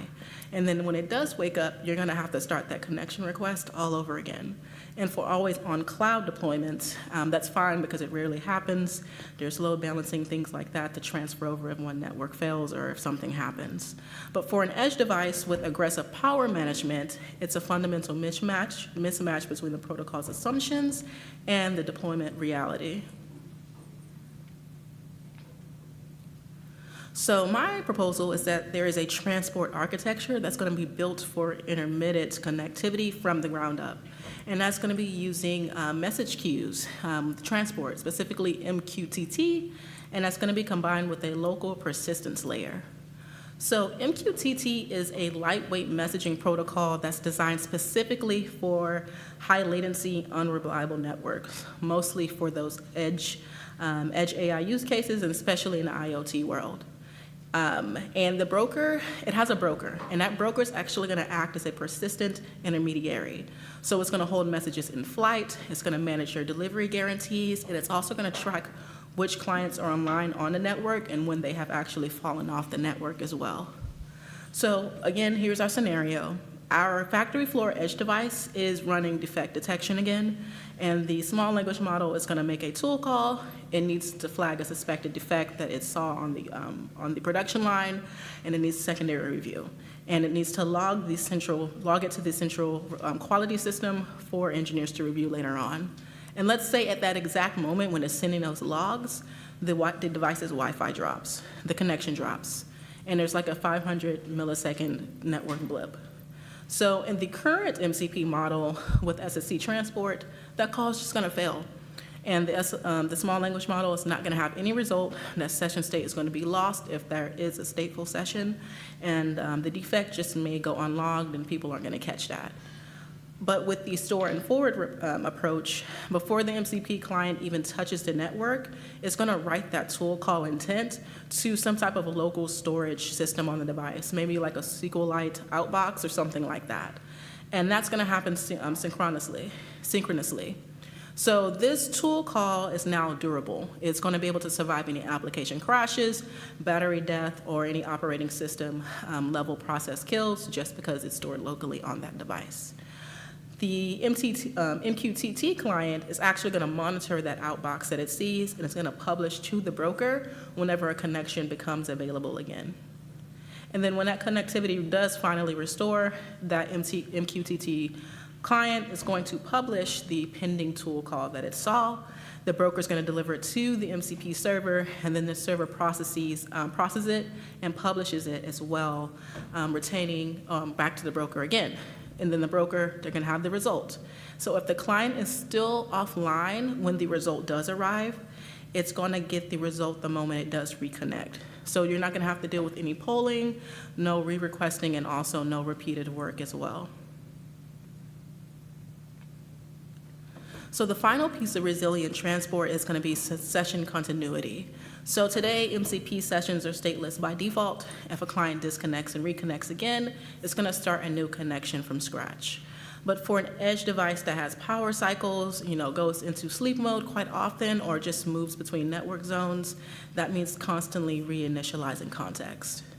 So I recommend including a session ID and a sequence number in the MCP message header. And so the server's actually going to maintain that session state that's keyed to the session ID. So when a client reconnects with a known session ID and a sequence number from its last known message, the server can replay any missed notifications it might have gotten, and the language model can resume reasoning right from where it stopped. An example of this is the defect detection model. Let's say it's midway through a multi-turn step analysis, and then when a device goes to sleep, it wakes up 20 minutes later, it reconnects with the session ID again because that was stored with the MCP header. That server is going to detect that there's that sequence gap of maybe it's missing 10 messages or 20, and it's going to replay those intermediate results and messages that the client missed. And that way, the language model is actually going to be able to grab that missing context and pick up on that reasoning chain without having to resend everything over and restarting the session. Keep in mind, though, that MQTT transport, based transport, it does add architectural complexity here. You're going to need a broker. You're going to need to manage the local SQLite database, and you're going to need to handle that session replay logic. So that cost is justified when your device has aggressive power management or sleep cycles, any type of network connectivity, or your network is genuinely intermittent rather than just slow. Or also, your tool calls involve operations that must not be lost, such as things like logging, any safety flags, or any audit events. So for local development environment, or even a cloud deployment with reliable connectivity, you should probably just use SSE. It's going to be much simpler and appropriate. You do want to make those architectural trade-offs and choose which one works for you based off of the complexity of your application, as well as the requirements. Okay, so we shrunk the payload with BMCP, we've made the transport resilient, and then we also have one other issue that we have to fix right. So the defect detection model, or the system that we have, it's also continuously polling sensors, right? Whether that's the coolant temperature, maybe it's the conveyor belt speed, maybe it's even machine vibration readings. So these sensors are going to update infrequently just by nature of the work you're doing. Coolant temperature might change, every few minutes. The belt speed, that's pretty consistent, so it might be stable for hours. But the system is polling them consistently as if it's a monitoring loop.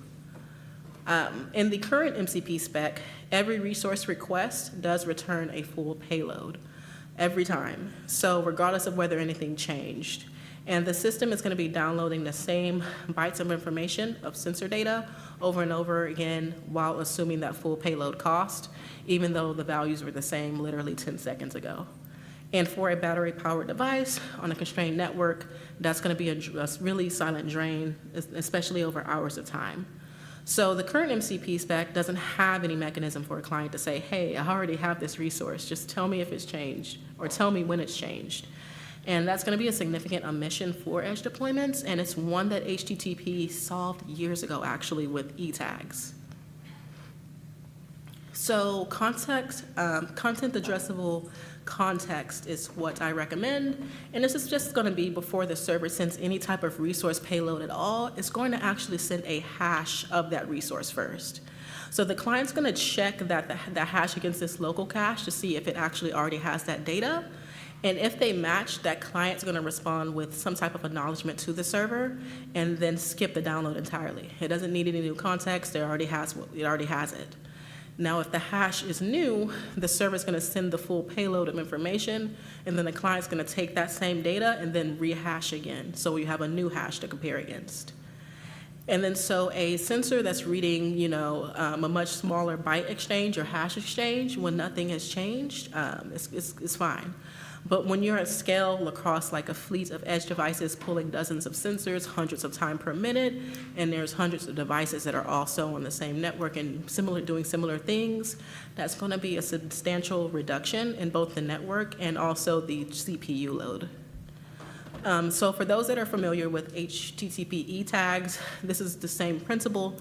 It's going to be baked into that MCP layer as a first-class protocol feature rather than relying on the HTTP transport itself. So the distinction is because this use case is on the edge, so you're going to be running on Bluetooth LE or Zigbee or some type of cellular network, whereas Eve tags, they don't have that functionality. And then for the flow for this is going to be the client requests a resource, the server responds with the hash, the client checks its local cache to see if it has it. If it does, again, he'll send a 304 acknowledgement, hey, I have this, don't send me any payload. If it doesn't have the new hash, it'll say, hey, give me the payload, and I'll just rehash for the new one to account for this new data I have. Again, you should be doing this when any data is slowly changing, but it's going to be frequently polled, such as server status readings, configuration files, schema manifest, or definitions, things of that nature. Anything where the answer is pretty much going to be consistent most of the time. And if you're surprised that the data has changed between polls, then it should be this solution that's going to protect that request. However, I don't recommend this for high-frequency streaming data where the hash changes every read. That's why we have the binary MCP to handle transmitting over the network, and that's going to help to make those payloads small as possible. Okay. And then even with BMCP reducing that payload size and the content addressable cache, it's going to be eliminating those redundant data transfers. There's going to be a third issue that none of them addresses, right? And that's because every MCP message that you have, whether it's tool call, sensor reading, any of that, is going to still come in that JSON RPC envelope. And that makes the systems, identifiable, routable, debuggable. But what happens when that envelope itself is bigger than the actual resource or data payload there? I was doing some research and I came across 12 Labs and how they built an MCP server for video intelligence, and it was actually really cool. So you send it a video resource, it'll index it, and you can actually query it with natural language, and it's actually really impressive. And then the architecture, the video travels to the 12 Labs infrastructure, it gets processed by their models on the cloud, and the structured intelligence comes back through MCP itself. And so the MCP server really serves as that analysis layer. Unfortunately, this doesn't work at the edge just yet. You can't first upload some information or video and then analyze it later, especially when you need a device or a decision in milliseconds. And then by the time that footage actually leaves the building or leaves where you're at and gets indexed and the result comes back, basically the defective unit has already cleared the rejection point, and now you're shipping out something that's been packaged on a truck and it's going to get sent back. So I do believe that the MCP server should still be the analysis layer. The question is going to be, what does that look like if the footage never actually leaves the building or leaves the network? So my proposal is actually going to be a local first resource discovery, and that's basically where you're going to create a specialized URI scheme. As you see here, it's just MCP local. And there's going to be a separation between what the server is responsible for and what it's not. So the principle is that the MCP server is the intelligent and decision layer. It's not going to be data transportation at all. Those are two completely different jobs. And if you do conflate them, that's where a lot of overhead comes in. So what's going to happen is your MCP server is going to signal, it's going to be a signal. And then the raw video stream is just going to be media itself. And they should never be on the same path. So in practice of our factory floor example, there's discovery phase. The client's going to ask the MCP server what resources that it had access to, which is necessary because there's hundreds of web cameras, other sensors and things of that nature. Probably shouldn't store that on device. It should just ask the MCP for that information. MCP server is going to say, hey, your server or your resources that you have access to is this local URI here. The client's going to see where that stream is and then open a direct connection to that resource. And then those frames from the video are going to run straight to the vision model itself. There's not going to be any encoding, no envelope, things of that nature. Then the vision model is going to detect maybe some defect that's happening there. And so, but it's not able to do a rejection arm to block it. The MCP server does. So it's actually going to do a tool call to the server, and the server is going to actually analyze the defect and pass the frame and reference as well. I'm out of time now, but the server never saw a single raw frame itself. It saw a structured finding from the model. And then there's also the correction action that it takes too, where the model is actually going to call the rejection from the MCP server to stop it from moving fast. So, and that can travel, and that command can travel via binary MCP as well. So the arm is going to fire, the unit's going to divert, the event is going to be logged, and then everything is going to be fine here. So the raw stream flows directly where it needs to flow without having to deal with the transportation layer that comes with MCP. You can also extend this to remote devices. Obviously, you would just switch out the local URI for the remote URI. And then you're also going to need to use this when the data source is high frequency and high volume, such as camera feeds, IMU sensors, as well as audio streams. And the second one is when you're actually separating or keeping the resource within the MCP abstraction itself. That way you get the efficiency of a direct stream and then also the intelligence of a proper MCP analysis layer. Okay, great. So when you put everything together, binary MCP handles the tool calls and the sensor commands. They're going to be small, fast, and binary, and then they're also going to be able to cross a constrained network efficiently. The cache is actually going to handle the frequently polled, slowly changing sensor data that we talked about, where there's one hash exchange instead of a full repeated download. And then we talked about the resource discovery here, right, where raw frames, they're actually going to be pointed to in local storage on the device or on a remote source rather than having to go through the actual MCP server itself. So together, those three proposals give you an edge native MCP stack, and MCP that was designed for the constraints of the environment that you're operating in. I think that within 2 to 3 years, maybe even sooner, we might even see binary MCP forks emerge in the wild, whether that is the core specification that's being adopted by MCP or not. There is going to be some type of binary framing itself there. Mainly because the edge is not going to wait for consensus. There's already billions of dollars being invested into it. So hopefully this becomes a community project to where MCP is not the one that's overlooked for this. And then also, I think that we should be the ones to shape this. I think there's a lot of room for a discovery here. I couldn't find much research when I was digging into a lot of this work. And a lot of it's just, I don't even think that this is going to be disruptive to the MCP ecosystem. Again, they're supposed to be additive. BMCP is backwards compatible, and the caching is supposed to be an opt-in caching layer itself. And then the local first discovery, that's just a URI scheme. That's nothing new. So existing cloud deployments can continue to work with MCP as it is today, but edge deployments will also get those optimizations that they need to. So yeah, the physical world is where most of the consequential AI deployments are going to happen over time, on the production lines, in operating rooms, in the vehicles that we drive every day, and even in some of the farms that we get our food from.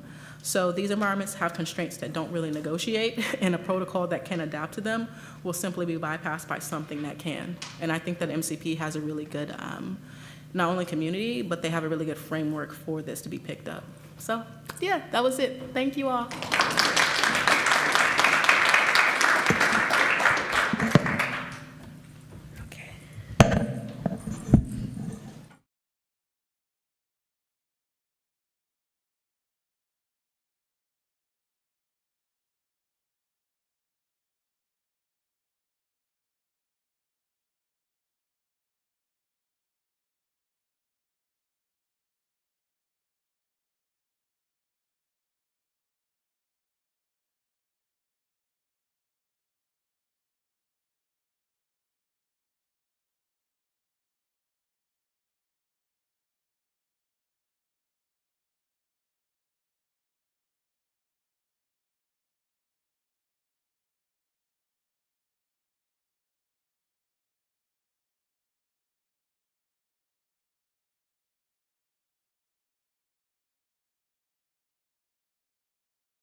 Alrighty. Hello, everybody. I'm going to go ahead and get started here. My name is Daniel Abdel Samid. I am a staff software engineer on the education team at Apollo. I work on all of our education products, but Docs is the one that I spend the most time on. Its goal is to provide the readers with direct access to our authors and our authors with the readers' feedback. If you'd shown me this graph back in 2022, I would have thought that this was a weird graph to put on the screen. But as we're here, we know everything has started to change. And I think really the pivot of that was in 2024. This was really when we started seeing agents getting good at tool calls and then subsequently calling the internet by themselves. So we saw a slight uptick, but then we turned to today, where agents is a much larger portion of our documentation traffic. We'd spent years developing documentation for humans who skim, who search, who get frustrated, and who want deep understanding. But now, our fastest growing audience, they don't skim, they parse, and they pattern match. So documentation strategies defined over decades have begun to break down. And now, the reality is that over 40% of our traffic is now agentic, including AI user agents, AI crawlers, and direct tool usage. And I'll say it again to emphasize the importance. Over 40% of our traffic now reads docs with vectors and not eyes. And it's showing no signs of stopping. So this provides a dual audience dilemma, right? Our agents, they want access to patterns. They want dry and to-the-point content. They want strict do's and don'ts, and they really enjoy code examples. And this is very different from our human audience, right? Where they want explanations, they want context for understanding, they want narratives, and they have an innate desire to explore. So how do we serve both agents and humans without losing quality for either? Well, we know we can continue to meet our human audience through the browser, but agents have a secondary access method that we can fine-tune specifically for them. Well, agents love tools. They've been trained to use tools, especially when exploring, and to reduce hallucinations or stale information. And of course, to provide those tools, well, that's the reason we're all here, right? The Model Context Protocol gives us a way to allow agents to directly interface with our documentation remotely. So I want to talk about our journey. Where did we start? Where was our first MCP tooling? And then how did we craft that over time into a purpose-built agentic content source? And then 3, how did we test it? We know that our purpose-built agentic content source is better than this first MCP tooling, but how do we quantify that? So the first go-around was pretty simple. We have existing capabilities as a documentation platform. And really they can be broken down into 2 categories, right? Finding documentation and then reading that documentation, which here is represented as search docs and read docs, the actual tools that are live right now. So search docs does exactly what you would expect. You give it a query, and then it responds with information and pages related to that query. The only difference is that at the end of the snippet that lets the agent know what is kind of on that page, there's a command that says in order to read more about this specific page, use this tool, which in our case is the read docs tool. So read docs then takes a slug that describes what page it wants to read, and then a section, because some of the pages can become very large, and we don't want to return the entirety of that page in one result. So instead, we section it and say you can read the first section, and then iterate to the next, etc. And it's also aware of how many total sections there are. Oh yes, and also at the end of the content, there's also a hint to the agent as to how to get the next bit of content. So looking at the patterns here, in watching my own agents use these tools that I created, I would see a pattern where it would search for something, and then it would maybe read a page, and then maybe read a different page, and if it happened to come across a very large page, it may attempt to read the entire page, all 10 sections of it. And then it would try to find something else that's searching docs again, and then reading another page. Well, if you're looking at the numbers to the right, you see this adds up really quickly. We've now hit 25,000 tokens for maybe one answer that the agent was looking for. This is wasted calls, this is wasted tokens, and of course this is wasted time. And if we think about the characteristics of our agentic user, they pay for every single AI token that we provide to them. And they also pay with a context window, right? They don't want these 25,000 tokens taking up their context window. They have probably better things to do with it. So as MCP tool developers, we have one extremely important guideline to adhere by. Context is courtesy. Providing the user with exactly what their agent is requesting in as few tokens as possible is a core determining factor in the quality of an MCP server. Large responses, they cost nothing for us as the provider. I can send a JSON payload as big as I like, but it's everything to the consumer. So with that in mind, I wanted to take our first MCP tools and iterate and build something new. I had a few bullet points in mind for that. I wanted low token usage. I wanted fast responses. Of course, I want accurate answers. But then I also want a single tool call so that we don't have to do this pattern of searching, then reading, then searching, then reading. I want it all compressed into one tool. So whereas for the first exploration, we took existing capabilities of the docs and worked forwards towards an interface that allowed us to expose those capabilities as MCP tools, this time I wanted to take the opposite approach. I wanted to first start with the interface of how I wanted my agents to interact with the documentation website and build from there. So with this, the research docs tools now takes an array of questions. So if there's multiple things that the agent wants to know that may have overlapping results, we can ask for them all at once, as well as a context parameter, so we know in what context are these questions being asked. And then the results should, instead of being pages or slugs, it should be exact chunks of documentation that is able to answer the questions provided by the agent. But in order to build this, we have a problem here. We had to accept that our current content is written for people. And the agentic space is moving so rapidly that spending any time to rewrite content for today's agent's strengths might be time wasted because tomorrow's agents might be looking for something different. We need an automated pattern that can ingest our current content and produce those bite-sized chunks for agents to use. So this now brings us to the research pipeline, which is broken down into 4 distinct sections. How do we chunk our documentation? How do we store it? How do we retrieve it? And then how do we expose it as an MCP server?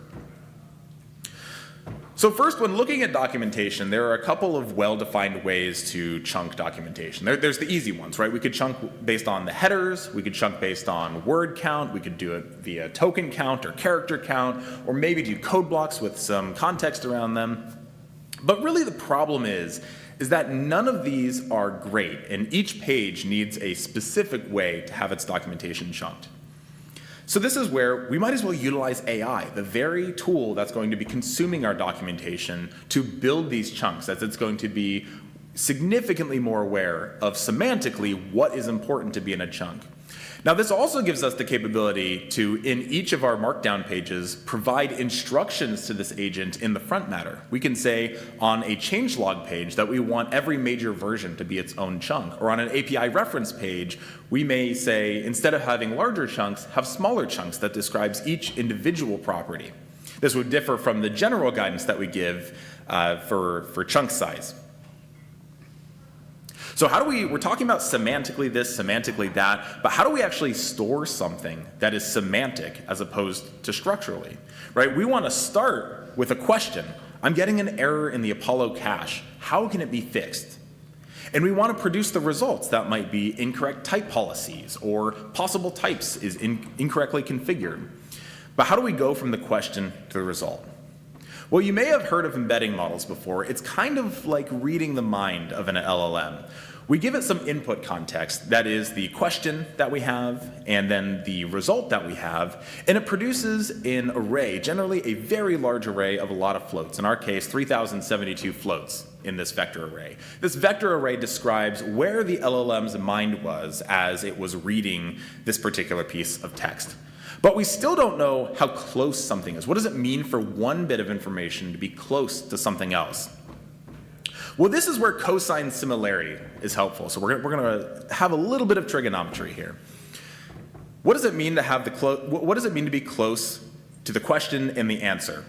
Well, if we plot these vectors here, we can see that there's a way to tell how close they are. Now, on the slides here, I've demonstrated these as 2D vectors, because I don't know about you, but anything beyond the third dimension is incredibly hard to understand. So 3,072 dimensions was just not in the books for the slide. So by looking at the distance between these two vectors, we're able to determine how close two different thoughts are. But there's still a really big problem here, and there's a reason that I showed these vectors as pointing in two different directions. Well, just looking at Apollo client, the question about the cache error, and incorrect type policies, in a vacuum, they're actually not that similar. This is a big problem. What we want to do is produce results that map questions to answers and find them to be semantically close. Well, we're already using AI to build out our chunks. So instead what I've done is we allow it to produce an array of questions that describe what questions might the user be asking that could land us with this specific chunk of documentation that provides the answer to the agent. This is done at build time, where we have an theoretically infinite amount of time to calculate these questions, and it's cached. So if the page content doesn't change, we don't need to be recomputing these chunks, these questions, etc. So with these questions, now we can embed so much more. We can embed the abstract of the page, we can embed each question individually, and we can embed the content so the answer might be able to be found directly. So to retrieve this, we might then take our existing embedding store that contains all of the information about the different content that we have, and we'll take the input from the user, that is their array of questions and the context they might provide, embed that in real time, which is very quick, and then we're able to produce an output that describes what pages does this content live on, and then score it. We can say how close is this content. So instead of replying with pages and then the entirety of those pages content, we can now give exact chunks of documentation scored and filtered and limited such that we're using significantly less tokens. And now to the MCP, we've basically built the whole thing. Right? At the end of this pipeline, we now are able to give an array of questions, some context along with it, and receive results out. But there's a problem here. How do we know? We just spent all this time talking about this new research pipeline. I put a bunch of engineering effort into it. We've built it out. But how do we test in a world of non-determinism and constant change? I can't just say that the new MCP server is better because I spent more time on it. That's very unlikely. So MCP testing 101, right? We can't just unit test our MCP server to say if they're working or not, right? We can do that for basic testing, but in order to say if something is actually better than the way it was previously, we need to utilize the very agents that the users of our MCP server are using to determine that outcome. And we need to isolate our variables as good as possible. And there's one more thing that I'll get to at the end. So for end-to-end MCP testing, which I have docs crossed out here because this pattern actually works really well for any number of MCP servers. We have two agents that execute our test. So first we have the direct executor agent that is then going to do the work and use our MCP server and understand the results. And then at the end, we have a scoring agent that basically goes through and reviews what the executor agent has done. They have a shared sandbox between these two agents and understand, did it do something correct? Did it do something incorrect? And then at the bottom, we have kind of this shared pool of information. The test suite itself consists of the initial prompts, what tools are connected, and then for the scoring agent, it'll have a static binary rubric, which I'll talk about. So for the executor agent, it's really important that it's built exactly like the user's environment. What does it look like? What does the average user look like that's using your MCP server? For us, it might be somebody attempting to build something with Apollo tooling. Right? But that might look different for every single MCP server. It's extremely important that this tool is as close to the users as possible. Same model, same tools. In order to build this with consistency, You turn down the temperature as much as possible without affecting that relationship to the user's environment. If the user uses your MCP tool in a very high temperature environment, you need to have that configured as such. But for us, coding tools are normally temperature turned down, so this works well. And for consistent testing between like an A and a B MCP server, you can also use the seed parameter. There's only a few model providers that allow this, but by utilizing the seed, you will actually get consistent results every single time. Same input produces the same output. And then finally, and this is one that's really hard, don't steer with the prompt. If you don't think that the user is going to prompt their agent to say, use these tools specifically, don't do it in your testing prompts. This might be something you're testing for. You want to see if your tool descriptions are proper and are actually going to be used. So after the executor agent is done, it now completes a given task. It might have an initial prompt of build this tool with Apollo client or build this tool that utilizes subscriptions, and it then seals that. Right, so it completes this task similar to like Claude Code or any other agents out there, and it produces a result that is normally something on the file system. So then we go to the scoring agent. Right, now that the executor is done, it's done its task, and we want to see and check the output. It needs no knowledge of what the executor did. We need it to be completely isolated, so it doesn't try to use the prompt or the understanding of the conversation history to steer its final output. It has read-only access to this container.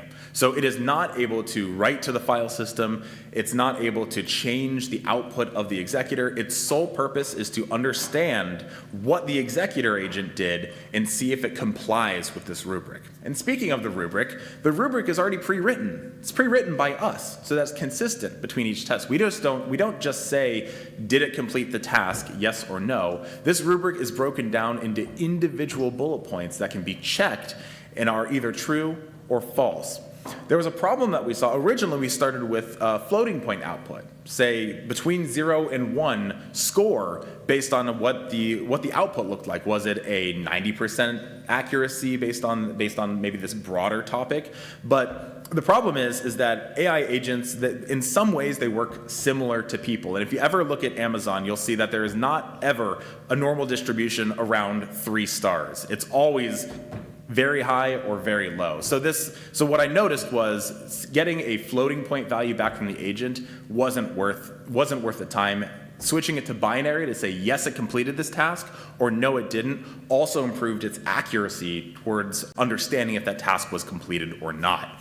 And then, of course, at the end, we take all those binary results, those true and false, and produce a final score that is indicative of how close the agents were. Now, when I started working on this scoring agent in the rubric thereof was important to understand if our docs and our MCP server were providing the right information to complete the task. But as time went on and agents got significantly better at coding tasks, very consistently we see these rubrics are completed with 100% accuracy. It is very uncommon for us to run one of these tests and see that the agent was unable to complete a task, especially a task that it's completed before. So now we use it for this, which is looking at how is our MCP server improving based on other metrics like token count or tool calls. Now this is the and then part. You also want to use real statistics. Imagine this. You deployed a brand new version of your e-commerce site and you're tracking the very first user that's checking out. And it happens to be that their cart total is 300% of the average. Well, you can't just come out and say that the new site increases the cart value by 3x. That's ridiculous. This is your first customer. But we have to treat AI models the exact same way because statistically, they're normalized, right? Some runs may be better than other runs, especially with the randomization and the temperature turned up very high. So it's extremely important to run these tests over and over and over and over again to understand how does it compare over time with the previous models.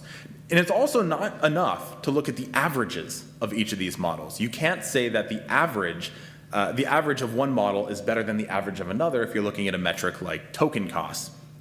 So no, you need to use real statistics like Filler's theorem or something to say, how confident am I that my MCP tool is better? Now, this is my head. when looking at an equation like this. I enjoy physics, I enjoy math, I don't enjoy statistics, so I had Claude implement this for me. I'm not going to work on that myself.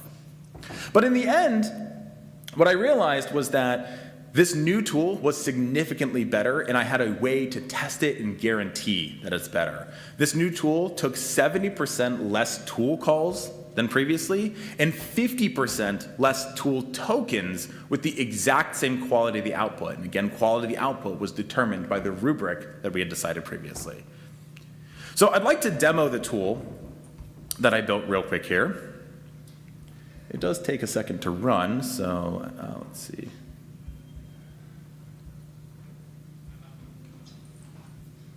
Where is it?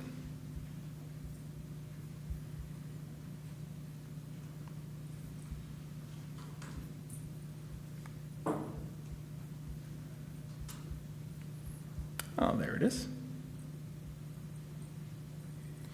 All right, so running this tool again here. Let's see, I'm going to go ahead and run.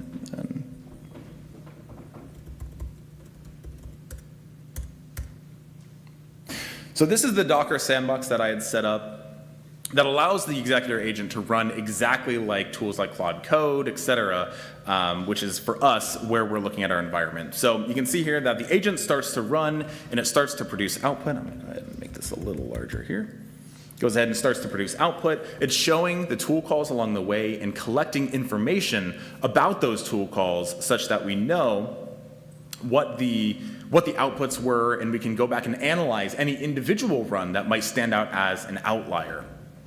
So this run runs pretty quickly, so I'm gonna let it run here and see if it works. But what we're actually doing, and you'll see this is dictated here, MCP A is what's running right now, and then we're gonna run MCP B right after that.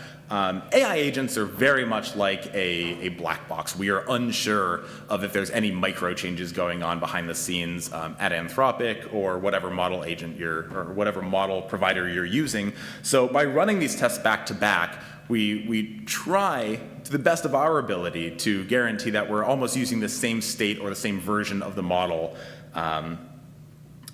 as both tests, so that we can know that the difference is because of our MCP tools as opposed to differences in the model. We'll go ahead and let it run here. Looks like it's almost complete here. We're on MCP B now, which is the new research tool. And again, because of the statistics of this, I can't guarantee that the output is going to be exactly what I saw. This is also a particularly quick test and not a great determining factor in the doc's quality of the output, but it was quick for a demo. There we go. So we can actually see that it shows now the output of the docs read tool and the docs search tool versus the docs research tool. So you can see it required 4 calls, 2 to search, 2 to read, and then it required only 1 call to the docs research tool, and it used about 3,000 tokens to do so, while we're looking at roughly 5,000 to 6,000 tokens for the previous server. So there's the improvement right there on this particular example. Let me go ahead and get my slides pulled back up here.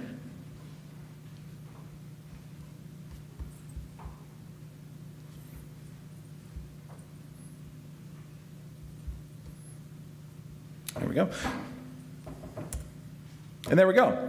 So what did we learn today? We learned how to start with exposing existing capabilities and turn that into an iterative, agentic content experience. We learned how to harness math to make AI more accurate for responses. And finally, we learned how to use statistics for confident end-to-end MCP testing.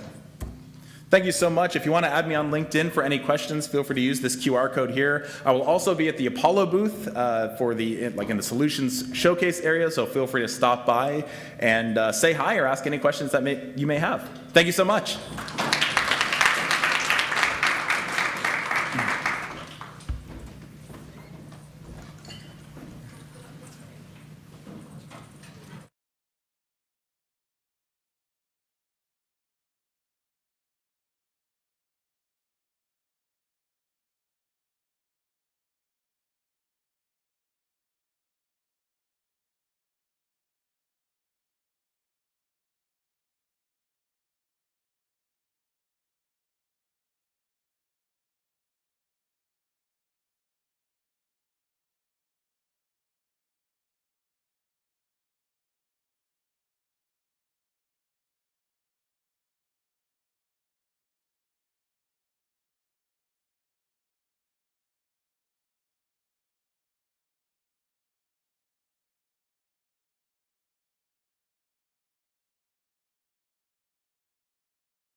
Gonna wait some more minutes for more people to come. I think it starts in 3 minutes anyway.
Hey everybody, welcome. Thank you for coming. Hopefully you're in the right talk, and if you're not, I mean, just leave really quietly. But if you are, welcome. Right? I'm going to talk about OCI images as packaging for MCP servers or packaging for AI tooling in general, because a topic that I'm excited about. And if you don't know what an OCI image is, hopefully you'll learn a thing or two today. So that'd be great. All right, so I'm a security person. So as a security person, I'm going to start with a little bit of fear mongering, because that's what we do. And yeah, the first thing that I want to say is if you're running NPX directly, you shouldn't. Please stop. It sounds really easy to do, and in fact, it was the first thing that I noticed when I started looking at the MCP, right? Like all of the guides had adding in MCP.json, like adding npx or UV run and adding your API keys in there, and I just freaked out a little bit, right? Because I'm used to a slightly different world. It sounds like it's really simple, but there's a lot of hidden risks that you might or might not be aware about. And I'm trying to, little by little, give a little bit of tools and tips and tricks for you all not to fall in these ones. So hopefully it helps. So a little bit of a timeline, right? And this, in a way, it's scary, but it also means that the protocol and the ecosystem is evolving, right? As you get a lot more usage, you're going to see threats come in. And we already had our first malicious MCP server, right? So Postmark MCP was, I think, the first in the wild. And in a way, it's kind of exciting, right? It means that people see this as a worthy target to attack, right? So it's just natural. Like it's not about the protocol. It's just about evolution and usage, to be honest. We already found the first exploitable critical CVE, right, with the CVE 2025-6514, right? And even worms started to approach to that extent, right? And attacks are getting a lot more aggressive, a lot faster. Recently, a security vendor got attacked via a supply chain attack that's not necessarily related to MCP, but I just want to tell you, we're going to see a lot more of that, right? And especially with AI and AI making it a lot easier for exploits to come by, it's just going to come more and more, right? And it's not about fear, it's about being aware and knowing where to stand and what to do, right? So fear-mongering aside, hi, my name is Juan Antonio, people call me Oz, and yeah, you might have understood I'm a security person. I created a little project called Toolhive to run MCP servers, and yeah, we have a booth around here, Stacklog, right? Before this, I did a lot of security in OpenStack, Kubernetes, and in bare metal environments. And I do believe, though, that tooling in general, not just AI tooling, should be secure, right? By default, not by suffering, right? It's a nice little tagline that AI helped me with. But yeah, so if there is going to be a couple of slides that you might want to take a picture about, and this is one of them, right? These are some of the questions that you should be asking yourself when you're running an MCP server. Can I answer this? And you should be able to, and hopefully after today you will, right? So the first thing that you want to know is what's in this thing, right? Like, what am I running? And throughout the years, we've come up with a bunch of standards to help you be able to do so, and you're going to see a little bit about it today, right? The next thing that you want to know is who built it, right? Like, did this come from Uncle Bob or Alice or like some rando in the internet, or is this actually the person that I'm thinking built this package, right? And so again, like, proof of built provenance, like, it's something that we've already come up with, right? Like, and you're gonna see a little bit about that today. How was it built, right? Was this built in some random person's laptop, or did this come from an actual CI job that I know and trust? And like, is it vulnerable? Is not really something that is going to help you with the more advanced cases, but just dealing with the low-hanging fruits of knowing, am I running something that's actively exploitable today, is going to take you very far, right? So again, just small little things that are going to get you further in, hopefully not being pwned. And finally, of course, you want to know if you can enforce this at all, right? Because that's important, right? It's nice to be able to know all of these things, but if you can't really make a process out of it, there's not a lot of value in the end. So fortunately, unfortunately, the package managers have made a lot of progress, right? So they are building auditing tools. They are building a lot more attestations around what they're building, but there's a lot of gaps, and especially around software is going to run in an environment, in an operating system, and you don't have all of the info around what it's running, right? So even though you might know exactly all of the dependencies from your NPM package, it's still going to use OpenSSL. It's still going to use a lot of packages from your operating system, and it's going to be deployed on your box, right? So it's not enough.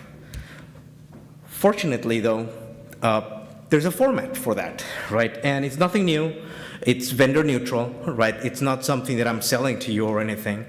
It's OCI images, right? And for those of you who don't know that, you know Docker files? Does anybody know Docker? Right, there we go. So it's that, right? An OCI image is just a Docker file. It's a format, it's a standard. People from many, many companies work on this. And if you use Docker Hub, it uses the OCI spec. If you use GitHub Container Registry, if you use Quay. So vendor neutral is going to get you really far. And all that a Docker file is, or an OCI image is glorified tarball with a lot of metadata, with a bunch of utilities for you to be able to attach extra information into that metadata. It goes as far as even supporting multi-architecture, right? So if you want to run ARM, or if you want to run on x86 or in PowerPC or whatever you want, like it's there, right? So use it, it's amazing. And there's a standard for the registry too, right? So if a registry supports OCI, then you can use it, and it's great, right? So basically, if you're building MCP servers, all you have to do is build, push. It's content addressable, meaning that it's going to create a cryptographic hash that addresses the content of the container, right?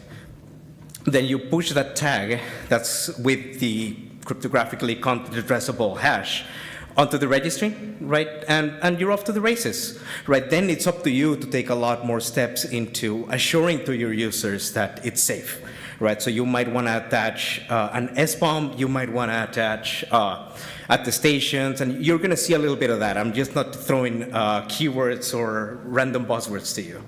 But you can attach it, and there is a mechanism called the Referrers API, which allows you to attach extra artifacts onto the container, or the container image. So getting back to the questions, right? Ultimately, let's go a little bit into more detail. What's in it, right? Like, I get this package, either NPM or hopefully a container at this point. You really want to know what it is. And in the industry, we've come up with a thing called SBOM, right? Like a software bill of materials. There's a couple of formats that you might care about, but ultimately, you're going to ask Claude.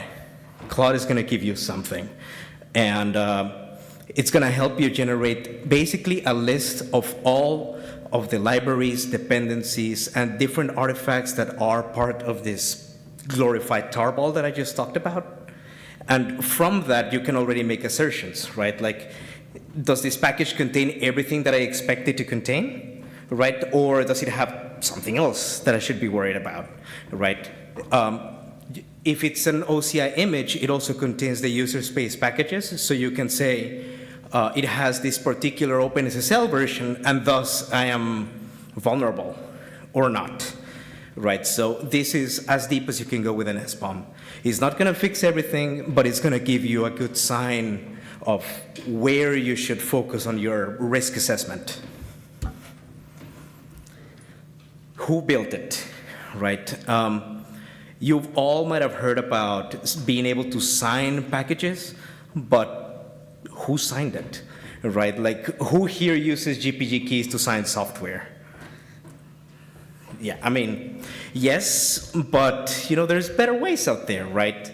Some really smart folks came up with a project called Sigstore, and it allows you to leverage existing identities for you to sign without needing to handle GPG keys, right? So you could sign with an identity that like your GitHub sign up, right? Or your Google account. I think there's a couple more, I don't remember. And we're going to see that in a bit, so that'll be a good reminder. But it also handles identities from known CI systems like GitHub, or GitLab, I think, has something, and BuildKite, right? So with that, you already make an assertion of, I am running a container built by, I don't know, Uncle Joe, who I trust, or by this particular GitHub pipeline that I know it's the right one, right? So it's a little bit harder to get your rug pulled, so to say. Yeah, go ahead. Question. So I don't understand, the benefits that you're trying to explain about running an MCPC in a Docker container and focus on the build with the SBOM. Yeah. So you're saying you don't run NPM or X or NPX. That's right. Because I'm thinking you're going to pipeline virtual environment, right? You set up to run, say, a Python MCP. What's the difference? Am I going to answer my own question? You're basically saying you haven't done a scan, or it's not easy to do a scan on that virtual environment, whereas with the Docker image, you get everything packaged in, it's easy to do a scan, it's easy to identify exactly what you're running. Yeah. If you create a virtual environment and just download the requirements, it's a little bit more convoluted. Is that what you're I mean, to some extent, yeah. I mean, that's basically the short form of this, right? Basically, what I'm trying to promote is a format that a lot of the infrastructure that you already have already supports, right? Chances are your organization already has a registry. Chances are you are already doing some sort of scanning.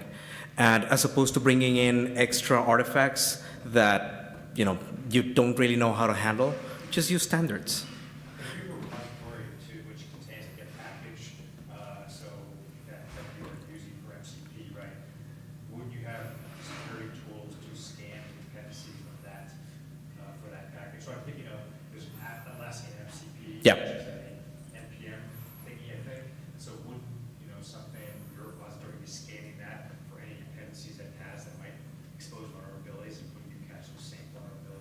You would catch some of them. I mean, there's always the things that you know, and there's the things that you don't know, right? And it's all about security in depth, really, or defense in depth. What I'm trying to advocate for is for you to be able to protect yourself from the things that you know to some extent, and then it's up to you to protect against the things that you don't know. Right, so in that case, then hopefully you're going to run in either a container, right, which is going to help you with some of the low-hanging fruit, such as it's trying to steal things from your operating system, like your keys or whatnot, right? Or if you're truly paranoid, that you might do a micro VM, right? But like that's yet another level of defense, right? But all of this is possible because you have a portable format that makes it easy for you to run wherever you need in a standard way. Does that make sense? Yeah, and what I'm getting at is you have a well-known, basic bill of materials. Yeah. This package, you know what you're running, whereas in other situations, a little bit less clear. Yeah. Yeah, it becomes complicated, especially with like NPM, which might bring thousands and thousands of dependencies. Like, you're right. But anyway, I mean, I'm going to show a little bit of how you would build one of those. Just continuing a little bit with it, you don't only need to know who signed it, but you also want to know how it was built, right? Like, there is possibilities of you knowing how the pipeline that built this thing looks like, and is it secure enough, and for you to actually do policies on top of that pipeline. And going a little bit further, like, you want enforcement, right? So now that you have an answer to all of these questions, how do I make sure that I'm only running the things that meet my criteria, right? It was signed by a GitHub action. It was running this particular pipeline with these properties. It even ran a security scan, right? So you can make those assertions depending on where you're running the MCP server, which might be Kubernetes, might be something else, might be local, but there are ways to enforce this, right? So you're not on your own. The second, the reference API, I just wanted to say again that you're able to attach security information onto the container to view the tree of attestations that you're building. And if there's another photographic slide, it would be this one, right? And it's just a comparison around the things that you get with OCI as opposed to with the other package managers or package systems, right? Some people are still taking pictures. I'm going to wait for that. 1, 2, 3, there we go. All right. And so, right, I mean, I can talk a lot about this, but I think it would be a little bit easier for you to see and get a little bit of these concepts. So then probably you can ask ChatGPT or Claude to help you automate this, right? So, all right. Let me add do not disturb. There we go. All right. So I didn't record a demo, so I'm definitely up for the demo gods now. Let's see how it goes. But I did have a script, right? So I'm not going to do a lot of typos here because it's already done. But yeah, the first thing that we're going to do is look at what we're packaging, right? And in this case, I'm not making the most secure package. I just want to package something.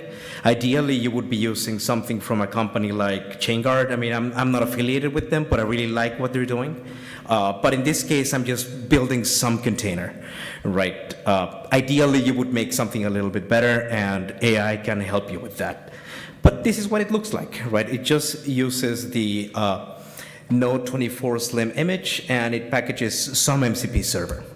So off we go. Now we're going to build it. And I built this before, so hopefully it's going to go super fast. Go machine, go. There we go. And now it's done. Right, so now we're going to do a scan, right? And since we're running in a container, there's a lot of utilities that you can use. In this case, I'm using Gripe from Anchor. I like him. Again, not affiliated, but it's good stuff. Gets the vulnerability DB, and wow, okay. I thought I had the latest one, and apparently I don't.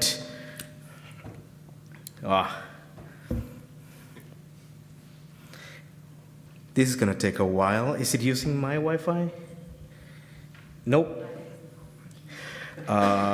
Give me a second. I'm going to use my phone for this.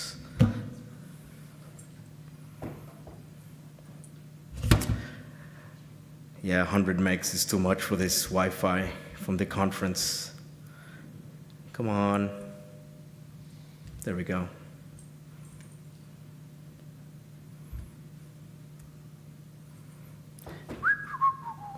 How's the weather, people?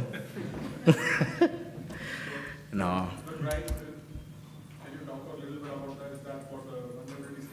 Right. So what it does is that Gripe is a tool that actually brings down the container image. The container is a tarball. It actually goes through all of the files and builds a tiny SBOM out of it, and then checks for vulnerabilities in all of the packages.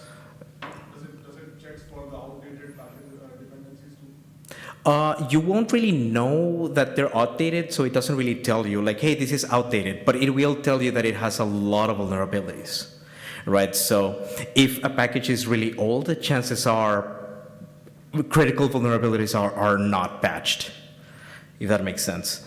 I'm gonna start it again, and hopefully the other internet is a little bit better. Come on. Docker build.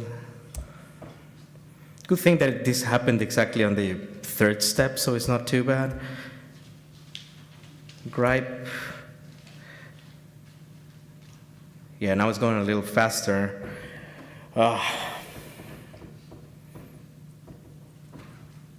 Should have run that exactly before. Okay, it's going to be a little bit faster. In the meantime, do people have questions?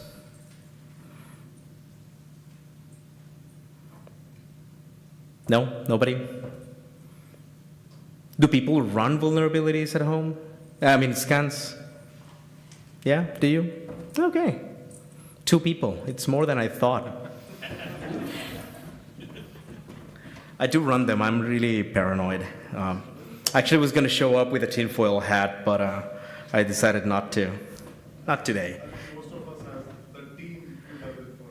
Oh, God. Yeah. Okay, it actually went a little bit faster. Come on. Yeah, so I work in a startup. We don't have a team that does it for me. Somebody needs to do it, and there's some of us that care. We used to be a supply chain security company. That's why I care about these topics. 107. God damn. Demo effect. It was going to hit me. I should have sacrificed a goat or something.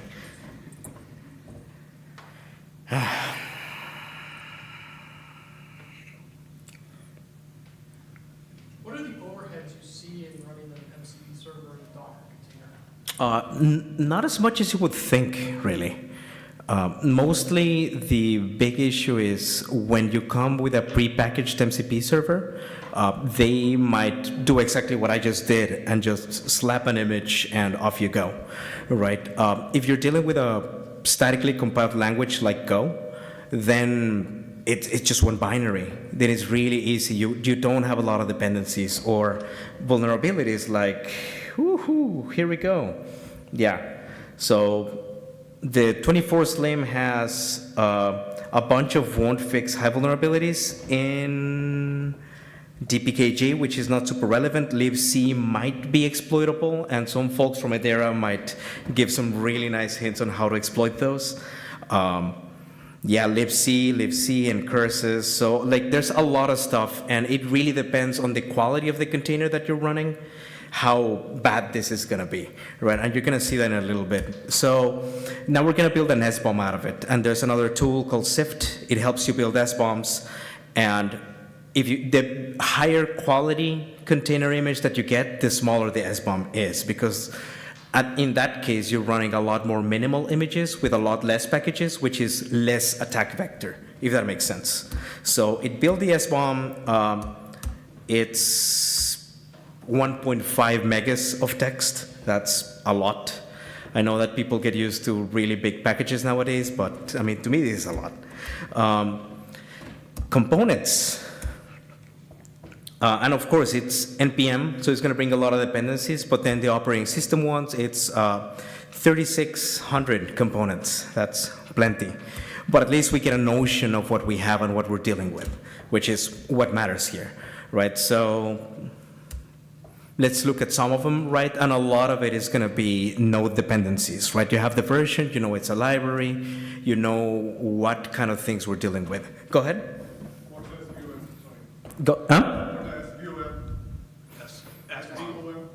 SBOM, right? The software bill of materials, if that makes sense.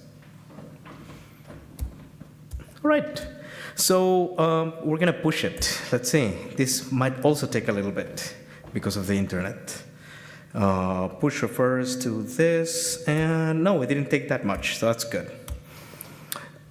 So now we can sign it, right? Like, I know that I pushed an image. I want you to know that it was signed by me, right? So there is a Sigstore project called Cosign.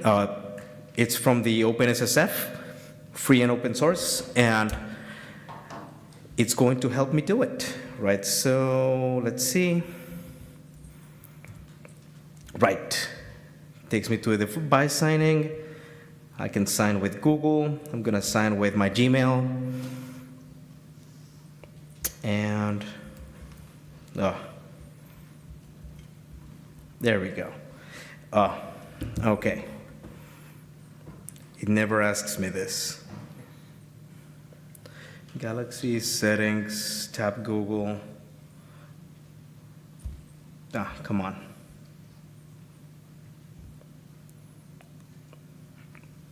God damn it. I did this demo like 2 hours ago, and it wasn't that painful. Yeah, there we go. I was signed to my StackLog account. There we go. So now it goes through an OIDC flow. It generates an ephemeral key. The ephemeral key is tied to my identity. Signs it, deletes the private key because it's not needed, and then it publishes up to a transparency log that's publicly available, right? So you can verify it from wherever you want, and we're good, right? So we got the token. There we go. Now we're going to attach SALSA provenance. SALSA is software levels of attestation, right? And the idea is that it gives you a notion of what the environment that this artifact was built in looks like. In this case, I'm kind of faking it. Ideally, you would use something like GitHub. So I'm not showing anything super relevant, but this is more or less what the document looks like, right? This is the builder image. This is the build type. Dependencies look like this, runner details. So just running something so you can see it, right? And I'm going to attach an attestation in there, and it looks a lot better in GitHub, right, or GitLab. So let's see, I do it again, submit, and now I'm definitely not going to use my personal account. And there we go, right? So it'll get the token received, and it goes and signs it, and off we go. SBOM is signed, now we have an attestation, now we can attest, and go again.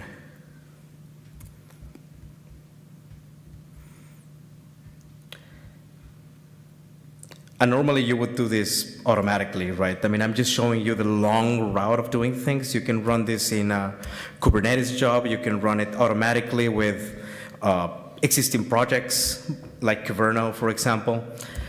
And but yeah, like now I have attached a bunch of stuff like attestations around. Right, like the signature. It should have a little bit more. But anyway, demo effect. Right, if you want to verify it, it goes to the public transparency log. And right now I'm not really checking for anything. Here you could actually check for, I want this particular identity to have signed it. Now I'm just using a full regex, but I could have used my email if I wanted to. All right. Right, and it was verified, right? Because I just checked for Google accounts, and that's it. And that's the demo, right? I mean, the idea here is that, we'll see, images, present. You should be able to run all of these things systematically in a process by yourself, right? And this is not only applicable for MCP servers, you could also package skills this way, right? Like a lot of the agent skills today are from GitHub or Git repos. You could just put them in a container image and get a lot of the same checks, a lot of the same assertions and scans, right? So it's only good, right? Because an OCI image is not only about the things that you can run, but it's any artifact, right? As I said, it's just a glorified tarball. So you could do that. And the advantage that you get, as I was telling you a little bit before, was your IT department probably already runs a registry, or if you don't, you're paying somebody to do so, right? Like you may pay Docker, or you may pay GitHub or somebody else.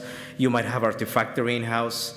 And so you already have all of these things. You don't need extra infrastructure. But let's be honest here. I mean, I didn't come here to promise you that OCI is going to raise your children, walk your dog, and do everything, right? There's a lot of things that it cannot do.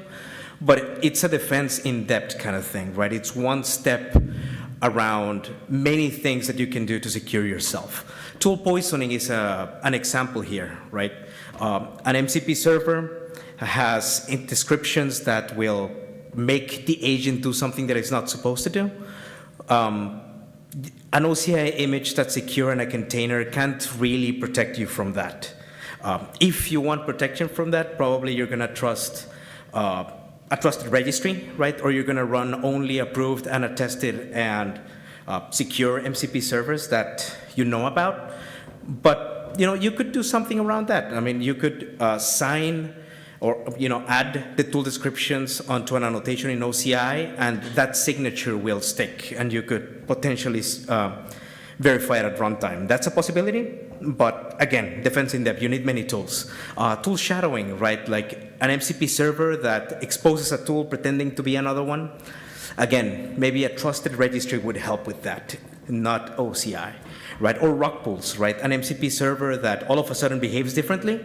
OCI allows you to pin to a particular version and cryptographically pin, right? Not just the tag.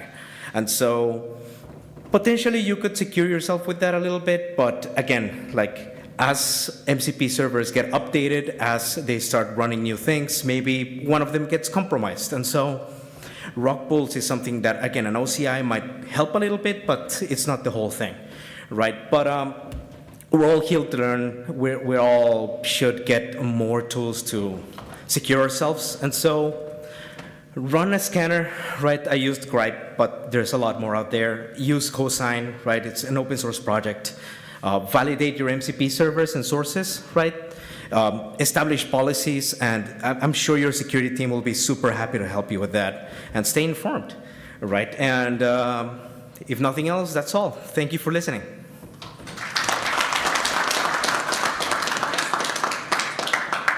Only 6 minutes off.